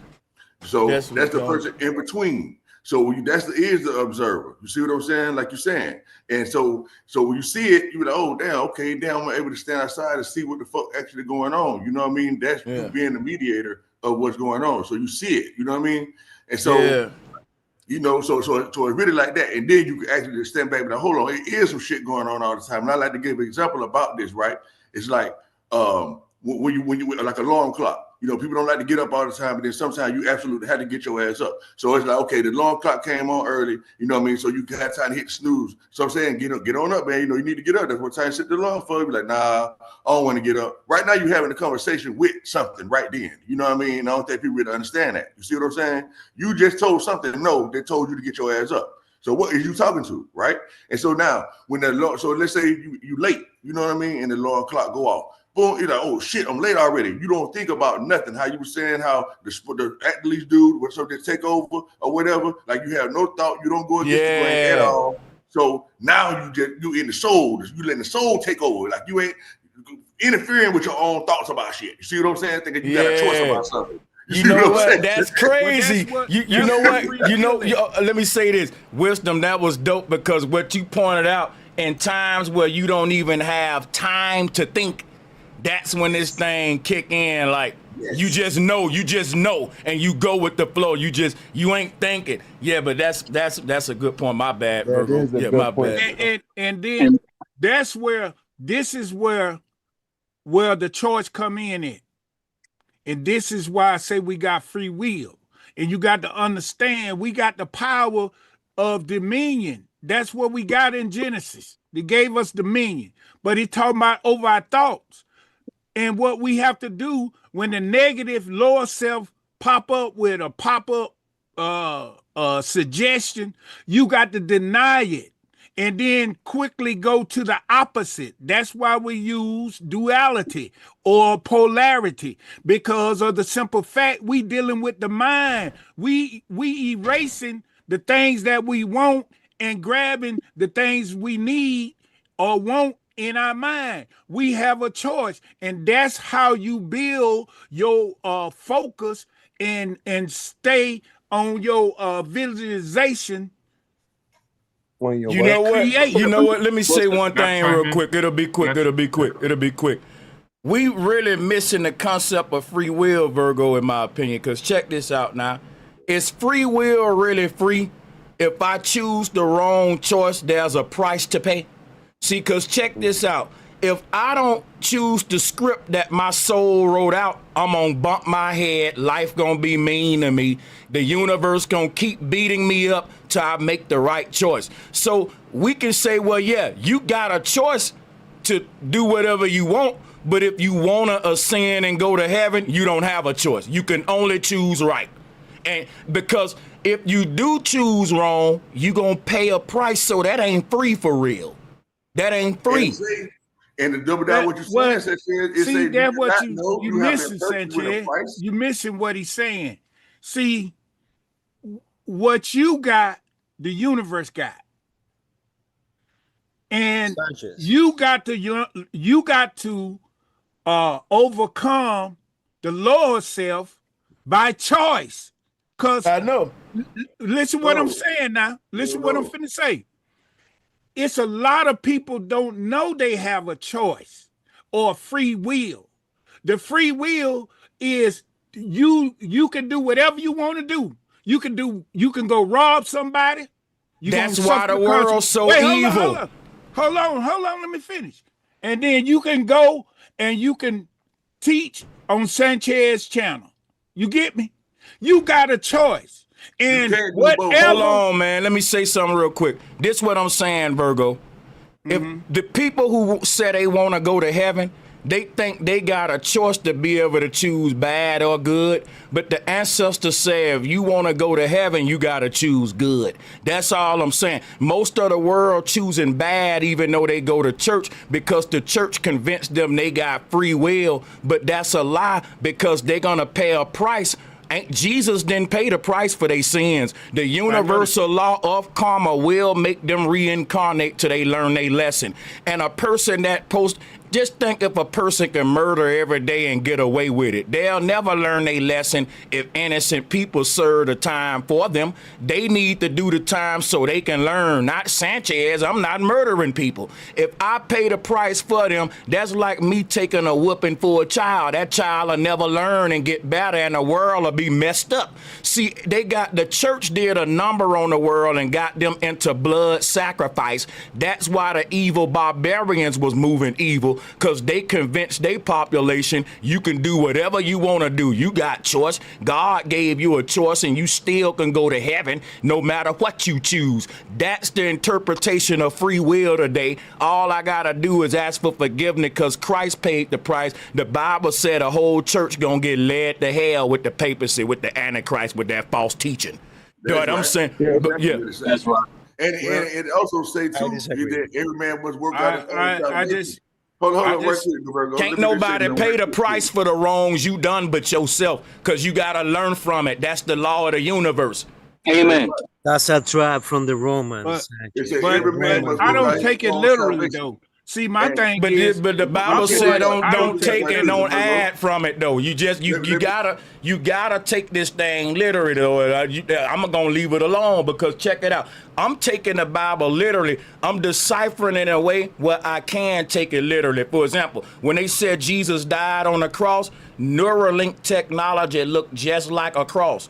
That's how it looked, and it's able to make people cheat death. Listen, if this technology was around in Jesus' time, if ain't nothing new under the sun, him dying and resurrecting on a cross, I can literally take that literally if I put technology into the factor. A Gnostic job is to bring in, Occam's razor and take away the belief, mysticism, and spookism and bring in the things that would make that scripture make sense. And if you introduce things that they took out like technology, if once we all agree that the ancestors had the same technology that we got today, we don't need the miracle stories no more. It all makes sense now. If they was walking on water, maybe they had jet skis. If they was resurrecting with the dead with a lightning bolt, maybe that was a defibrillator. Now we can fill in the blanks now behind the little bitty magic tricks and stories. That's what Gnosticism is about. Because if you don't do that, you're going to be believing in fairy tales instead of deciphering the stories. Because guess what a story is? A lie. We tell children all the time, quit telling them stories. Every story is blurring the truth. I'm glad you said that, Sanchez, because that brings me back to the point I wanted to mention when I started speaking about when you said about it has to mean something else when it says about leaning on your own understanding. And this conclusion I come up with is that when it says that understanding that the book's supposed to be an allegorical book for the ones that know, it is a storybook. It is, what do they call it? Tales of the Jews or whatever, peoples and all that. You see what I'm saying? So it's stories, right? So and it's a mystery of God. They say that plenty of times, the mysteries of God, right? So it's not supposed to be in your face, like simple and plain. You know what I mean? It's going to take some study and some deep thought. It's going to your creative, going to your imagination and stuff like the Virgo was talking about, in your creative mind, and taking that meditation to actually let your mind take over and answer the questions for you. If you astute enough, if you on a higher level or higher frequency enough to know that you can be taught through the inner man that's in you. You know what I mean? So now when you say about leaning by your own understanding, this I figured it like this. Like so let's say the book say there is a blue house across the street. I know enough to know now that that is some type of allegory. Like, what does it mean? I know they can't be simply telling me about the color red or blue house or whatever across the damn street. No, there's a different meaning behind that. So then I go into what purple, what blue actually mean, or what does house actually mean, and this type of stuff, and get the spiritual understanding out of what it means. I'm like, holy shit, it didn't have nothing to do with no physical house I thought was across the street once I broke it down and discerned it. You see what I'm saying? So that's what it means by not leaning on your own understanding. So we just say, yeah, Jesus walked on water, and you say, yeah, okay, he walked on water. That's leaning on your own understanding. That's what that is. You see what I'm saying? Yeah. But when you get Leaning on your own understanding is talking about logic and reasoning. And what it's saying is this right here, right? The people that wrote the Bible was speaking in code. We got to remember, the Bible is a coded book that was a result of people trying to tell the truth in a way that, like I tell you, criminals in prison speaking on the phone. They got to say, hey, man, did you check on them rabbits? And listen, if someone leaning to their own understanding of what the word rabbit mean, they wouldn't know what them prisoners talking about. And the prisoners hoping that you lean into your own understanding, because they got their own code and understanding of what the word rabbit mean, other than what all of us think. When the Bible say don't lean into your own understanding, don't mean don't read this book with your programming that your pastor brought to your ass, that what the papers, like, you got to see this book through the lenses of the people that wrote it, and not the people that mistranslated and misrepresented it and all that shit. And you got, so in other words, the Bible is saying you got to understand these books through the lenses of the ancients or the people that wrote them, not your current own modern understanding.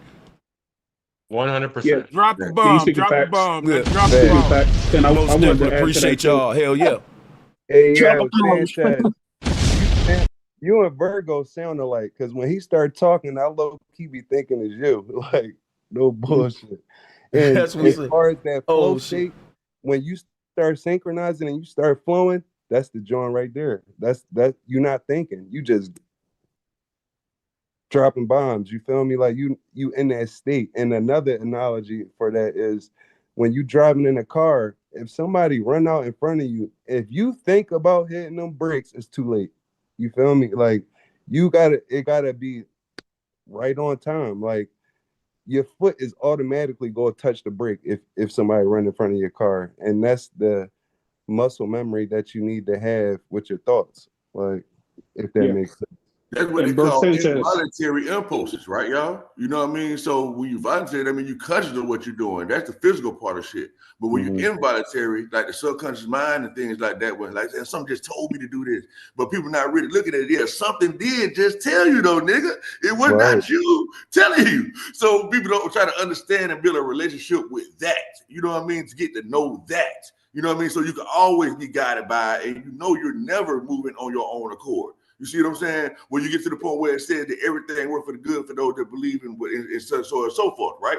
And so when like damn, something that seems like it's tragic happened to you, but nah, let me see how I'm gonna transmute this shit and see what the good is out of what this is, even though it seemed bad to me in my physical flesh, but I know it's not bad because everything happened how it's supposed to go. What's the lesson I'm supposed to learn from this? That's it. That's Gnosticism. Yep.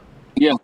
And to your point, when it comes to entering the flow state, a lot of times that comes from repetition, doing. Yeah. A lot of times when you, let's say for instance, you drive home every day from work, and there's some days where you got home and you don't remember even driving home. You right. Daydreaming the whole time. The other daydreaming, you don't know if you ran a red light or nothing, but you know you got home because you done drove that path so many times. So when it's talking about that concept in the Bible, that really come from the people in the ancient days who's really living that lifestyle that Christ said to live, and they was really doing that religiously. So now it's easy for them to enter that spiritual flow state because that's something they do all the time.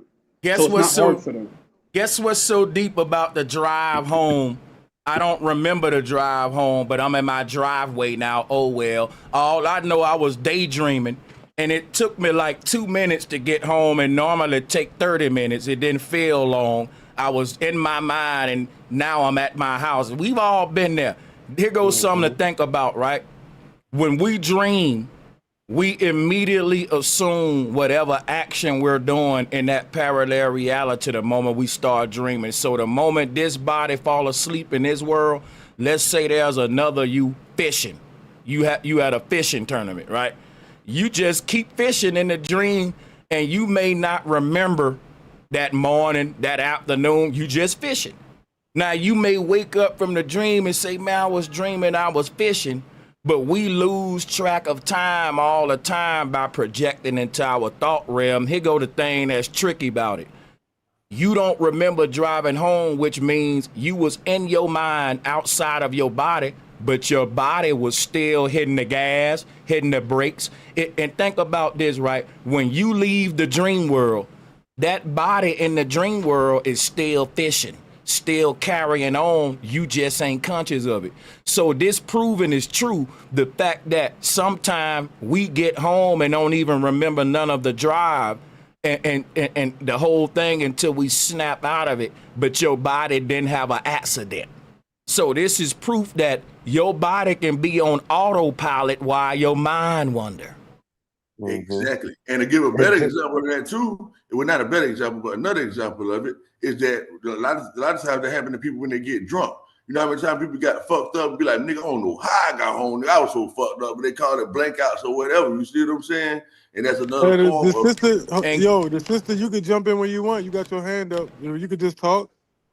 Go ahead. Hey, shout out to the sisters too, Demi, Melissa, everybody. Yeah, salutes everybody. I was just trying to be It's a good patient. one. I didn't want It's to a jump good in like Kool-Aid Man. You know, I was about to jump in, bust Do your through, but it thing. was like, I try to be patient because I'm a woman. No. Thank you I want you for guys to your laugh. patience. Just Yeah, laugh, thank you for your okay? patience. So, Yeah, we'll laugh at it. okay. So when you say, I know, that's why I'm saying this. Like, come on, guys, laugh with me. Okay, so when you say free will, it sounds like free wheel. You're like, Yes, free it wheel. is. It's my free wheel. Like It's a wheel. W-H-E-E-L It's a you're talking about, circle. right? And then I was thinking Yes. about Jonah and the whale.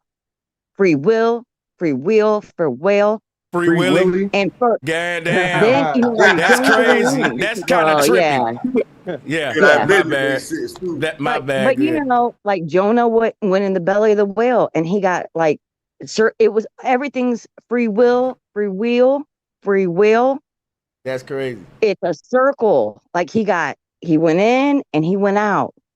And then some dude minutes ago was talking about tire, or I think it was like tires or something.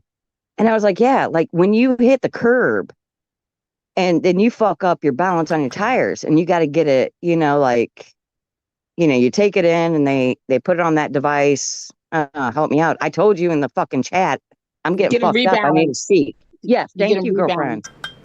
Thank you. Rebalanced. That's what we get every time. It's like we go off track, we get rebalanced. It's like that the wheel. Yes. This is what we're doing. Disrespect. You know that's a good thing. That's good. We That's get off good. track, we gotta get rebalanced. We're going back. We're going back again. And then we're seeing it and we're like, oh shit. Oh, I turned too sharp and I hit that curb. I don't want to have to rebalance my fucking wheel again. My will. And that goes with what So Sanchez said earlier that's what I about want to say, but before I That's get good too smoked up and too syncretism. fucked up, you know what I'm saying? Yeah, thank you for that. Sanchez, So what thank you you. was talking about earlier. I'm sorry, my fault, Melissa. Go ahead, finish. I'm sorry. No, what I'll say is this, right? Here's another aspect to the word will that haven't been brought up that I meant to bring up that's going to really shed light on the whole topic about free will, right? Imagine this aspect of will. A will is something that a person write out before they die so that the family can claim their inheritance and all that. But if the people don't honor the will, then the family don't get what God had in store for them, or the father who wrote the will out had in store, right? So the soul and the body is the same way. Your soul wrote a will out before you was even born. Just like, let's say before you was born, your father left you a will. You got a rich daddy. He left a will that was written out written out for his grandchildren, future grandchildren. He got big money, right? And if y'all honor and follow his will, you can partake in all this estate money and all that, right? Sort of the same thing. Like following the will of God is what saying that your soul know what you need to do for you to manifest your best reality in this realm. And if you follow that, you will inherit a good, happy ending to this life. Like stick to the script, go with the will, like they said. That ain't really listening to your mind. That's kind of following your heart. This is when we start to hone in on our intuition energy, which is basically every time we have a thought to be conscious of our thought and to bounce that thought around in our head while we be conscious of what our heart is feeling. And your heart will let you know something ain't right about this person, or maybe I'm doing wrong, or maybe this is a good situation, maybe this is a bad situation, right? So there's a mind in the core of our chest. The heart thinks for us, and it knows more than what your brain knows. When you having that fight between intuition and instinct, left and right brain, what the heart is doing is judging the angel and the demon. And the heart knows when you need to listen to the devil, when you need to listen to the angel, when you're justified to do what that devil's saying because you're back against the wall, or when you're not, then the angel come in. So while the angel and the devil fight on your shoulder, that's the left and right brain, angel and devil. But you the one in between them that's gonna judge and make the final choice based upon not what you're thinking in your head, but what you felt in your heart. Because a person will have, a lot of times a person can be into finances or whatever, and they'll say, you know what?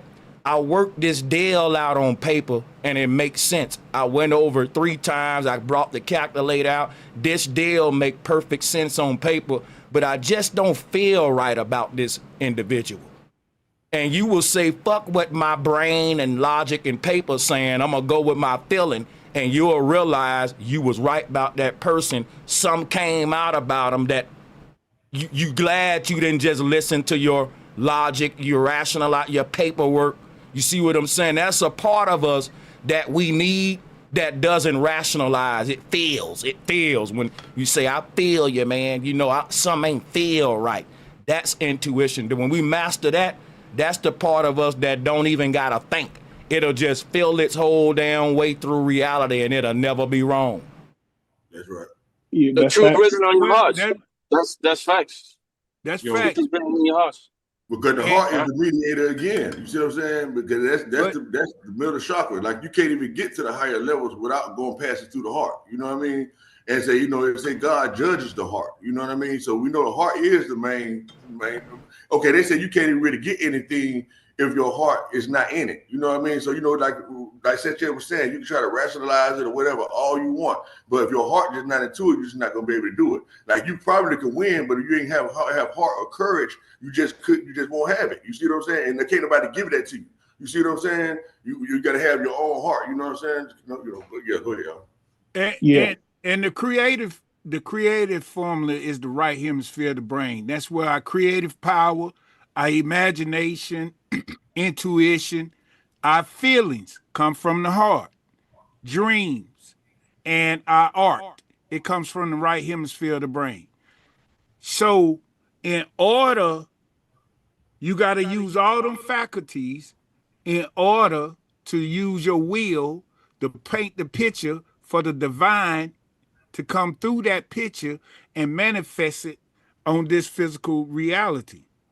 Now, you know, I know we talking about will, but my thing is, my studies on what I see will is to have that picture and stay focused on that picture of what you want and be determined to get it where you feel it, that you already got it inside of you already, and then the universe will bring it through.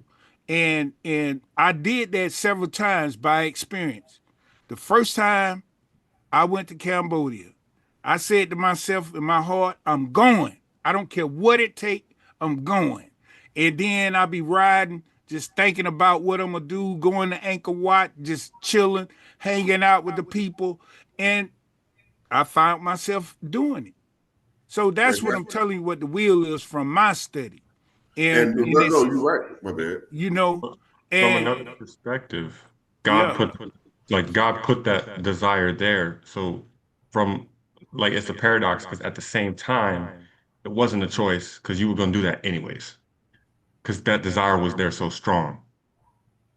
See, but I like what he said too, right, about the right brain. You see what I'm saying, or whatever. And I don't know if he actually realized this is what he was doing or not. But when you focus on something, see, because okay, and as a general rule, when they talk about the brain and which side, okay, they say right-handed people primarily use their left brain more, okay, and left-handed people primarily use their right brain more. But how do you get to the point where you use your brain equally? Focus does that. You know what I mean? When you focus on something, then that's how you activate your right side of the brain, especially like in imagination and stuff like that. They say the person that can imagine things exactly with the details, like I was saying, you could taste it, you could feel the air, you could see the wind blowing, he could see himself driving in the car. Like the more you can get, the better, the more detail you can imagine about what you're actually trying to have, the quicker you will manifest it. And I don't think people really know that. But if anybody really take account of themselves and really think about when they actually dreamt about what they really wanted for all the details, they actually got it. You know, and the things that they want, they say they want, they're not really contemplating on it enough to really receive it. You know what I mean? Because everything happens in the spiritual first, you know what I'm saying, before it comes down to the physical manifestation of it. You see what I'm saying? exactly. So, Yeah. yeah. And so that's why you know I say we have free will, even though the ideal might have came from the universe to do it. It gave it to me. I could have said no, I don't want it. I No, don't you want to couldn't, go there. But you No, couldn't you though. could not have said that. Wait, hold up. Yes, you can. You can't No, you refuse can't your because destiny. you You can't. You didn't. can't. Because you You didn't can't do it. refuse your destiny and escape your fate. When the universe call you for something, guess what? I'm gonna tell you what I learned. I've been studying Hinduism, all this stuff right now. If there's a purpose for you, for example, because what'll happen is the universe know we give up on ourselves. A person will say, I want to be a certain thing in life, for example. And because they fail one or two times, they'll say, well, maybe the universe didn't want me to do that. Or maybe I got the free will to just choose not to do that no more. But if the universe said, no, I know your potential, this is where you can really be, and you keep telling the universe, hey, universe, I want to be my greatest version, but you don't know what the universe got to put you through to get you there. So the whole thing about the journey to get there is where we start going into the free will thing. The thing about the universe, it already wrote out every action you need to take to get you to your best end goal. So you may say, well, I'm going to choose to go off fate and all that. And guess what's right about this? I told y'all it's not free will. It is free choice. Because if you don't follow what's written out, what your soul writ for your body to do in this realm, you're going to reincarnate until you do. So if you don't follow your destiny, your high, what this place know your best potential here, right? Your threshold here, you can't pass according to the ancestors living beneath your capabilities here. So my whole thing is, right? You may think you got free will, but what your soul will for you to do, once you stray away from the will of your soul, it ain't free. You're going to pay a price. It's karma. You're going to be, this place it's going to be a bad experience. I don't think it's free. Now, I ain't going to lie. It's one thing you getting for free, what I agree with the Virgo on. What he really should say is maybe we don't got free will, because if we stray away from the will that is written out for our soul, for our body, it's price to pay. But maybe we do got free choice. Like I do got the choice to stray away, to know what my heart is telling me to do the right thing and say, I ain't doing the right thing. But what the Bible, what the Gnostics is saying, that even when you make that choice, that was written in your soul's will. Now you see what I'm saying? So that may get confusing to y'all. I just wanted to say it's basically cause and effect. I disagree with. That's why it says many were called, but a few were chosen. What that really means is nature calls on a lot of people, but a few are chosen, and they got no choice. They're going to do it whether they like it or not. The people misunderstand that. It's a few were called, but a few were chosen. That's what it means. Yeah, Like, people don't Sanchez, let have me free say will, something in real my quick to you. opinion. We're free to choose what we So, want, but if we Sanchez, choose outside of the will of God or what the soul will, then it ain't free no more. There's a price to pay. The only Sanchez, thing free let me is the say something. choice. Right. Go ahead. I have a question. Listen, Sanchez. I have a question. One second. I'm gonna talk to you as well, Chris. Sanchez, look, God created all things, including Gabriel, X, Yeah, Y, I and Z. did create all things. I sure did. Go ahead. And they have the free will to go again his will. And we, you and I, and all around these people that is, in this chat has the will of God. When they choose otherwise, God says, well, that's not my will. In my Whose will, will I is it do not though? change. But let me finish. I do not change. In my will, it is X, Y, and Z. You don't follow it, well, you are no longer part of me. So basically, he is living then to be, returned to the ground, to the sea, the blood to the sea, the dust of the bone to the ground, because it is not his will. Only his will is eternal. And if you are following his will, you will eventually be So, eternal. and let me break down some of y'all. The will of God is doing the thing that you know that is right in your soul. The will of Satan is following your body impulses and your little, hormones or your greed. That's fleshly stuff. It's that simple, y'all. Yes, it is. That's So simple. I was going to ask this. So basically, we have the soul, the will of God, and we have the the ways of the flesh. If you're not aware that you're not the body, that you are um, the soul, if you don't know that, like most people are just like bots going with the flow, the program, the matrix. I feel like they're not following the will of God because they don't even know who they are. They don't know that they're the soul. They don't know that they're not the body. So they're just going to keep recycling over and over and over, keep coming I back think they do until, know who What they well, if hold are. on, we let me finish. Let me finish. honestly, Let me what finish. if Let me Go we finish. ahead. Until Right, they right, right. yeah, so realize who they are, and when they realize they're the soul and that they are a spark of God, once you have that conscience and you're listening to that voice, and then if you go against the will of God, it's going to be hell. You're going to face a lot of suffering. Mm-hmm. But if you follow the will of God because you become aware, then you're in for what they would call heaven or whatnot. But I feel like if you're in the matrix still and you don't know who you are, you will continue to keep recycling, But keep check this coming. out though, in the transformation. I You know wanted what I to say mean? that, Chris. I want to say this right quick in response to what you said to you. So like how you said, it's not all the time that you knew this yourself. You know what I mean? At some point, you got the aha moment as well. And everybody, like Sanchez started off saying about the time aspect, everybody gonna wake up at their own time. You see what I'm saying? So it's just like you won't know if you were a saint if it wasn't for sinners. You wouldn't know good if it wasn't for bad. You know what I mean? So you wouldn't know enlightenment if it wasn't for darkness. You see what I'm saying? So Duality. That's everything called really works duality. together. You see, so once you understand that, then you could be like, okay, they just haven't gotten to the realization yet. You know what I mean, for themselves. And sometimes, that's where people like us will come in at being able to express it in a way, you know what I mean, to where people can understand what's going on within themselves, or or make them aware of it so that they can see it when it does happen. You know what I mean, or whatever, or prepare them for what does happen. Because once it happens, it happens the same way for everybody. Like people that got it, you got it. And then like when you can hear it when somebody expressing it, you're like, oh yeah, he for sure know what I'm talking about. You know what I mean? Even though some people still be in the theories and all that type of stuff, but it's something that you have to actually experience. You know what I mean? Like I can talk about so many experiences, talk about testimonies, man, it'd be crazy, but it's a real thing is what's going on. But the main key is not to is to be taught not how not to oppress yourself. You see what I'm saying? Because like Sanchez was saying, it's for like the one scripture say that you wouldn't know sin if it wasn't for the law. You see what I'm saying? Because you're supposed to be able to live freely because life is free. It's a free will. And I thought that was what the sister Melissa was alluding to. You know what I mean? I was like, yes, she picked up on that too. You know what I mean? But like I looked at it as a free will, like tire wheel. You know what I mean? And when I look at it like that, as the world turns, you know what I mean? So it's energy.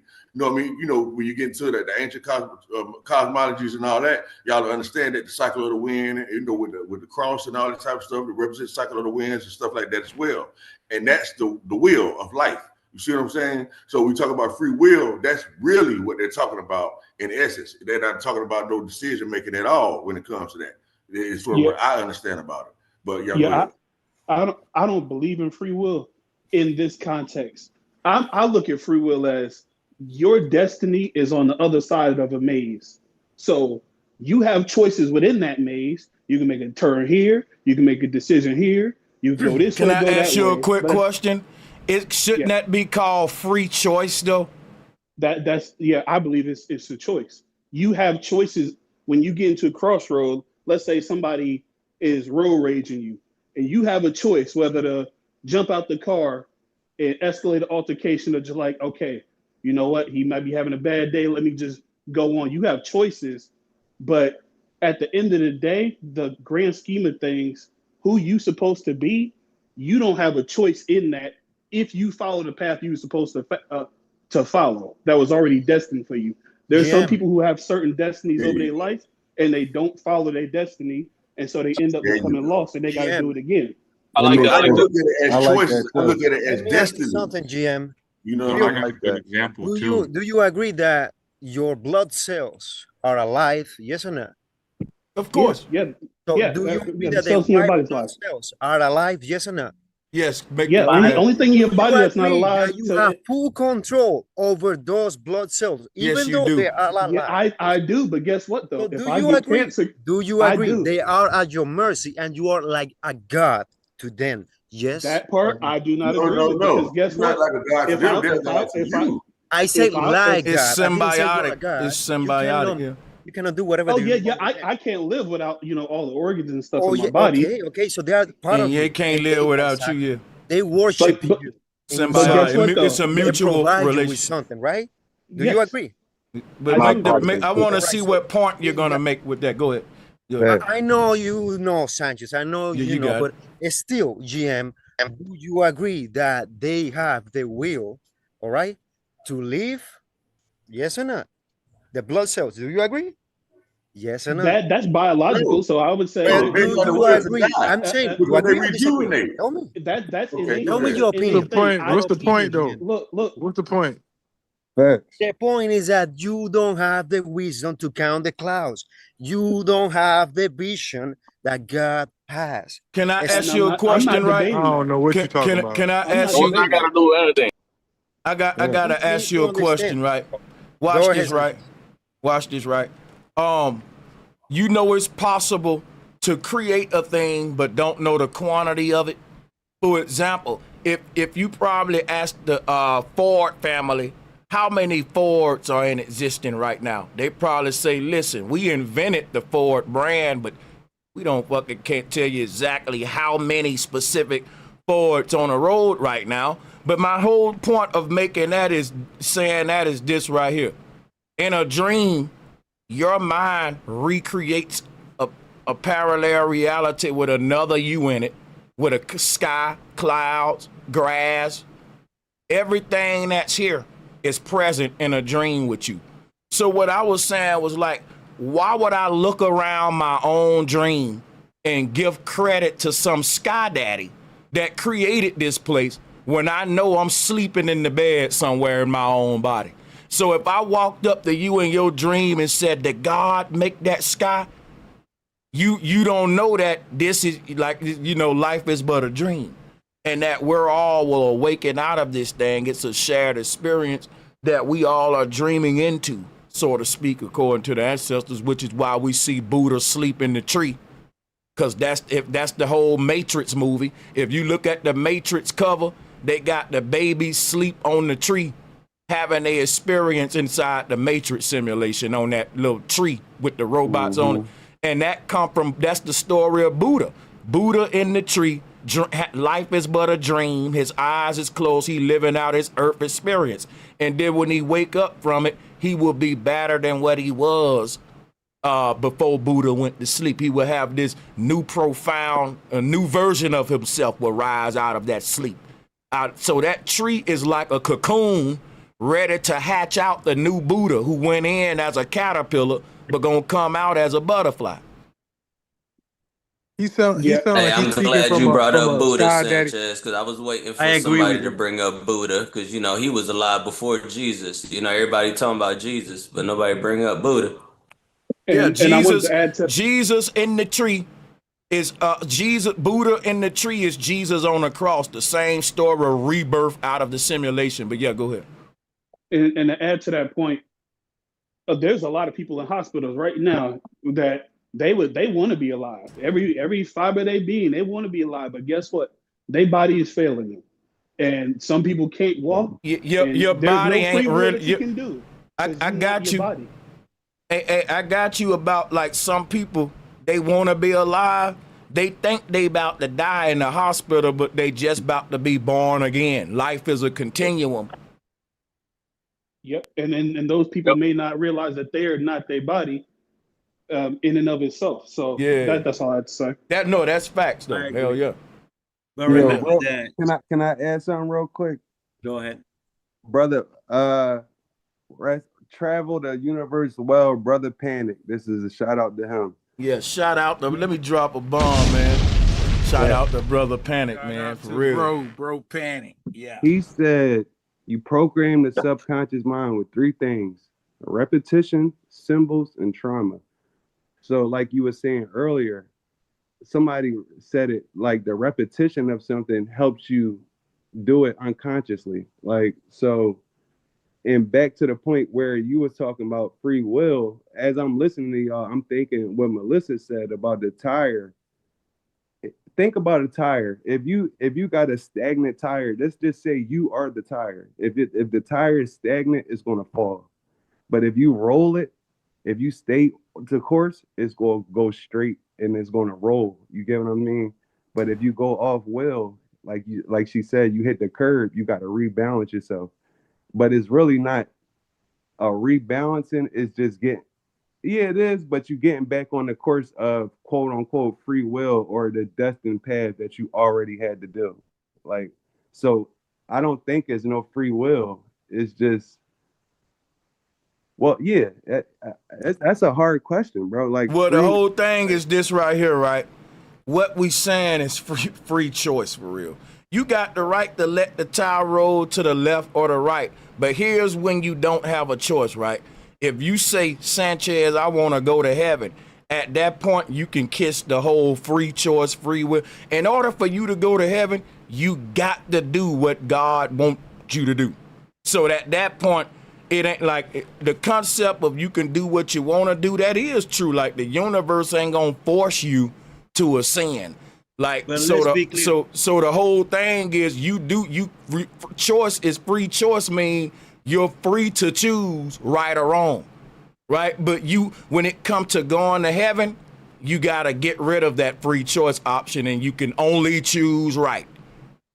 Bro, that's Sanchez. how I see Good it. point. That's Sanchez. exactly how I see it. But you still got the will to not want to go to heaven, and that's what a lot of people No, bro, choose. Sanchez, you That ain't wouldn't Everybody don't want allow to do that. you well. wouldn't allow I a don't thief. understand if we should make will and desire synonymous No, but because of people may desire not to go to heaven. You got Satanists that may desire some weird stuff, right? But the whole thing is this: the will of your soul before it even came here. Everyone, what they said, Plato called a form of good.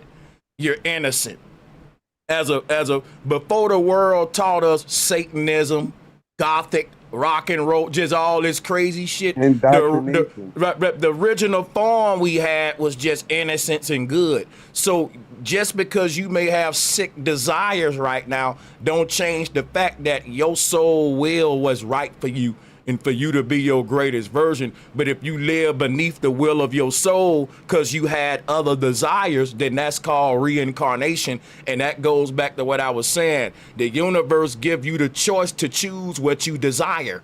but it don't give you the choice to choose when you say, I want to go to heaven. If you just want to be in the earth realm and you like the idea of having choice, I can choose what I want and do what I want, cool, you'll stay here.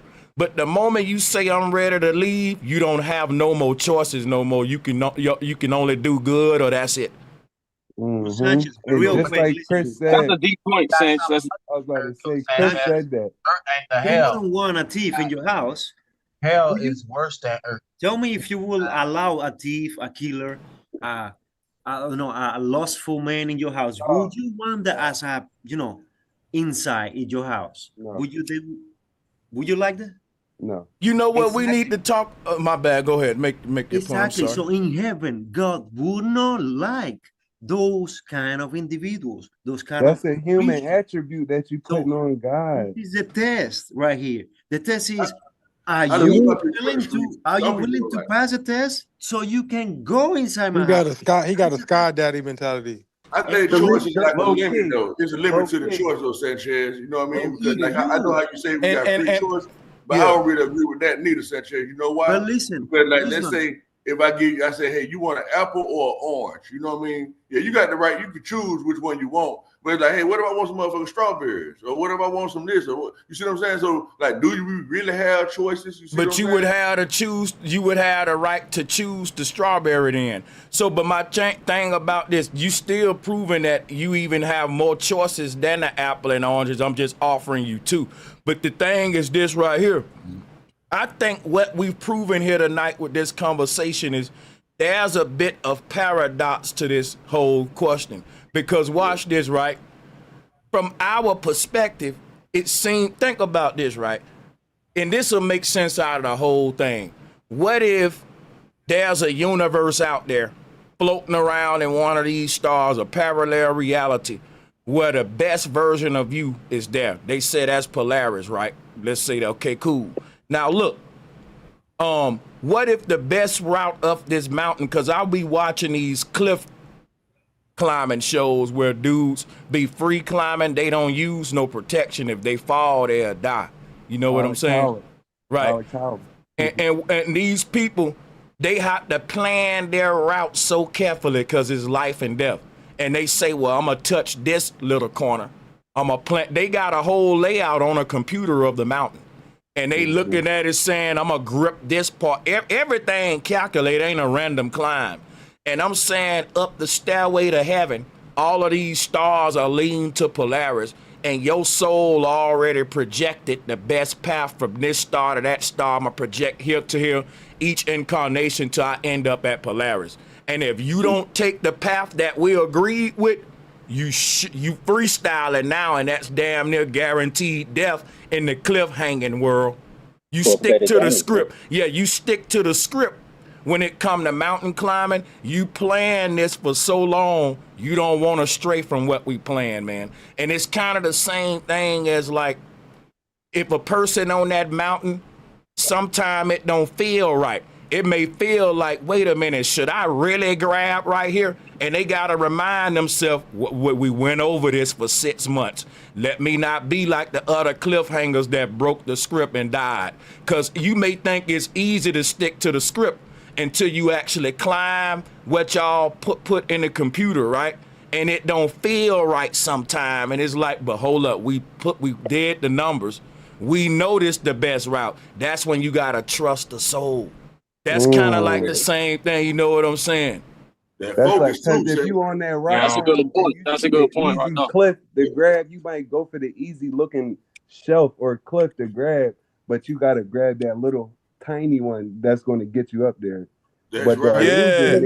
They also see what I'm saying, right? You see what I'm saying? Yeah. They also do focus. Like that shit, man, I think the hardest thing to do, like I'll tell you, man, I done really did some shit with myself, but I ain't trying to do. I'm just saying, the hardest thing to do is focus. That's the hardest thing to do. Like I'm saying small focus, not nothing major. Like just like if it's a cup on your table, just see how long you can actually look at that cup without turning your attention off of it. The hardest thing to do is silencing your thoughts. Do that. That's the hardest thing to do. Silencing your. So check this out, though, y'all. I want you to build on it. As soon as I finish on it, I definitely want you. I want you to build on it. But I want to try to give a point out about what I know about it. You know what I mean? Because I practiced this, right? And this is what I got out of this. See, because your brain is a muscle, okay? And the middle of your brain, which they call they call it substantia nigra, okay? This is like a black substance they say is in your brain, okay? And so what I come to understand is when you had that so-called enlightenment is that you done channeled your frequency so high, to where it has reached that part of your brain. It's like the middle part of your brain. It's hard to get light into there. You know what I mean? So the higher you can vibrate, the more energy you can produce within your body, the farther you can expand your soul within your body. It can reach that point to where it ignites that substantial nigra, right? And that, to me, that's being able to use both sides of your brain. So I'm saying all this to say about the focus part is that is a practice that you can use as you exercise your brain to be able to accomplish this. You know what I mean? Because when you start to focus on something long enough, you know what I mean? You're gonna kind of like start vibrating. This the shit I'm talking about right here. Like, this is real spell. Look, if he don't get it right, he's dead. Like, bro, this is free. So somebody in the chat just put me on to this guy. Like, Alex Honnold. I ain't know about him. Like, I'm new to this thing. It's a little thing I started binge watching recently. Just like blown away from it. Yeah, free solo. Check this out. The reason is it's an energetic reason because you accumulate energy, and so at the end of your life you're gonna have a big ball of black bad karma or a big bright ball of energy, of good energy, because you were always doing what God wanted and doing the right thing. So that's why you want to have a big ball of bright karma at the end of your life, not a black ball of negative energy, and then you can ascend. It stops you if you don't have enough energy. Feel me? Man, these dudes so in shape. I remember when I was first seeing this shit, I was squinching and like, damn, nigga, this is crazy. Yo, I actually rock climb, and it's hard. It's very hard. It's crazy what they do for sure. Yeah, bro. I can do 20 muscle ups. Many people can do that. That's fucking crazy. And listen, it's this other dude I'm watching now. He do this in urban areas with buildings. He climbing skyscrapers with nothing, just with his hands. From the ground, I bullshit you not. Now, it's got that desire, though, to do something like that, like if we're talking freedom of choice. I'm gonna be honest, I would like to. Tie that into that. Yeah, Well, hold on. Crazy. The desire is so strong that it had to have been planted in him, because if he said, I'm gonna climb this 2,000-meter rock without any ropes, and he's not changing his mind about it, like that desire was already planted. You know what I heard one of these guys say something like, a lot of people ask me, like, you're not afraid you're gonna die? He was like, man, I'm afraid that if I can't climb. Something like shit like that. Listen, these guys will tell you crazy ways that they think about it. Like, they really got more love for climbing than they got their fear of death. You know why? You know why it is? I know why people like to do this type of stuff, and I'm gonna tie it into spirituality. It's weird to me. It brings you, like we said earlier. Hold on, it brings you beyond thought, because it brings you so present. You have to be so present, and you're not thinking about anything. So you're in that flow. You're in the now. Look, and going back to focus, these folks on sat down and looked at this mountain. Bro, you sound like Sanchez. This is crazy. Both from the South. All country guys. Hold up, Virgo, you from the South? Your people must be from the South at least. Yeah, I'm from Georgia. I know, that's what it is. All the Southern guys sound a bit the same, for sure. Especially to a North nigga. Like, but that's what I'm saying. The point is, they don't sat down and came to that mountain and seen themselves on the top of that mountain, and they didn't let that thought or that picture go out of their consciousness. They say so focused, and the whole entire universe gonna come through when you stay focused on something. That's what I'm You telling you. can't What fall. will is. You Damn, you can't can't fall. fall. That's You crazy. rock can't. climbing like Can't Literally. fall. You gon' That's die. crazy. Ain't no way around. Right. That's Right. fire. That's And fire. doing free solo is extreme concentration at its highest point. Like That's what I'm telling you. And exactly. Ooh, y'all know that's what? what I've been trying to tell you Y'all- what will is. That's all I've been saying, that you got a faculty in your mind. And if you sit down and draw a picture of whatever it is, whatever you want to be, whatever you want to do, or whatever you want to achieve, and you have that picture, that end picture, the universe gonna come through you and manifest that, bro. Yeah, And you know that, that is some a whole bunch of truth that support that for sure. Yeah, I'm and telling the you. thing about it is, when it comes to religion, right? You know what I mean? What like the life and death thing you brought up, right, brother? Da Vinci? I mean, the Virgo. Like, so that's the same thing with religion. To them, this is a matter of life and death. It's not a matter of just trying to get the truth out of some shit. You know, it's like, no, if I don't believe in this, I die. I burn forever. You know what I mean? So I'm not even finna listen to nobody almost trying to explain to me the contrary. You see what I'm I saying? have done parkour for And that's at how least people look at their religion. 400 meters. And Well, it makes what you, if you was a rock climber and the government put you in MQ Ultra and made you into an assassin? You know what I'm saying? So it makes you feel different. your It's free not will so, is obsolete now. no, it's not just the will. It makes you feel different. Bro. Can I just? Oh, I'm sorry. No, go ahead. No, I was going to say that at the end of the day, will is going to consist of your emotions. Okay, either emotions to do good, to do evil, to do bad. What I'm saying. It's going to involve your emotions. So, and that will lead to your heart. So whatever your heart feels, I mean, it all ties in together. That's how I understand the will. You can be Hey, hypnotized. you right, sister. The You are will be so right. taken over. If you sit down Or you might be in and love. you trying to manifest something, if you don't feel that thing or whatever you trying to manifest, if you don't feel it, even though you got the picture, if your heart don't feel it and send it up your nervous system, it ain't gonna manifest. So You you got to saying feel it there got to before you be a got it. connection between your heart, body, and soul? Yeah. See, the heart and the brain is connected by the vagus nervous system. Yes, sir. And if your brain is already got a picture of what it want to achieve, your heart got to kick that adrenaline in and feel like you don't did it already before it manifests. That's what will is, to stay focused. That's what I'm saying. Like living Now, in the spiritual realm. Go ahead. yeah, and then that's from the divine laws of the 12 faculties in our brain that we got to cultivate, the Christ consciousness. There is a And few experiments that tells you that adrenaline doesn't just get to you in a rush. It actually, when you're motivated, that you get the adrenaline. It's not about a rush or a running or lifting. It's about motivation. If you research that, you will see that I'm talking the truth. That's right. That's exciting the dopamine in you. You know what I That's mean? what I'm telling you. Exactly. Okay, sit down. I'm gonna tell you the quickest way to do it. Sit down and just think about you and your wife making love and see what happened. Your whole body gonna feel it. Yes, Lord. You Hey, gonna feel yeah. it, bro.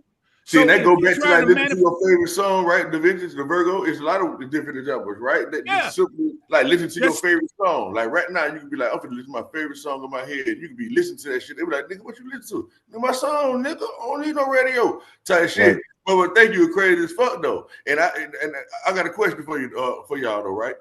What is it since we all seem to agree that it basically boiled down to your heart now?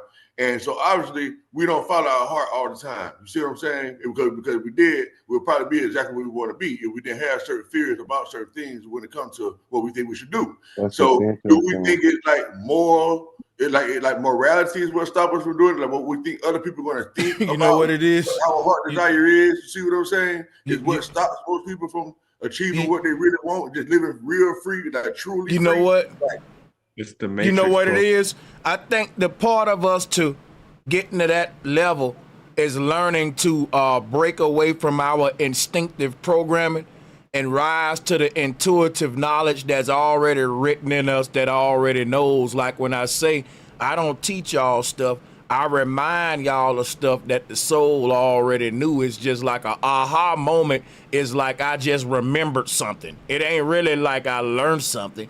It's like, oh yeah, that, you know. But my whole thing is, that's how I look at it. It's an awakening, ain't really a teaching. It's a reminding of I'm unlocking something that's in you, you know what I'm saying? But my whole thing is why I'm bringing that up, man. It's because we basically got the choice to summon any reality at any given moment into our current, present time and space. And what I mean by that is there are so many different parallel realities happening right now, man. Like there's a reality where I did a whole nother topic, a different show and stuff. So my whole thing is when we saying we choosing right or choosing wrong, or we like the concept of free will, that's why I was saying like it's free choice. Because if a person say, look, I'm gonna choose this right here to manifest because I know I want to choose the right thing. Like what makes us not follow our heart is in a nutshell, before I get into this parallel reality thing, is we don't follow what's already written there because that ain't nothing to think about. That's just a part of us when we say I have faith. Like if your heart is telling you that if it most of the time, if it feels right in your heart, is the right choice if you got a healthy consciousness. Because most people when they doing wrong, they'll feel it's in the chest. It's right there in the chest. You can feel it right there. You know I ain't lying if you got a consciousness. Sanchez, I'm gonna say and you know what's crazy about this feeling in the chest? It don't speak English, it speaks feeling. For example, if you thinking wrong and a devious act, it make you feel wrong. And if you thinking of doing a good deed like feeding a homeless man, you feel good about yourself. It's this mirror in the heart. And if you look at the heart chakra, it look like a mirror. It got these two little triangles making a 6-pointed star. So that's the mirror code, the reflective code of it. Showing you that basically, if you think good, you feel good. If you think bad, you feel bad. Like your heart gonna mirror is grading your thoughts. This is how we're establishing what's right and wrong. This is what's creating what's called a moral code. This heart, this feeling in your heart that's saying, because it ain't your mind, because I'm going to tell you how I know it ain't your mind. I've tried to make my heart feel good about wrong shit by trying to overthink my mind and make it justified when I know I'm wrong. But my heart won't lie. It's going to keep saying, you know you on some bullshit. I don't care what you're saying, Sanchez. You know, all that logic, you'd be like, but I'm robbing this bank because white America, man, put us through slavery. Or you may try to come with all these, listen, you may try to come with all these little thoughts in your mind, but your heart still ain't gonna budge. It's gonna be like, nope, you're still on some bullshit. So that's how I know the mind ain't the judge. It gotta be this thing in the heart that's making me feel bad for thinking bad. And no matter when I try to make this bad thought seem good and trick my heart, it don't buy it. It just don't buy the bullshit. And then you get spanked on your ass too, huh? When you override the heart, you know what I mean? It's like, damn, I knew I should have did Sanchez, that. when Hey, our Sanchez, hey, I Sanchez, just, oh, go ahead. you see the tattoo on my neck, right? Sanchez, nice one. It's a and I got the Sanchez, wings in my eye this is on for the you side. alone. Now, So what do they weigh the heart against when you die? listen, Sanchez, A feather. the intentions meet the Feather of condition. my eye. By our will, we make our way to that experience. That's how it goes, our life from point A to point B, from the beginning to the end. Now, another thing I'm going to say, this one is for Chris. Chris, Let the lady get in right quick first, brother. I got one for you, Wisdom, but let me... Because I did hear a sister before him. I sure did, yeah. Chris, look, Desire is basically the root of all evil.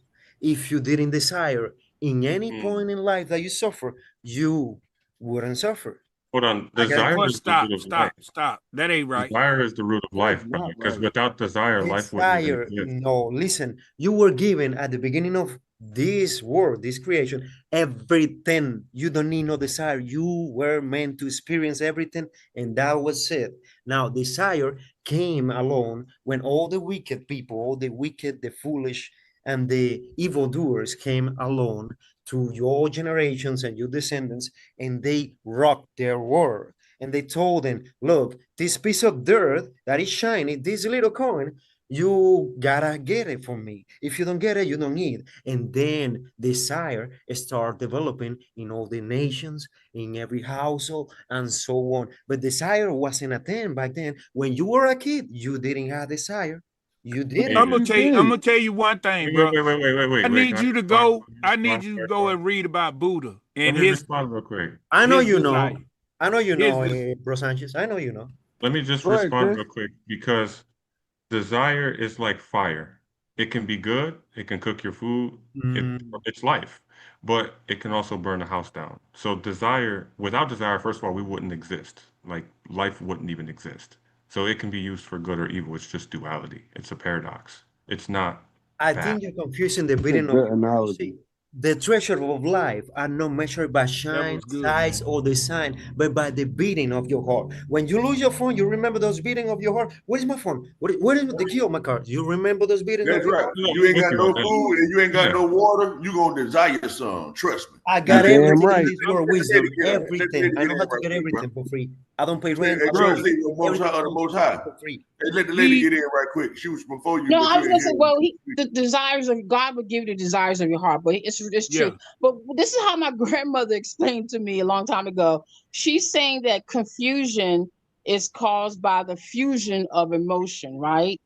And then the will is the beginning of confusion. Okay, this is how she explained it to me, and that goes back to your heart. So we can emotionally do, like I said before, do right, and we can emotionally do wrong. So I think the will has to do with really our emotions.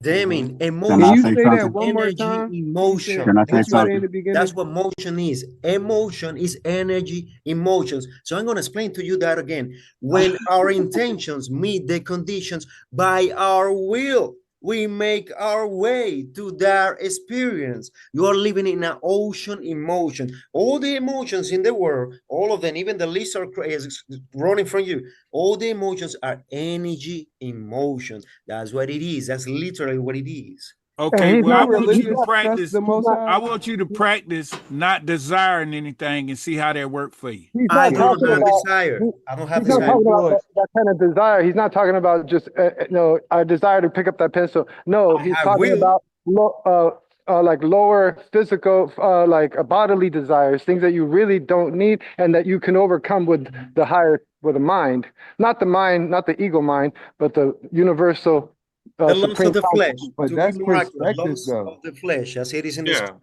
I'm Right. with you on that. I'm with Lust you on of that. the flesh. I mean, if you in the right mind, you using your right mind, your desires is lining up with the universe. Right. You in Desire harmony. is the root And of all evil. listen, let me finish. And if your desires is lining up with the universe, they gonna manifest. And you gonna bless not only yourself, you gonna bless other people.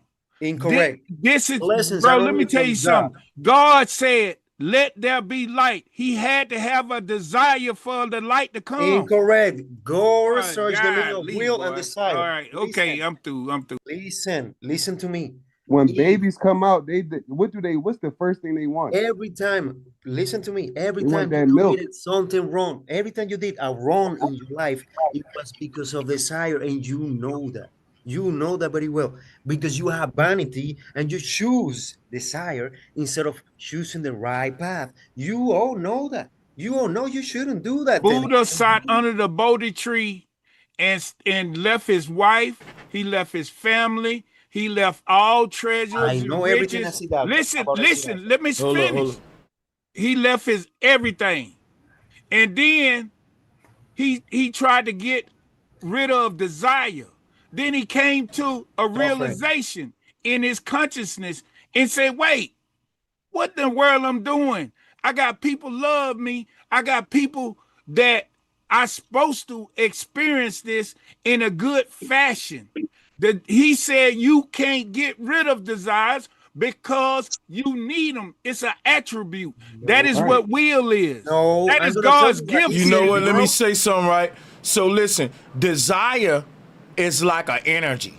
It's like something that's a part of us that you, like he said, you can't get rid of. It's one of those things where, listen, I can't get rid of desire, so I need to learn healthy desires and what to desire. I can't get rid of hate. I need to learn what I need to hate.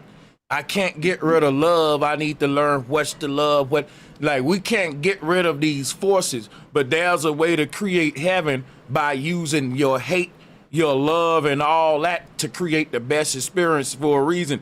But if humans are creatures of love and hate, and that we're gonna emit both energies, then what if we hate negativity? What if we hate violence? What if we hate, you know what I'm saying? Instead of just saying, let's get rid of hate, you can't do that. There are negative and positive forces in the universe, so those forces will exist within us. So it's how to channel them to create the right environment. That's totally doable. You know what I'm saying? Bro Well, Sanchez, that's well, vanity. so can I say something? I'm gonna tell you what the So Buddha like, says to Virgo. Virgo, this is what the Buddha says after his father, the emperor, took the eyes of the only person, the only individual he cared about. He took the eyes of his future wife. So he went into the forest. I know the whole history, but after all that, after he got enlightenment, he started preaching, and now he's preaching. One of his preaching is this: what you just ignore. I'm gonna tell you exactly word by word what he said, and then I'm gonna tell you two of the preachings that match together and make one only sentence. First, he says, life is a river always flowing, so do not hold on to things because you can only lose what you claim to for desire. No, we're not saying hold on to nothing. Desire don't mean hold on to this, right? Because think about, let me show you how this works. Let me show you how this works. Hold on, Yeah. wait. I can desire not to hold on to things. It is desire what makes you cling to things and what makes you lose them. Let me ask you something. Hold up. Do you desire not to cling to things? I don't have desire. I don't. Bro, Listen, stop bro, lying to Sanchez, yourself. let me finish. Stop lying. Bro Sanchez, listen, God gave you everything in this world. He gonna Desire to tempt you finish with this selfish book I read. desires instead, but Listen, desiring it listen, comes that's let me vanity. ask you.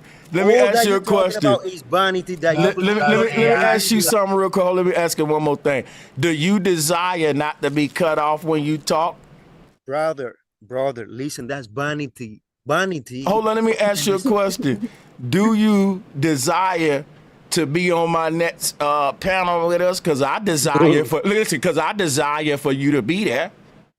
That's cool. But again, it's vanity and desire the root of evil. Vanity, What he's saying is vanity if came you along don't when let you a mind, believe you were separated from if the you don't whole put a world mind, and everybody you else. don't, Desire and vanity not synonymous, brother. Desires are Let me ask motivating you a people. question. No, that means, listen. that means you It can don't be The care. Buddha preached. The Buddha or it can preached. be Life is Desire a can river literally always be. flowing. Do We not can hold on to literally. things because you can only lose what you cling to, and because We it's better to travel than hold to up, arrive. Trusty. We can replace the word desire with the word want. Do you want the world to be a better place? Bro, desire. Listen, desire is in your mind that you Oh lack my God. that you Because lack they're arguing energy, that you semantics. lack something. Just, That's why you do not understand. Brother. So how come God said to give you your heart's, I give you your heart's Listen, God gave desire? you everything, girl. I was Damien, just about, God gave you everything. Everything. Don't Bro, you tell the desire Most High, God? do you have Don't you Right, desire right. God's will? Do you Yeah. desire I will God? desire Yeah. God's will when I am His will, as long as I'm alive. Listen, until the blood from my veins return to the sea and the dust from my bones return to the ground, I am His living will. I am Hold His. up. Let me ask him something real quick. Let me ask him something. Hold up. You said God gave us everything. If God wouldn't have gave us everything, would you desire everything from God? That's what I told you before. The wicked came along, the foolish came along, and the what is the other one? The evildoers came along and they trick you for the coins, they trick you for the bills, for the property, and then desire start building, vanity start building. I gotta get this house better than my neighbor. I Yes. don't think that we can just sum up to desire. People don't just want clothes, and people want peace in the world. People want Material help, you know. Because listen, hold up, no, brother. Let me tell you something, man. There's a lot of things I desire, and you're right. Some of it is material shit. I ain't gonna lie, but I also desire that the poverty in Africa wasn't there. I desire that them kids in Africa when ribs wasn't showing and that they wasn't in disease. I desire that niggas in America wasn't killing each other for stupid shit. I got a lot of other desires other than clothes and fashion. That's why I'm saying I don't have a problem with desire. You know what I'm saying? But Bro what Sanchez, is, do you have the intention is, to fix that? Tell me, do you have the intention to fix brother? that? Brother, let me tell you something. Oh, What you hell ain't yeah. realized. That's All why right, you Sanchez, over do here. you? Yes or no? Yeah, hell yeah. All right, hell so then when the intentions meet the conditions by your will, you make your way to that experience. No, What do you mean? no after. Brother, let me just say this. Okay. Will God of desire.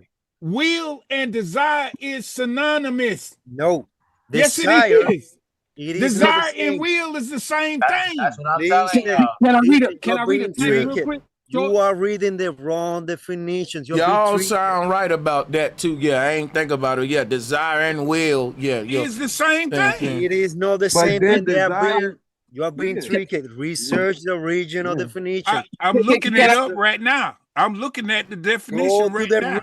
And somebody was saying we can't even control what we want, what we like. Sanchez, all that desire earlier. Hold is on. lacking and will. But I think desire is related to will, but are they synonymous? Let me ask you. No. Yeah, they synonymous. It's the Okay. same thing. If you want something, you're gonna imaginate it, and that desire gonna kick in, and it's the same I thing. am telling you that you're wrong.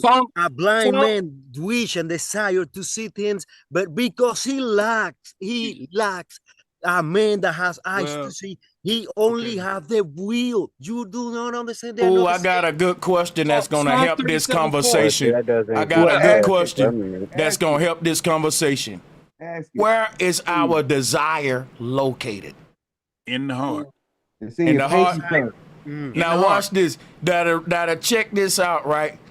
When we have desires in our heart, we use our mind to manipulate time and space to manifest those desires in our heart. Can we go there with it? Can we start there? Now watch this. Rock with it. All right, so let's rock with that. Here go the thing, right?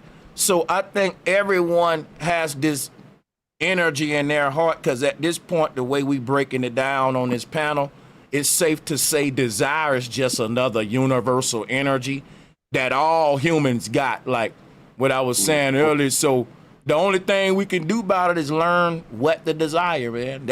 I'm gonna quit beating that horse. I think I repeated that. Can I read Psalm? Yeah. Can I read Psalm 37:4? It says, "Delight yourself in the Lord, and He will give you the desires of your heart." I'm gonna give you something Psalm for you to 37:4. And you know what? Because that's proven that desires we you. don't even know what the desire, because our thought and heart is one big electromagnetic energy field, the mind and heart. And then if the mind ain't right, then the heart can be, because I believe that improper thoughts even lead to an irregular circadian rhythm, the heartbeat and all that. We can go deep, complicated with it if y'all want to now. I agree, You know, Sanchez, therefore, but it is the difference. Therefore, you should mostly. Real quick, listen, Sanchez. Wait a minute. It is a difference. When you have will, you have the will to live that experience. When you have desire, you lack the will to live that experience. Okay, So let me you read wish. to you something. Psalm Let me read. 37:4. I just thought about something. What we You know it's true, desire, Sanchez. what You know listen, it's what true. we desire is more important than what we know, y'all. And I'm gonna tell you why I say that in a minute. It just dawned on me. Go ahead. It's semantics at this point. An expression of the innermost being of man, the onward impulse of every evolving man. It springs from deep within being and is as enduring power. It is as enduring power. Deep desire is an essence to spiritual growth. It is desire, earnest, intention, desire that draws the whole being up out That's of right. material. I And disagree. That's right. Huh? I agree with all that. Keep reading that. That's good stuff. Keep reading That's that, good man. stuff. That's good stuff. Yeah. Transcends joy into the power to appreciate and to receive real spiritual blessings. Right? You know So what let me that's put it this saying way. right there? That's In your saying entire life. that's saying that you should desire righteous things in your heart. I like that. No, incorrect. That's what Listen, that's saying. That's the the best definition. That's joy, not his thought. Sanchez, you will never have more joy in your life when you stop desire. When you start fasting, you stop eating, you start consuming everything, you stop So wishing. guess what you're saying? You have You the saying desire now to watch stop this, watch joy, this, but joy watch and this, desire are not watch the this, same. watch this. In order for me to stop doing all that, I got a desire to stop doing it. You have to let go. You are clinging to stuff. You are clinging to stuff. You're clinging material things. If you want joy, you cannot Listen, have you know desire. why I'm clinging to the material things? Because I don't desire to break away from it. I got the desire to live without those things. You see what I'm saying? Sanchez, Desire you can clinging be to evil food. and That's good. how it work. That's how it work to the materialistic person. You know. Desire Honestly, can be going both ways. life and desire are synonymous. Because It is not the same. There Words can't have be life meaning. without They desire. twist. They Break it down. You Chris. ever heard? Hey, you ever heard an older person say, "Man, you gotta want better for yourself"? Older heads will tell you that back. No, he said, "No, let the brother break it down." He was finna go in Well, before I life, said it. because God created life because God was one. And being one, there's no experience at all. So God wanted to experience itself. God never said he wants to experience anything. You gotta then why let did him. God You gotta create it? let him land a little bit. Chris, before this war, he already made heavens. This is not his first creation. He do not want. He makes stuff like this. You just Let me ask you something. Hold on. Hey, I beg to differ, brother. God said he wanted to create images. He wanted to create himself in his image. So that man on his image. You are the temple of God. I'm finna slaughter it right here, Chris. Watch this. This just a Go ahead, bro. one-liner. When God said, "Let there be this, let there be that," ain't that's a way of saying like I'm desiring that this happened and then it happened and then it even said right. But I'm gonna what fall better back. way Yeah. to have a temple so people can worship you than a temple that can move, that can travel all over the world until this is the temple of God. That instead having a Roman temple, a pantheon that cannot move, that you gotta visit, you gotta pay a tribute in some wicked way. No, the temple of God, your body. Somebody just put it in the chat. Somebody said desire is passion. That's facts. That's it. That's all it you're is. confusing. Passion is what you feel when you are with somebody that you love. That's very different. No, you don't desire your wife. You don't desire your wife. Let me tell you something. Listen, passion is what Bob Ross got for painting. That means he got a strong desire to paint. That he don't never get tired of it. People about no. Right. Kobe had basketball. Strong desire to relay that information. Desire Right. is lack. Right. Desire is lack. Passion doesn't have lack of anything. When you have passion, you have everything. Why does desire mean I gotta like something? It mean I want something. It don't mean I lack nothing. When you feel passion, you feel that you are fulfilled. It is not the same feeling. I don't think that no human is fulfilled right now. I think we're seeking fulfillment, which is why we have. Which is let me tell you why let me tell you why that's true. If you're perfect, then cool. I gotta speak for myself. I'm not exactly where I want to be. I'm still working on myself. So I have strong desires to better myself, for example. Like you said, you need to stop doing certain stuff, right? I think people don't listen. I think people don't stop doing it because they don't desire to do it strong enough. The moment they want it, man, I heard this all my life. If you want something bad enough, you'll get it. And here's a good example. Sanchez, do you agree that the system is tricky to desire? Do you agree with that? Summoning in a whole nother reality into your present moment. Sanchez, with your that's desire. the system tricking you to desire No, give you brother, this brother, creed, listen, this listen, and that. listen. Let me tell you something right now. I wouldn't be who I am right now if I didn't desire the truth my whole life since a baby. I knew something was wrong about this place. That's what led Neo out the Matrix. His passion for the truth, his desire. Listen, his desire for something that he lacked. You said desire mean you lack something. When you born in when you born in indoctrination, we lack the truth. So guess what led me out? My desire for the truth. I knew I lacked some. While other people don't get the truth because they don't even know they lacking it. They think they already got it, but when they realize they've been lied to about everything, they're gonna have a strong desire for the truth, which gonna make them a seeker of the truth, and they shall find it according to the Bible. If you seek, you shall find. Now, you got it. But remember that God didn't make everything sweet. You know what I mean? So those that are looking for, that's why God gave you desire, so you don't gotta choose. You can make it sweet. Yes, yes. But it springs from your innermost being. Virgo, it why springs from your innermost Do you being. wish that we get to Virgo, know what you're why the talking about? sweets Do are you being wish poisoned? that Tell me. we get on your level? Why they're giving you the fake sweets and the fake goodies, Virgo? Why you? Do you Hey, wish why that you? we learn from you? Why you keep? Why you I keep got talking about? protection Why you check. keep talking about what they giving, bro? What about what you giving? They are tricking you with fake goodies. They So, You know what, no, brother? but you're allowing them to trick you. You keep using they. What about you? Because what you see is what you get. So what you see is what you. This is what I'm gonna say to you, what you Bones. see. Hear me out, brother. So Go what ahead. what you see is what you're going to manifest. So why do you Bones. keep worrying about what they? What about what you're bringing to the table? I'm gonna say something to you. And Do you know not what? believe a word I'm saying. You gotta prove it to the Say, Don't Paul believe a word. Rooks. that we Hey, knew what you were saying, look. right? And speak Paul like Rooks. me. You're Paul gonna Rooks. believe the Bible. Listen. Paul Rooks said you got a desire to prove your point. I already proved my point because if I didn't prove it, you will be arguing. And for the fact, can I one more say thing, this? one And more for the thing. fact, for Go truth ahead. seeker, for you not to even see that both words can be, interchangeable not the because same they thing. both influence behavior, bro. So for you to lack the sense to even admit that, that they both words mean the same thing, bro. They Look, mean the like a same fool, thing. So you're sitting here trying to argue both words. Desire, passion. And you know Santos, what? there was And a I ain't fool. gonna even lie, bro. I want to move past his little debate. We can agree to disagree, and I want to go back to Let me say some. one more thing. I want to go back to some y'all was saying, right? Sanchez, let me say one more thing. Desire is willpower because what the Lord will is what the Lord want or what the Lord desires. So it's like we right in where we need to be. But yeah, go ahead, man. See what you say. All right, one last thing that a fool say not long ago in this land.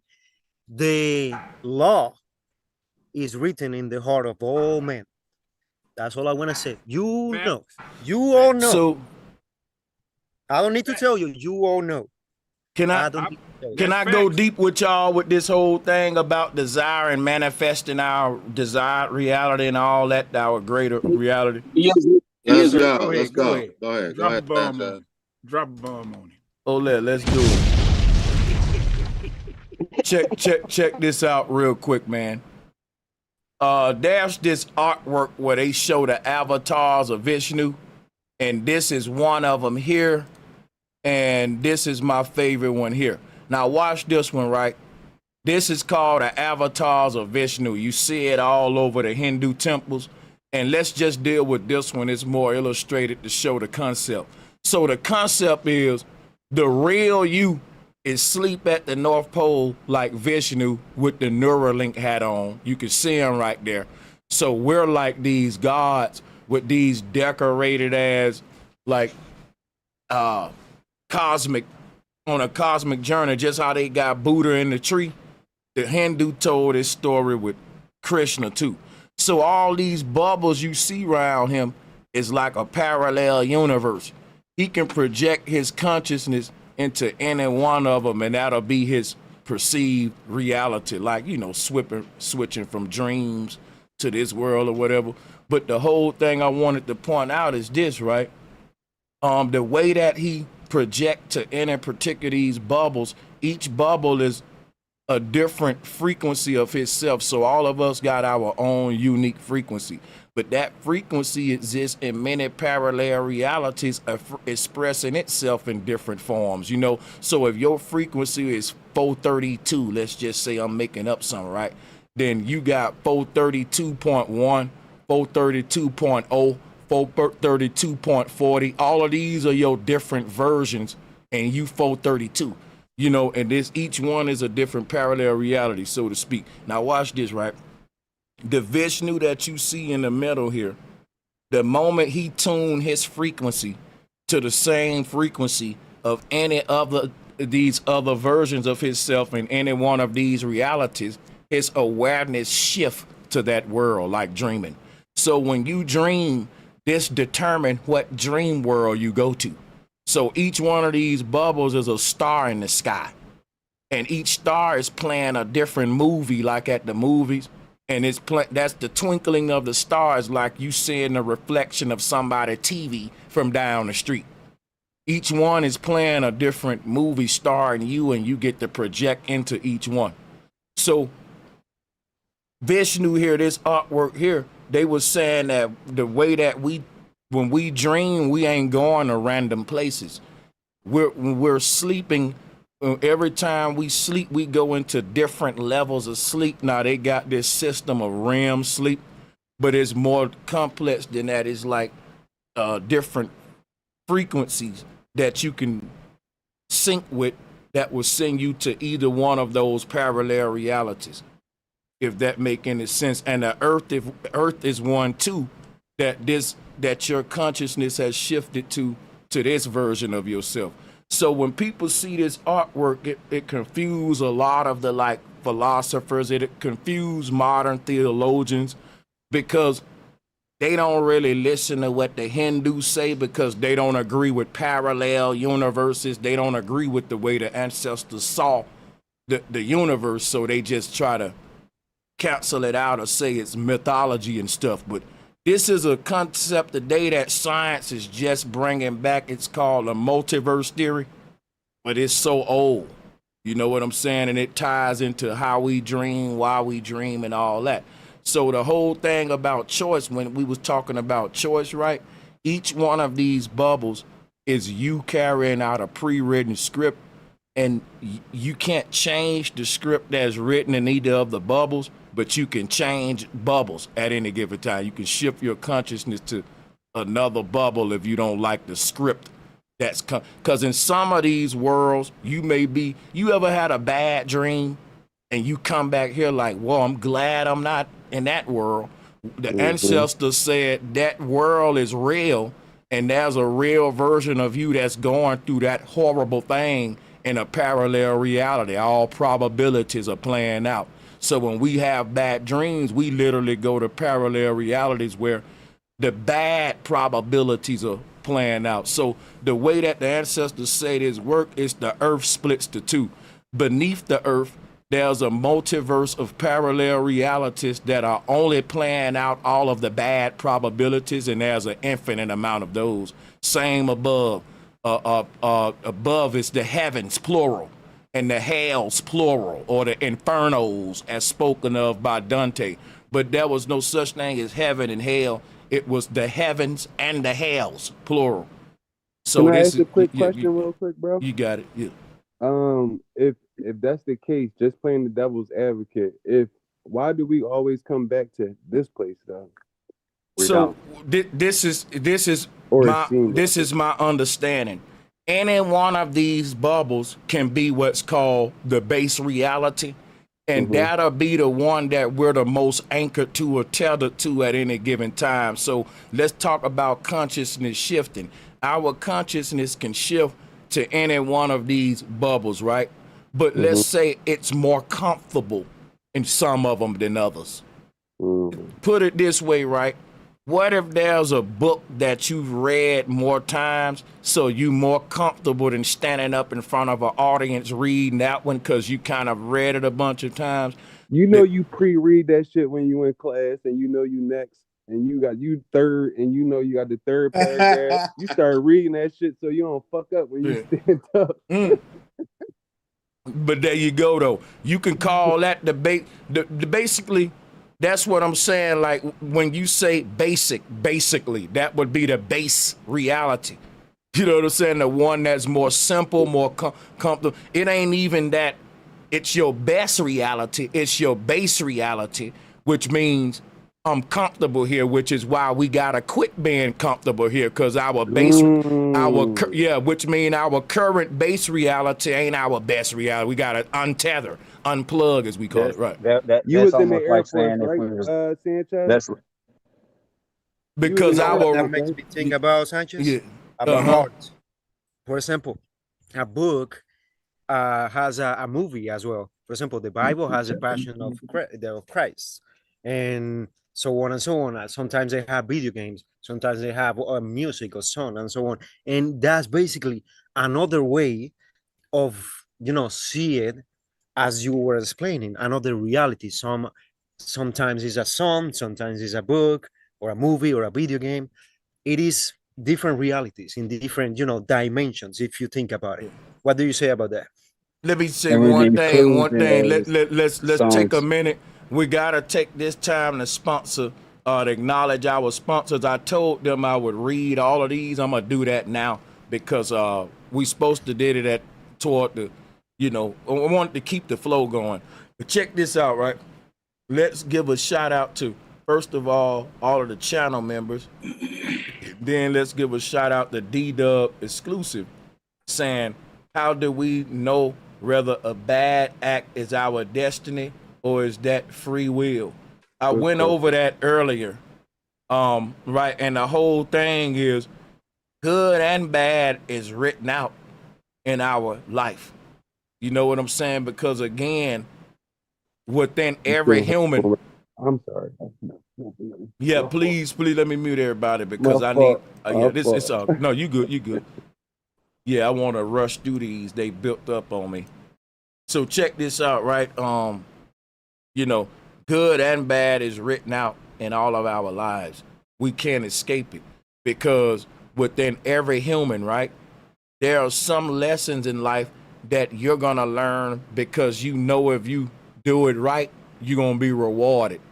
There are some lessons in life that's going to be hard for you to learn because we stubborn in some things, and you're going to get them right just because you're in fear of being punished, because you're scared with the consequences of what's going to come with it. So you're going to bump your head, make mistakes, and you're going to realize, hey, I don't want to make that choice no more because I'm scared. I already, like a dude that said, man, I've been to prison and I'm through with the bullshit. Like, you know what I'm saying? So my whole thing about life, it has to teach us no matter what. And it knows that I can teach these kids by rewarding them for doing good, but there also going to be a time where I just got to teach them by punishing them for doing bad. And that's the yin and the yang that the universe used to get us to our destination. And so everybody got some lessons in their life that they're going to have to learn via punishment. Some they're going to have to learn because they was rewarded, so they know, okay, if I do this, I get rewarded. But some things, they're going to be so stubborn, because we like some things that ain't to our good.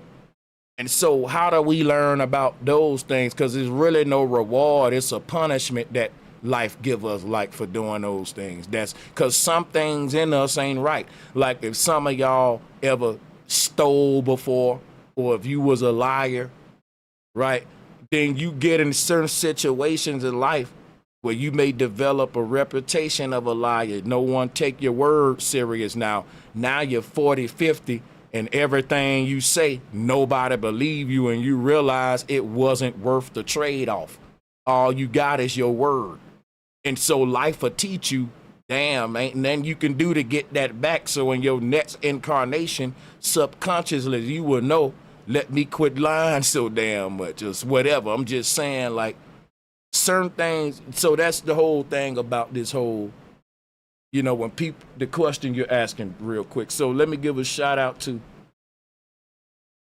John and Cali. He said, big facts, 10 years for a crime I didn't commit. That's crazy. Shout out to Naga Gato, and shout out to Marlon Wells, shout out to you. Free will comes with the price, it seems. That's what I was saying. It ain't free.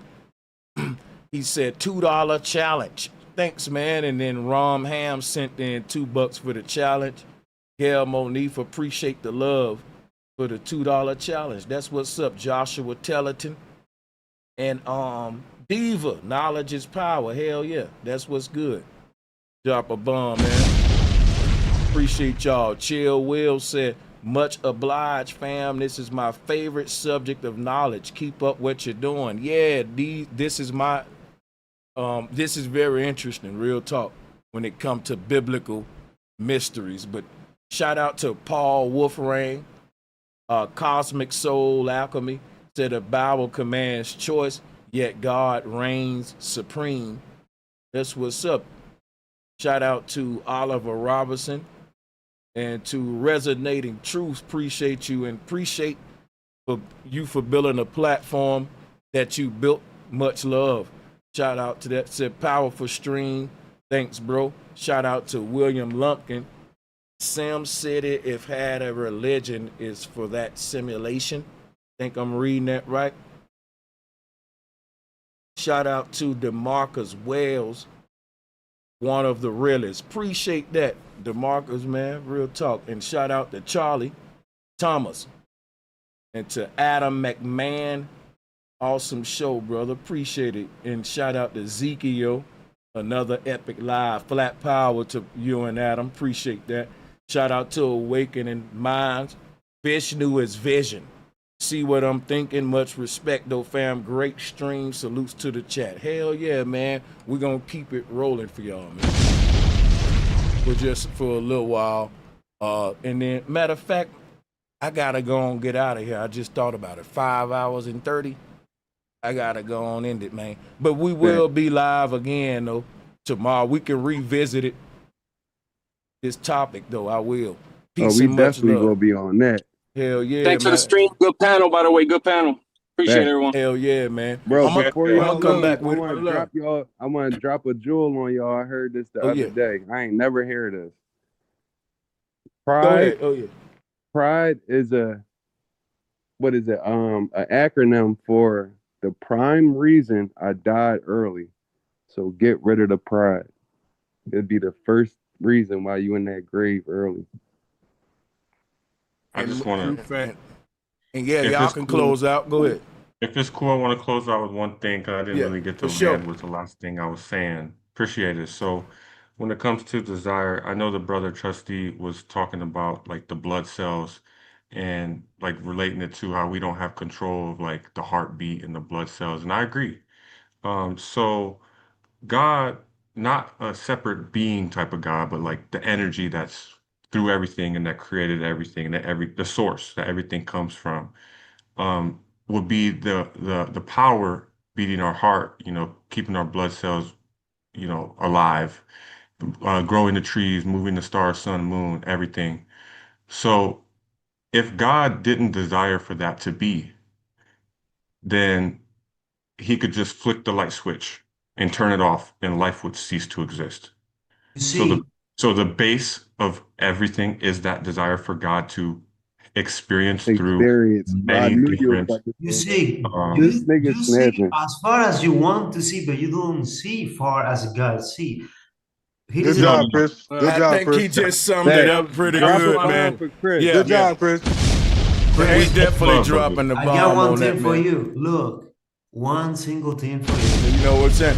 Hey, but nah, that's 2 bombs for real. Will life. He wills life. As you will a sword, he wills life. But guess what? Let me tell you why there's such a bomb. Why we get out of here? Wielder of life. He's not the desire you of can't life. listen. You can't do that because will and willed is the same thing. To will something into existence, what does that mean? That means to desire it strong enough till it manifests.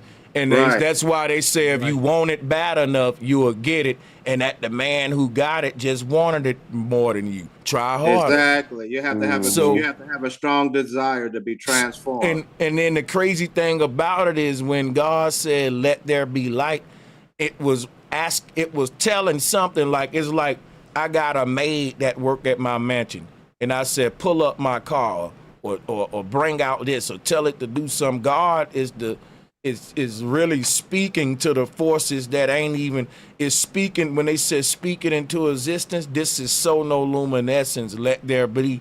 Then the light is sound manifested into light. But check this out, right? Here's the deep thing about it. It ain't that God couldn't make. People say, well, the question would be, could God turn the light on without saying, let there be? The answer is no. You gotta want some for it to happen. That's a law of the universe. Because God was saying, let there be. God was like a baby saying, let there be milk. Give me something to eat. Like, I want this.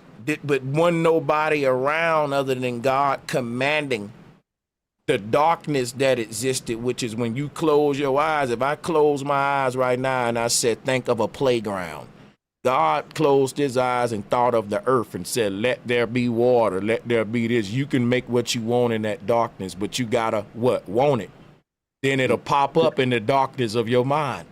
Yes, this willpower is how you even control which thoughts you desire in your darkness. So we'll end it there. Go ahead. Mm-hmm.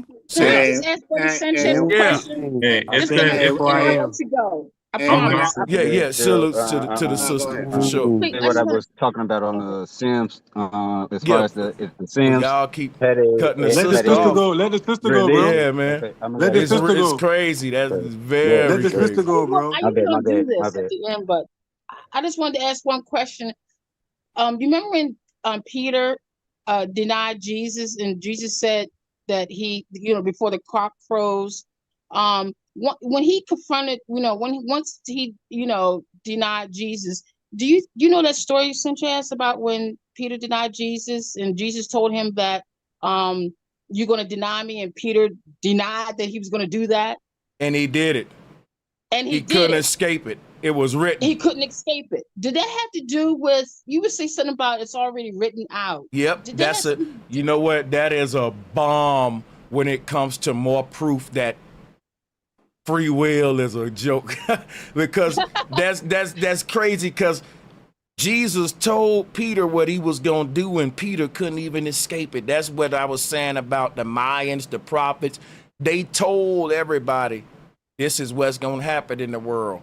Imagine being in power and you thinking, okay, I'm a plan so that in the future things will get better. I have more control over the people. This will happen, that'll happen. And some dude with a bone in his nose telling you, regardless of what you think your plan's gonna be, this is what's gonna happen in the future. And it goes his way, not yours. Wouldn't that be crazy? And no That's matter like Final Destination. Right, imagine you going to the blueprint, the drawing board with these teams saying, why isn't our plans never going right? We can never make a sustainable system of government. Every time there's a great reset where everybody wake up and everything falls apart, why we can't get it right. And there's some old dudes in the jungle say, hey, no matter how hard you keep trying, this is not only am I telling you it's not gonna work, I'm gonna tell you every way how it's gonna fall apart from the beginning to end, step by step. You know what I'm saying? And we call it prophecy. But that's what's going on. That's what really going on. Like, these people in power are fighting against the will of God, but they can't escape their written script that they'll never get it right. You know what I'm saying? But yeah, Way to end the show. Way to end the show. Yeah, And peace and love. We I out. want to say this before we Virgo, out of here. yeah, everybody can close out for sure. Yeah. The thing is, we got to understand that the universe is for us, and there's specific laws that we can use in order to be blessing for ourselves and others. And in metaphysics is one of the ways where you can take these words and start grooming yourself in that mindset of harmony with the universe. They can't stop that. Can't no man stop your mind unless you let him in there with lies and deceit. And one of the greatest things that I don't discover in my journey is willpower. I already see what my next progress gonna be because I don't put it there. And I meditated on, that's why first Psalm say meditate day and night on the word. Well, what is the word? Whatever you trying to create. That's why the Bible said, and it was simply showing us how we manifest, because the Bible tell us we co-creators of God. Okay, so the Bible say in the beginning was the word, and the word was God, and the word was with God, and the word was manifested into flesh. He telling you, when you put the word, just say you want some joy in your life, you keep saying joy and keep seeing yourself happy. After a while, it's gonna manifest in your being, and then you're gonna see it all around you. This is how this thing works. And then until we get to that level and stop taking this stuff literally, like this is, the ancestors was so smart and brilliant, they knew that we was gonna have to decode it to get the jewel out of it, but it's worth the effort. Believe you me, it is. I'm telling you. And it works. I'm gonna tell you something, and I'm gonna get off of here. I was truck driving, riding down 65. I never forget this. And it scared me to death. And a trucker cut me off. And I said to myself, I'm through with this shit. I'm tired of this shit. I'm finna go buy me a car. I said it with so much passion. And I don't know why I said I'm gonna go buy me a car. But I went and bought a 2011 Mercedes-Benz convertible. Like it wasn't nothing. Because I called it out. And my heart was so filled with passion about it, it manifests the desire. And I'm telling you, this stuff work, but you got to use it. I'm telling you. Yeah. That's all I got to say. And another thing, I want you to come to my channel. of your car? Okay, listen, Virgo, email me and I'm gonna respond to it. Do it like you know what I'm saying, after this or sometime, and I'm we can set it up and we can make that happen for sure. Yeah. Real soon. Drop a bomb right. for Virgo. Hell Virgo, yeah, do you I have got the you. MSO of your vehicle, of your car? Yeah, I got everything, man. My house, everything. What you got? Awesome. I got about 3 or 4 cars. Almost nobody in this world have a MSO of this car, of their car. You don't know that? What you say? MSO, manufacturer statement of origin. Almost nobody has that. What Say is it you? one more time. I thought you talking about the title, man. No, brother, don't follow is him up. only Don't for the follow it up. tenant. Okay, I ain't going with him. I ain't going. Yeah, right. I'm finna eat. Oh, hold on, my bad. That mute came right when he said I'm about to eat. My bad, Virgo. I was trying to make sure Trustee didn't prowl too much longer. But yeah, I'm gonna go and just shut it down on that note then, because we had already ended with good energy. Yeah, but we'll be back, man. Peace and love till next time, y'all. Thank you. All right, Peace. y'all. Peace and love. For sure. Much respect. For sure. Oh, snap. Shout out to Red Wine Entertainment and to Oliver Robinson for those super chats. Appreciate everyone